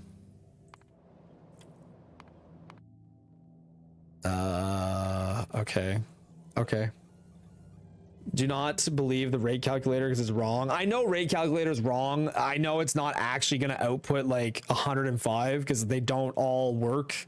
But like this outputs 30. I get that this outputs like a full belt, or sorry, 2 full belts. Like I understand that the true output is 2 full belts, or I'm assuming that's what the true output is, I guess. Maybe it's slightly more, but yeah, I know it's furnace limited more than it is. Yeah, I get it. The infrastructure to build bots is also big and costly. It is, yeah. You can convert 2 lanes of iron into underground belts with like 8 assemblers. You're right, like making underground belts is a very small, compact build that only uses iron. I do agree, yeah. 31 to 32 per second each. That's such an ugly number because like you got this like limp belt coming out of each one. Okay. Yeah, I'm not opposed to, man, so much. I also have to get rid of the red belt that's in here, which serves no purpose. Oh, the purpose is outputting the green circuits. The green circuits come out with red belt output. Ah, I see. Oh man, I don't think I can do that. Just can't do it. Can't be justified. You can't get rid of that red belt.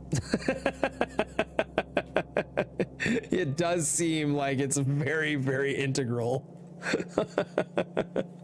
Another important note, undergrounds are more worth the further away from the source you are. Yeah, you mean for bot travel time? It's true, yeah. Building flat lanes is very good early on. Yeah, well, that's kind of like, I mean, I like building the flat lanes for a good chunk of like the early part because it's super easy to do it for the player like right away. But yes, I agree. Like the further extended you get from like where your mall is, undergrounds are a lot more efficient. Yeah. Yeah. I was going to stereotype you as Canadian because the nice way you get into an argument, but then you actually are. Yes, I am actually Canadian. Yeah, I am. Yeah. Canadian person. Don't have time in the new 100% design to drag those belts by hand anymore. Yeah, no, I know that. I do. It's an interesting calculation because it's like I deliberately designed the base to have those like clean belt drags because it felt like it's just super efficient. Like no matter what, like just in a vacuum, like I can pump out 500 entities really, really fast. And it just feels like in a vacuum, no matter what, that just feels more efficient. Now you're right. If you use all underground and you cut the entity cost down, I don't know. You also shrank the bot build for some reason. So of course your bot, yeah, I shrank the bot build because it felt like the amount of bots the old base used was like way more than I needed. I stamped the entire outpost with bots without dragging the ore belts. Yeah, that's so crazy. I just felt, yeah, I don't know. To me, it felt like the player doing more was better. That's all. It felt like the player pumping out the entities was better. Expanding more faster is more gooder. Yeah. It's again, yeah, it's like it's a really complex calculation to say like your rate of expansion, because it's like that's not necessarily true because you can expand your base more and more faster for 2 hours and only then start making like any silos or science. Like it's like at some point you have to like stop making mall and start making end game plan. And the cutoff point is not an easy to calculate point. It's really not. Turn off bot production when you're done making bots and have spare frames later. That's true, but like that's also resources you used earlier that could have gone into something else, right? Like I agree with that because that's my original plan was just exactly that. I'll just save the frames and use them later. But then every single resource at the start of the game that goes into something you don't immediately need technically like could have gone into something else. But you're right, like more bots early can just turn into frames later and go into yellow signs with Logibots. I totally agree with all of that, yeah. I only make frames in one place and they all go to make yellow signs. Yeah, so you just basically turn your bot build off, make frames exclusively from there. Yep. No, I agree. It's not a bad idea. Yeah. You need the expansion speed. I mean, again, you're talking about like how much I shrunk the bot build. I didn't shrink it by that much.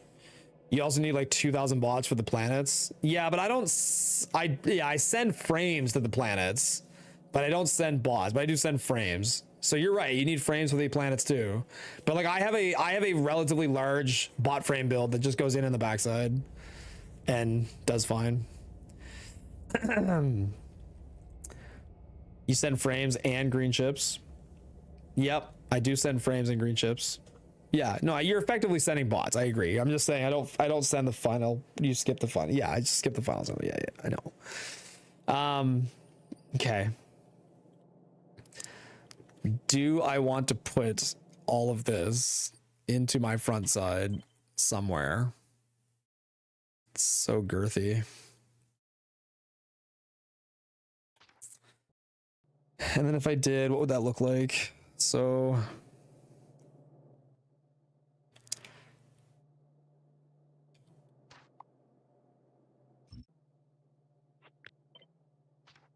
I feel like I don't need this much of it.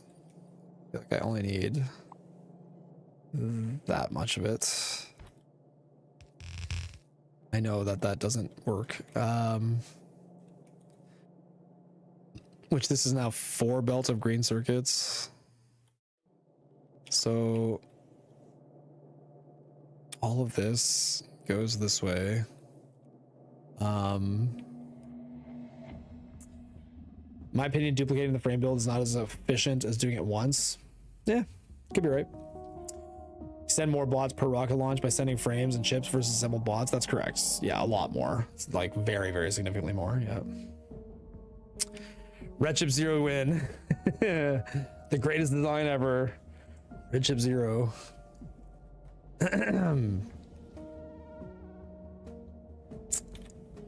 So funny. I like barely remember now what the whole point of Red Chip Zero even was. It was like to make, I can't even remember. Like I don't even remember what the like desired outcome was. I know it was to send red chips back to novice in some capacity, but it's so funny like how long ago that was. Science.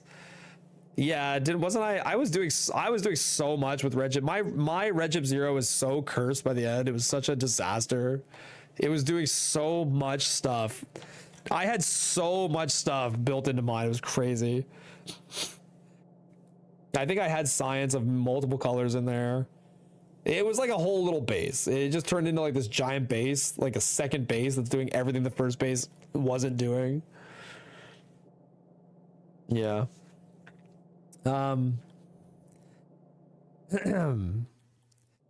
So I guess the other question is, I need to make sure, what does this need? Almost a full lane of iron. And what am I making here? 2 lanes of iron. Followed by 2 more lanes of iron. How much does this use? Now I need to do math on how much this actually uses. So what percentage of the iron that's in the bottom build gets used if it's not using all of it? 5.535. So this is using 92%. So of the 6 that goes in here, I'm sure there's an easier way to calculate this. It's using 5.5. And then this one, it's 5.535. 5.535. 5.535. And this one is using that much plus 5.535. So the total that this is using is 11.069 and not 12. Still more than a full lane if I add this 7 in. Okay. Derek has to suffer so much waiting for our redesign. I never even got to play the new design. I never even got to play it. But man, Red Chip Zero was such a vibe. Such a vibe. I think that getting yellow signs from Fulgora and purple signs from Vulcan is the way to go so that novice can focus on more rockets. I originally used to think that yellow science on Fulgora was really good. The problem is you need yellow science way earlier than that because you need to have like, you need Logibot speed. You need Logibot speed, like, or sorry, construction bot. You need bot speed. You need bot speed like way faster than when you get to Fulgora. Ideally, you already have bot speed 4 or 5 by the time you get there, and like by then your production is like you may as well let it keep going, right? It's a weird problem because I agree. Fulgora very naturally makes yellow science ingredients, and Vulcanus very naturally makes purple science ingredients. But like by the time you reach those planets, you already need to have had so much of it. I think you'd want enough bots that the limiting factor would be production. Extra bots are useless, but so is building, sitting in a chest. Yeah, and my original design was never bot limited. It was always stuff limited, always. I was never, ever, ever limited by bots. And so maybe with this new design, I will be limited by bots, and I should just go put the bot build back the way it was. Maybe. I will look at it more. But, yeah. You had a full opportunity to play the same design 2.0, but you choose not to. Yeah, well, I mean, when Space Age comes out, I feel like it's, you know, it just felt like time to move on. Felt like time to move on. Exporting modules is worth it, I think. I do that. Like, my Fulgora does pump out quality 2s that I use. I use the quality, like, all the quality 2s that I send to Aquilo is from my Fulgora. All of them. Which I thought was, yeah, worth doing. But yeah, otherwise, I don't think I sent any. Okay, so this uses 11 and change, and this one uses, this is using like 18, so it's using more than a lane. I'm sending 2 lanes, and this is using collectively more than a lane, and so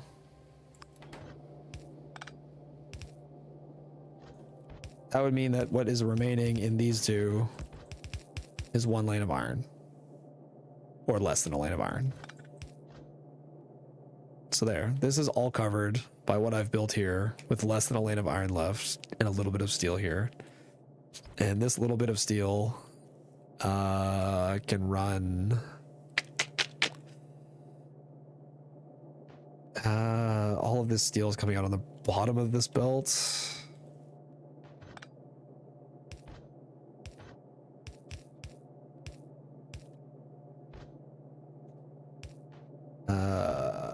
There. Okay.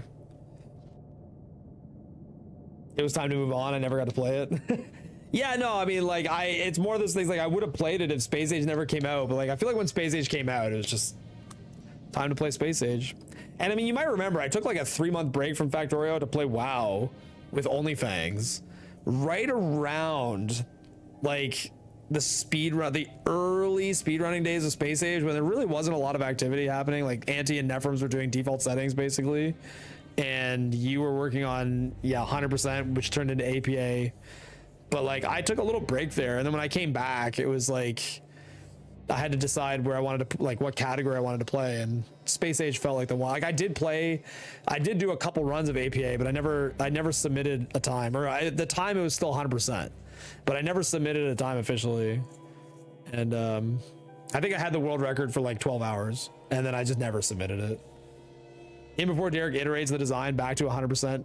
To bots. Yeah, I might just go right back to the old the old design for bots. Yeah. You were running your OnlyFans? Exactly, I was running my OnlyFans. Me and Amanda's OnlyFans. I know you guys would be more interested in mine, in my OnlyFans, but yeah, her OnlyFans too, which is like way less popular. Yeah, her OnlyFans is not very popular. It's pretty basic shit. My people really are interested in mine. Yeah. One world record. I see nothing on the leaderboard. Yeah, it's fine. It doesn't need to be there. That leaderboard is like, that time that I set doesn't even matter because it was pre-achievement blasting. So like, as soon as the achievement change happened, it was like, okay, well now that time is really dead because it was done on the old setup, which it's like an archive of an archive at that point. It was like doubly archived. It was like, not only is this like, you know, playing on non-Space Age, but then it's also like they changed it and it's like archived even again. Super archived. The amount of steel that comes out of this build will be like 3 a second, which in theory is enough to run this build. However, in a perfect world, I would probably make 1 more lane of steel, because this amount of steel that's going to go this way is going to be quite high. So I probably should do 2 lanes of steel here in order to fund all of this. Be more efficient to add in another steel later. I don't know. I don't know what to do there. Technically, I mean, I could add... There's also coal on that steel belt. Oh yeah, you're right. There is coal on this steel belt. Thanks. There we go. Perfect. All better. He can just fight over it. I'll put in some logic to fix that later. I don't really care right now. The runs weren't archived. All the 100% runs were moved to APA board. Were they? That's weird. I don't know, man. I could add 1 more lane of steel into here, which then I guess the next build wouldn't have to be. Thing is, if I'm gonna add steel here at all, it should just be in like a giant steel column, which seems more efficient than adding it in like small separate columns. Because if I do it sushi style, it's more efficient to blast it all out in one. Oh man, more steel, more steel, more steel, more steel. Yeah, I mean, I feel like the steel's not urgent for like base expansion. Like I probably should. Yeah, like this, the extra iron from here is probably going to go exclusively into belt and underground belts. Yeah. And then that would mean that I could just push this over, push the steel over there and do the steel.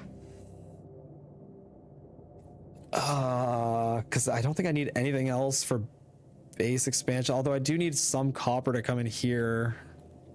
In theory, I don't need that yet because this will all run off the buffer for a long time. So like I could go nothing but iron for a while. Like I could go iron and then like 6 steel, and then it would be like connecting 10 iron after bots and no copper at all, and just do copper later. What if you had iron dedicated to making belt? You could even swipe Anti's build from old stage 2. Yeah, I don't want to do that, but yeah, I don't want to do that. I'm still going to be using enough of my own base. Gosh, I might do that. So I would take out this janked up steel column, just get rid of it. This is an iron column, which would go here. And then the iron that comes out of here has to travel this way. This has to be steel later. Where did the poles go in that build? What happened to the poles?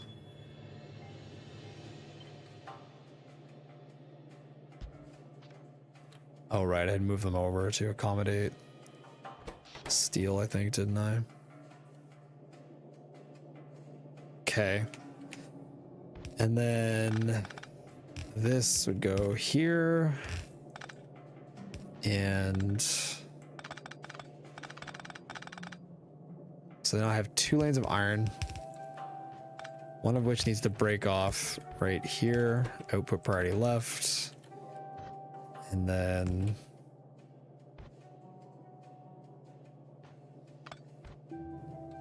I'm terrible with these things.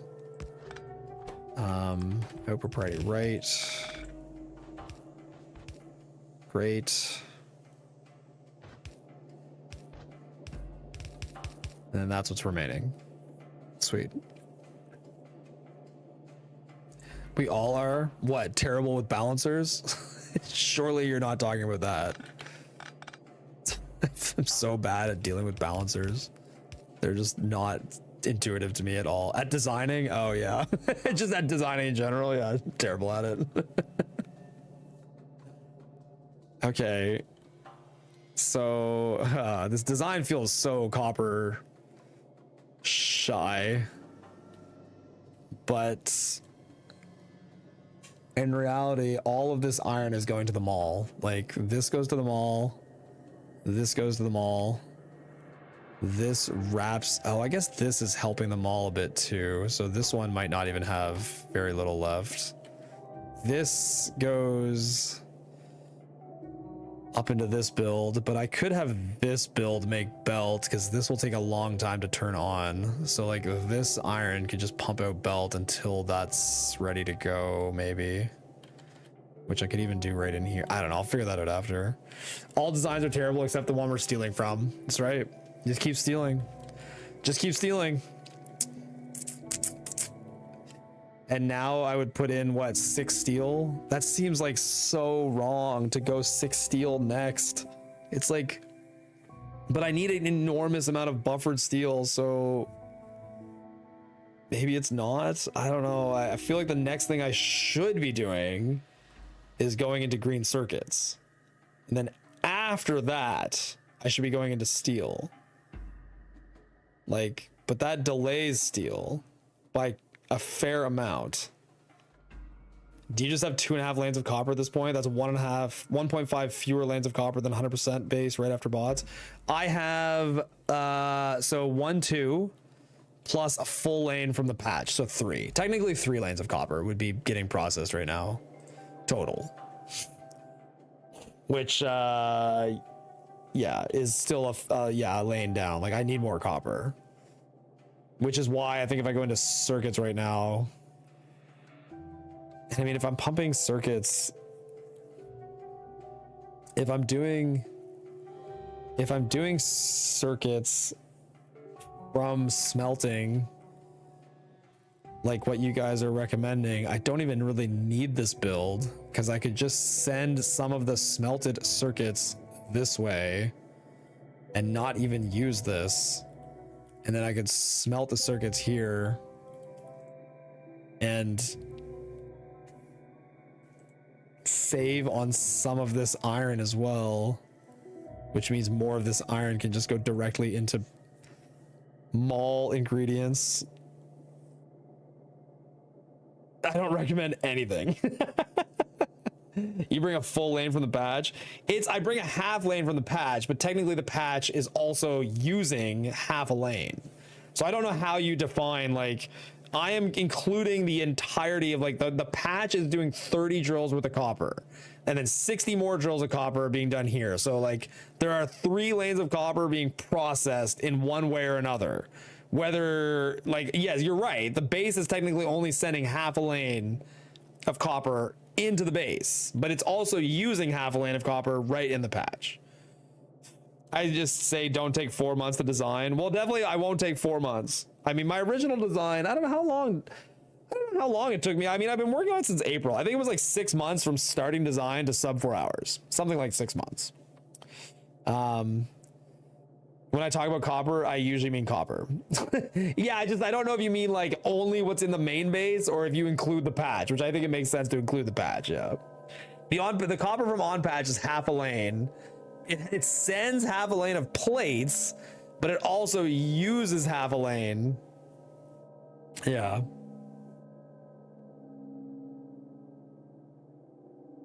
When are you gonna run? 4 months.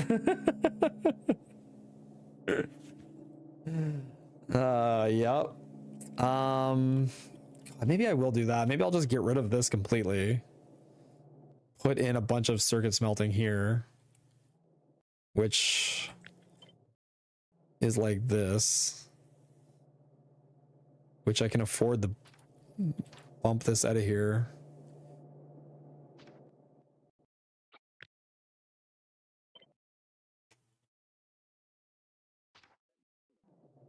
So hypothetically,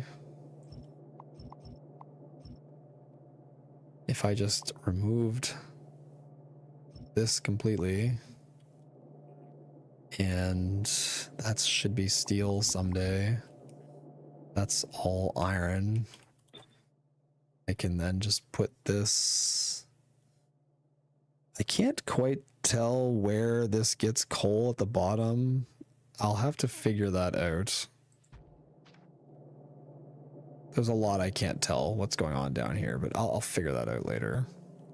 So now, hypothetically, I could just run some of the circuits this way into the mall. I would then have to do steel over here, which feels like it's delaying steel a lot. Because this is, if I did it like this would be 1, 2, 3, 4 lanes of iron. And then 5, 6, 7, 8 lanes of iron before getting to steel. I used to do 6 lanes of iron before getting to steel. But it would also, I don't know. It seems like I'd be waiting a really long time for steel. That has a lot of red undergrounds in it. I know that. I'm not going to use it exactly as it is. I'm just debating lane counts. It's all just lane counting.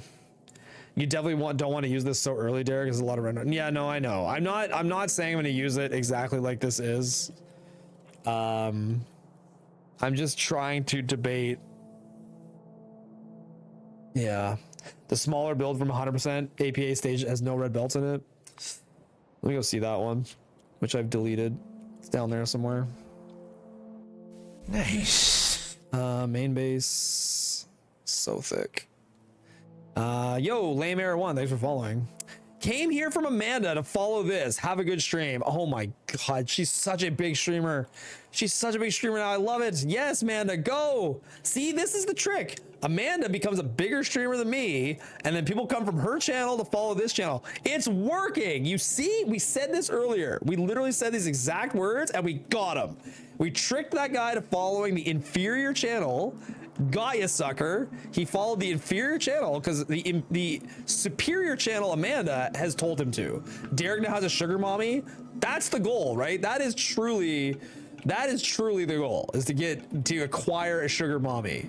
Okay, what is this little micro build? How does this one work? 30 furnaces. Does that even make sense? I must have missed some. 28. Okay, how can it be 30? 27? 27? Oh, there's like some sticking out on the sides I'm missing. There we go. 32. 32? How many is 32 furnaces smelting? 24 plus 8. What is it, a lane and a quarter? What the hell is this? 32 furnaces? That's a lane and a third? Is that a lane and a third? 24 plus, it's a lane and a third. It's so disgusting. True love is having 2 channels to double the subs. That's right, exactly. Double the subs, baby. Yeah, maple syrup mommy, that's right. She's a maple syrup mommy. And sounds really filthy. Shut up. Shut up. Shut up. Yeah, good. These are all there. They've all been dealt with now. Why does this use only 1 1/3 lane of iron? I gotta understand. 2 copper, 1 1/3 iron. Pretty standard. Damn it, Derek. Pay attention. I don't know, Derek. You'd have to read chat to understand. 2 copper and 1 1/3 iron. A totally normal ratio that lots of builds engage in. Just normal shit. God, man, it's so cursed too. Like look at this. Look at this shit. God damn. Look at all the clocking. Ah.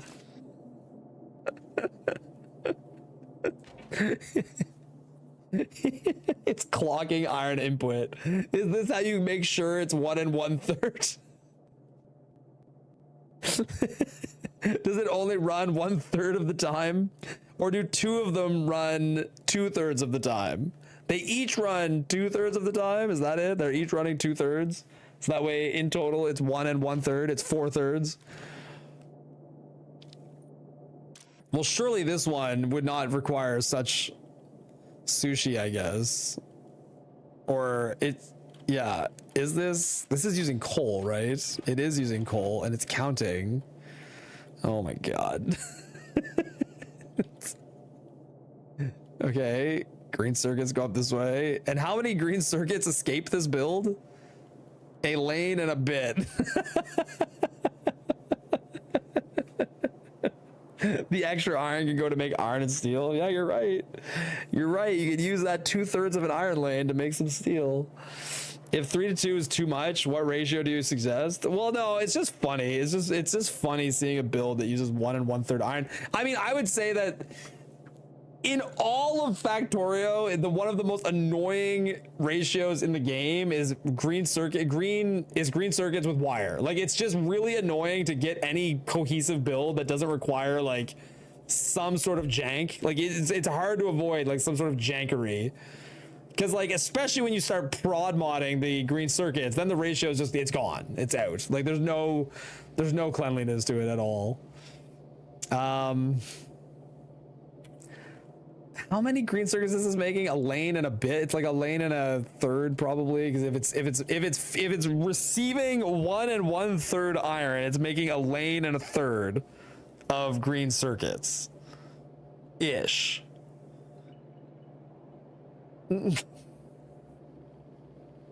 So if I did it twice, okay, yeah, I might give this a yoink and twist. I don't know yet. I really don't know. I really don't.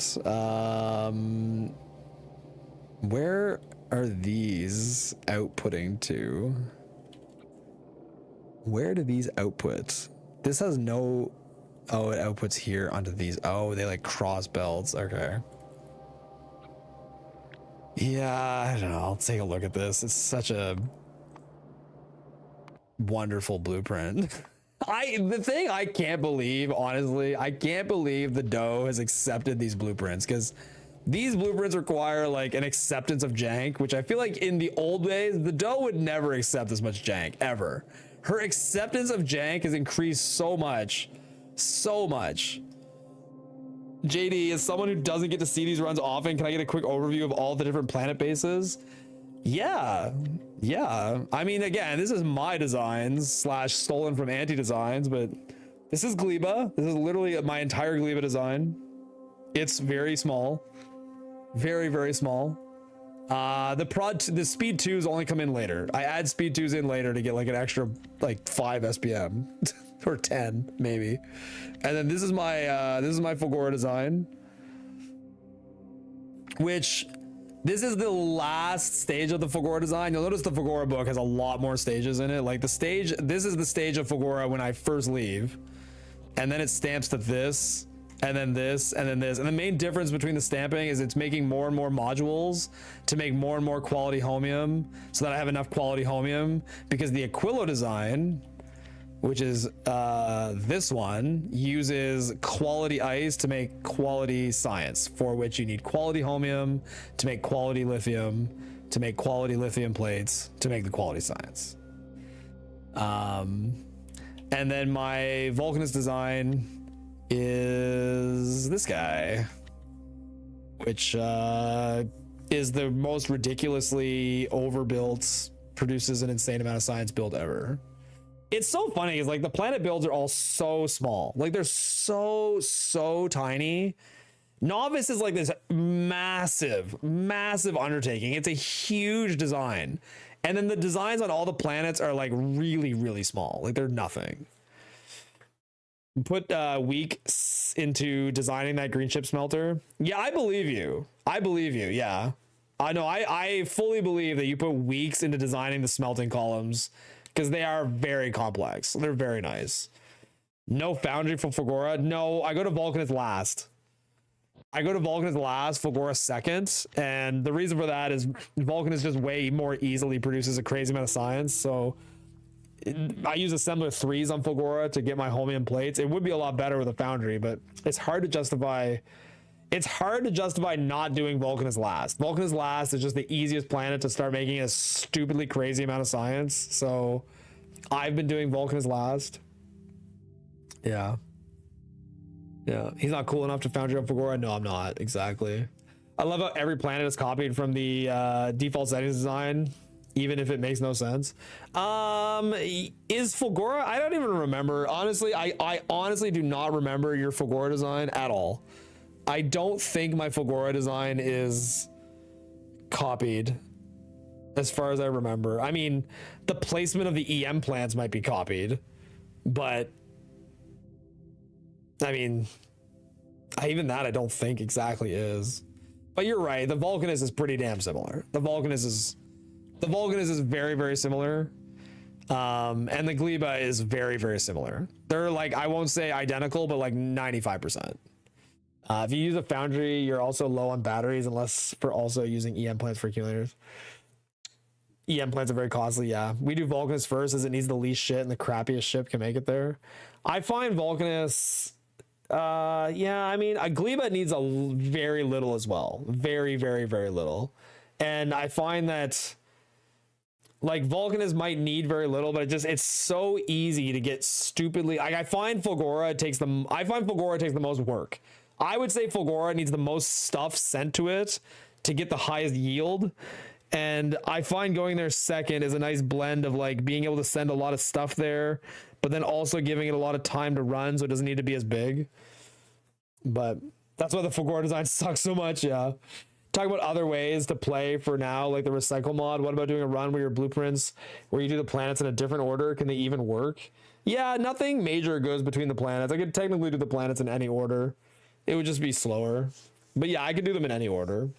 It would just, the thing that wouldn't work is like if I go to Vulcanus first, that science is going to be done in a split second. And if I go to Gleba later, it's like I'll be waiting. You're just going to end up waiting around because it's like it's all designed and staged to hit the right timings at the moment. It takes so little is the point we do Vulcanus last. You can double it very cheaply. Yeah, like Vulcanus is so easy to upscale. It's so easy to upscale Vulcanus production.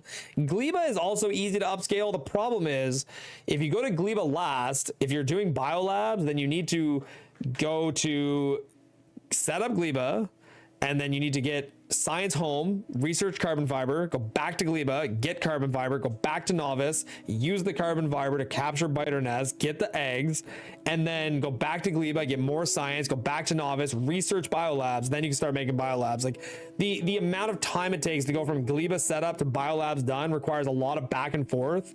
And if Gleba is last, it feels like you're stuck because you have to like make multiple trips back and forth to get the science unlocked. And yes, you're right, actually, Auntie. Gleba is tree limited. You're right. On a lot of map, like, I mean, assuming you get a banger map, you can make Gleba bigger, but it actually is harder to scale than you think because it's limited by trees. You have to get a really good tree layout to scale Gleba. Like, Vulcanus is just the easiest one to get crazy amount of science out of. A crazy high amount of science out of. And Fulgora is the hardest one to get a crazy amount of science out of.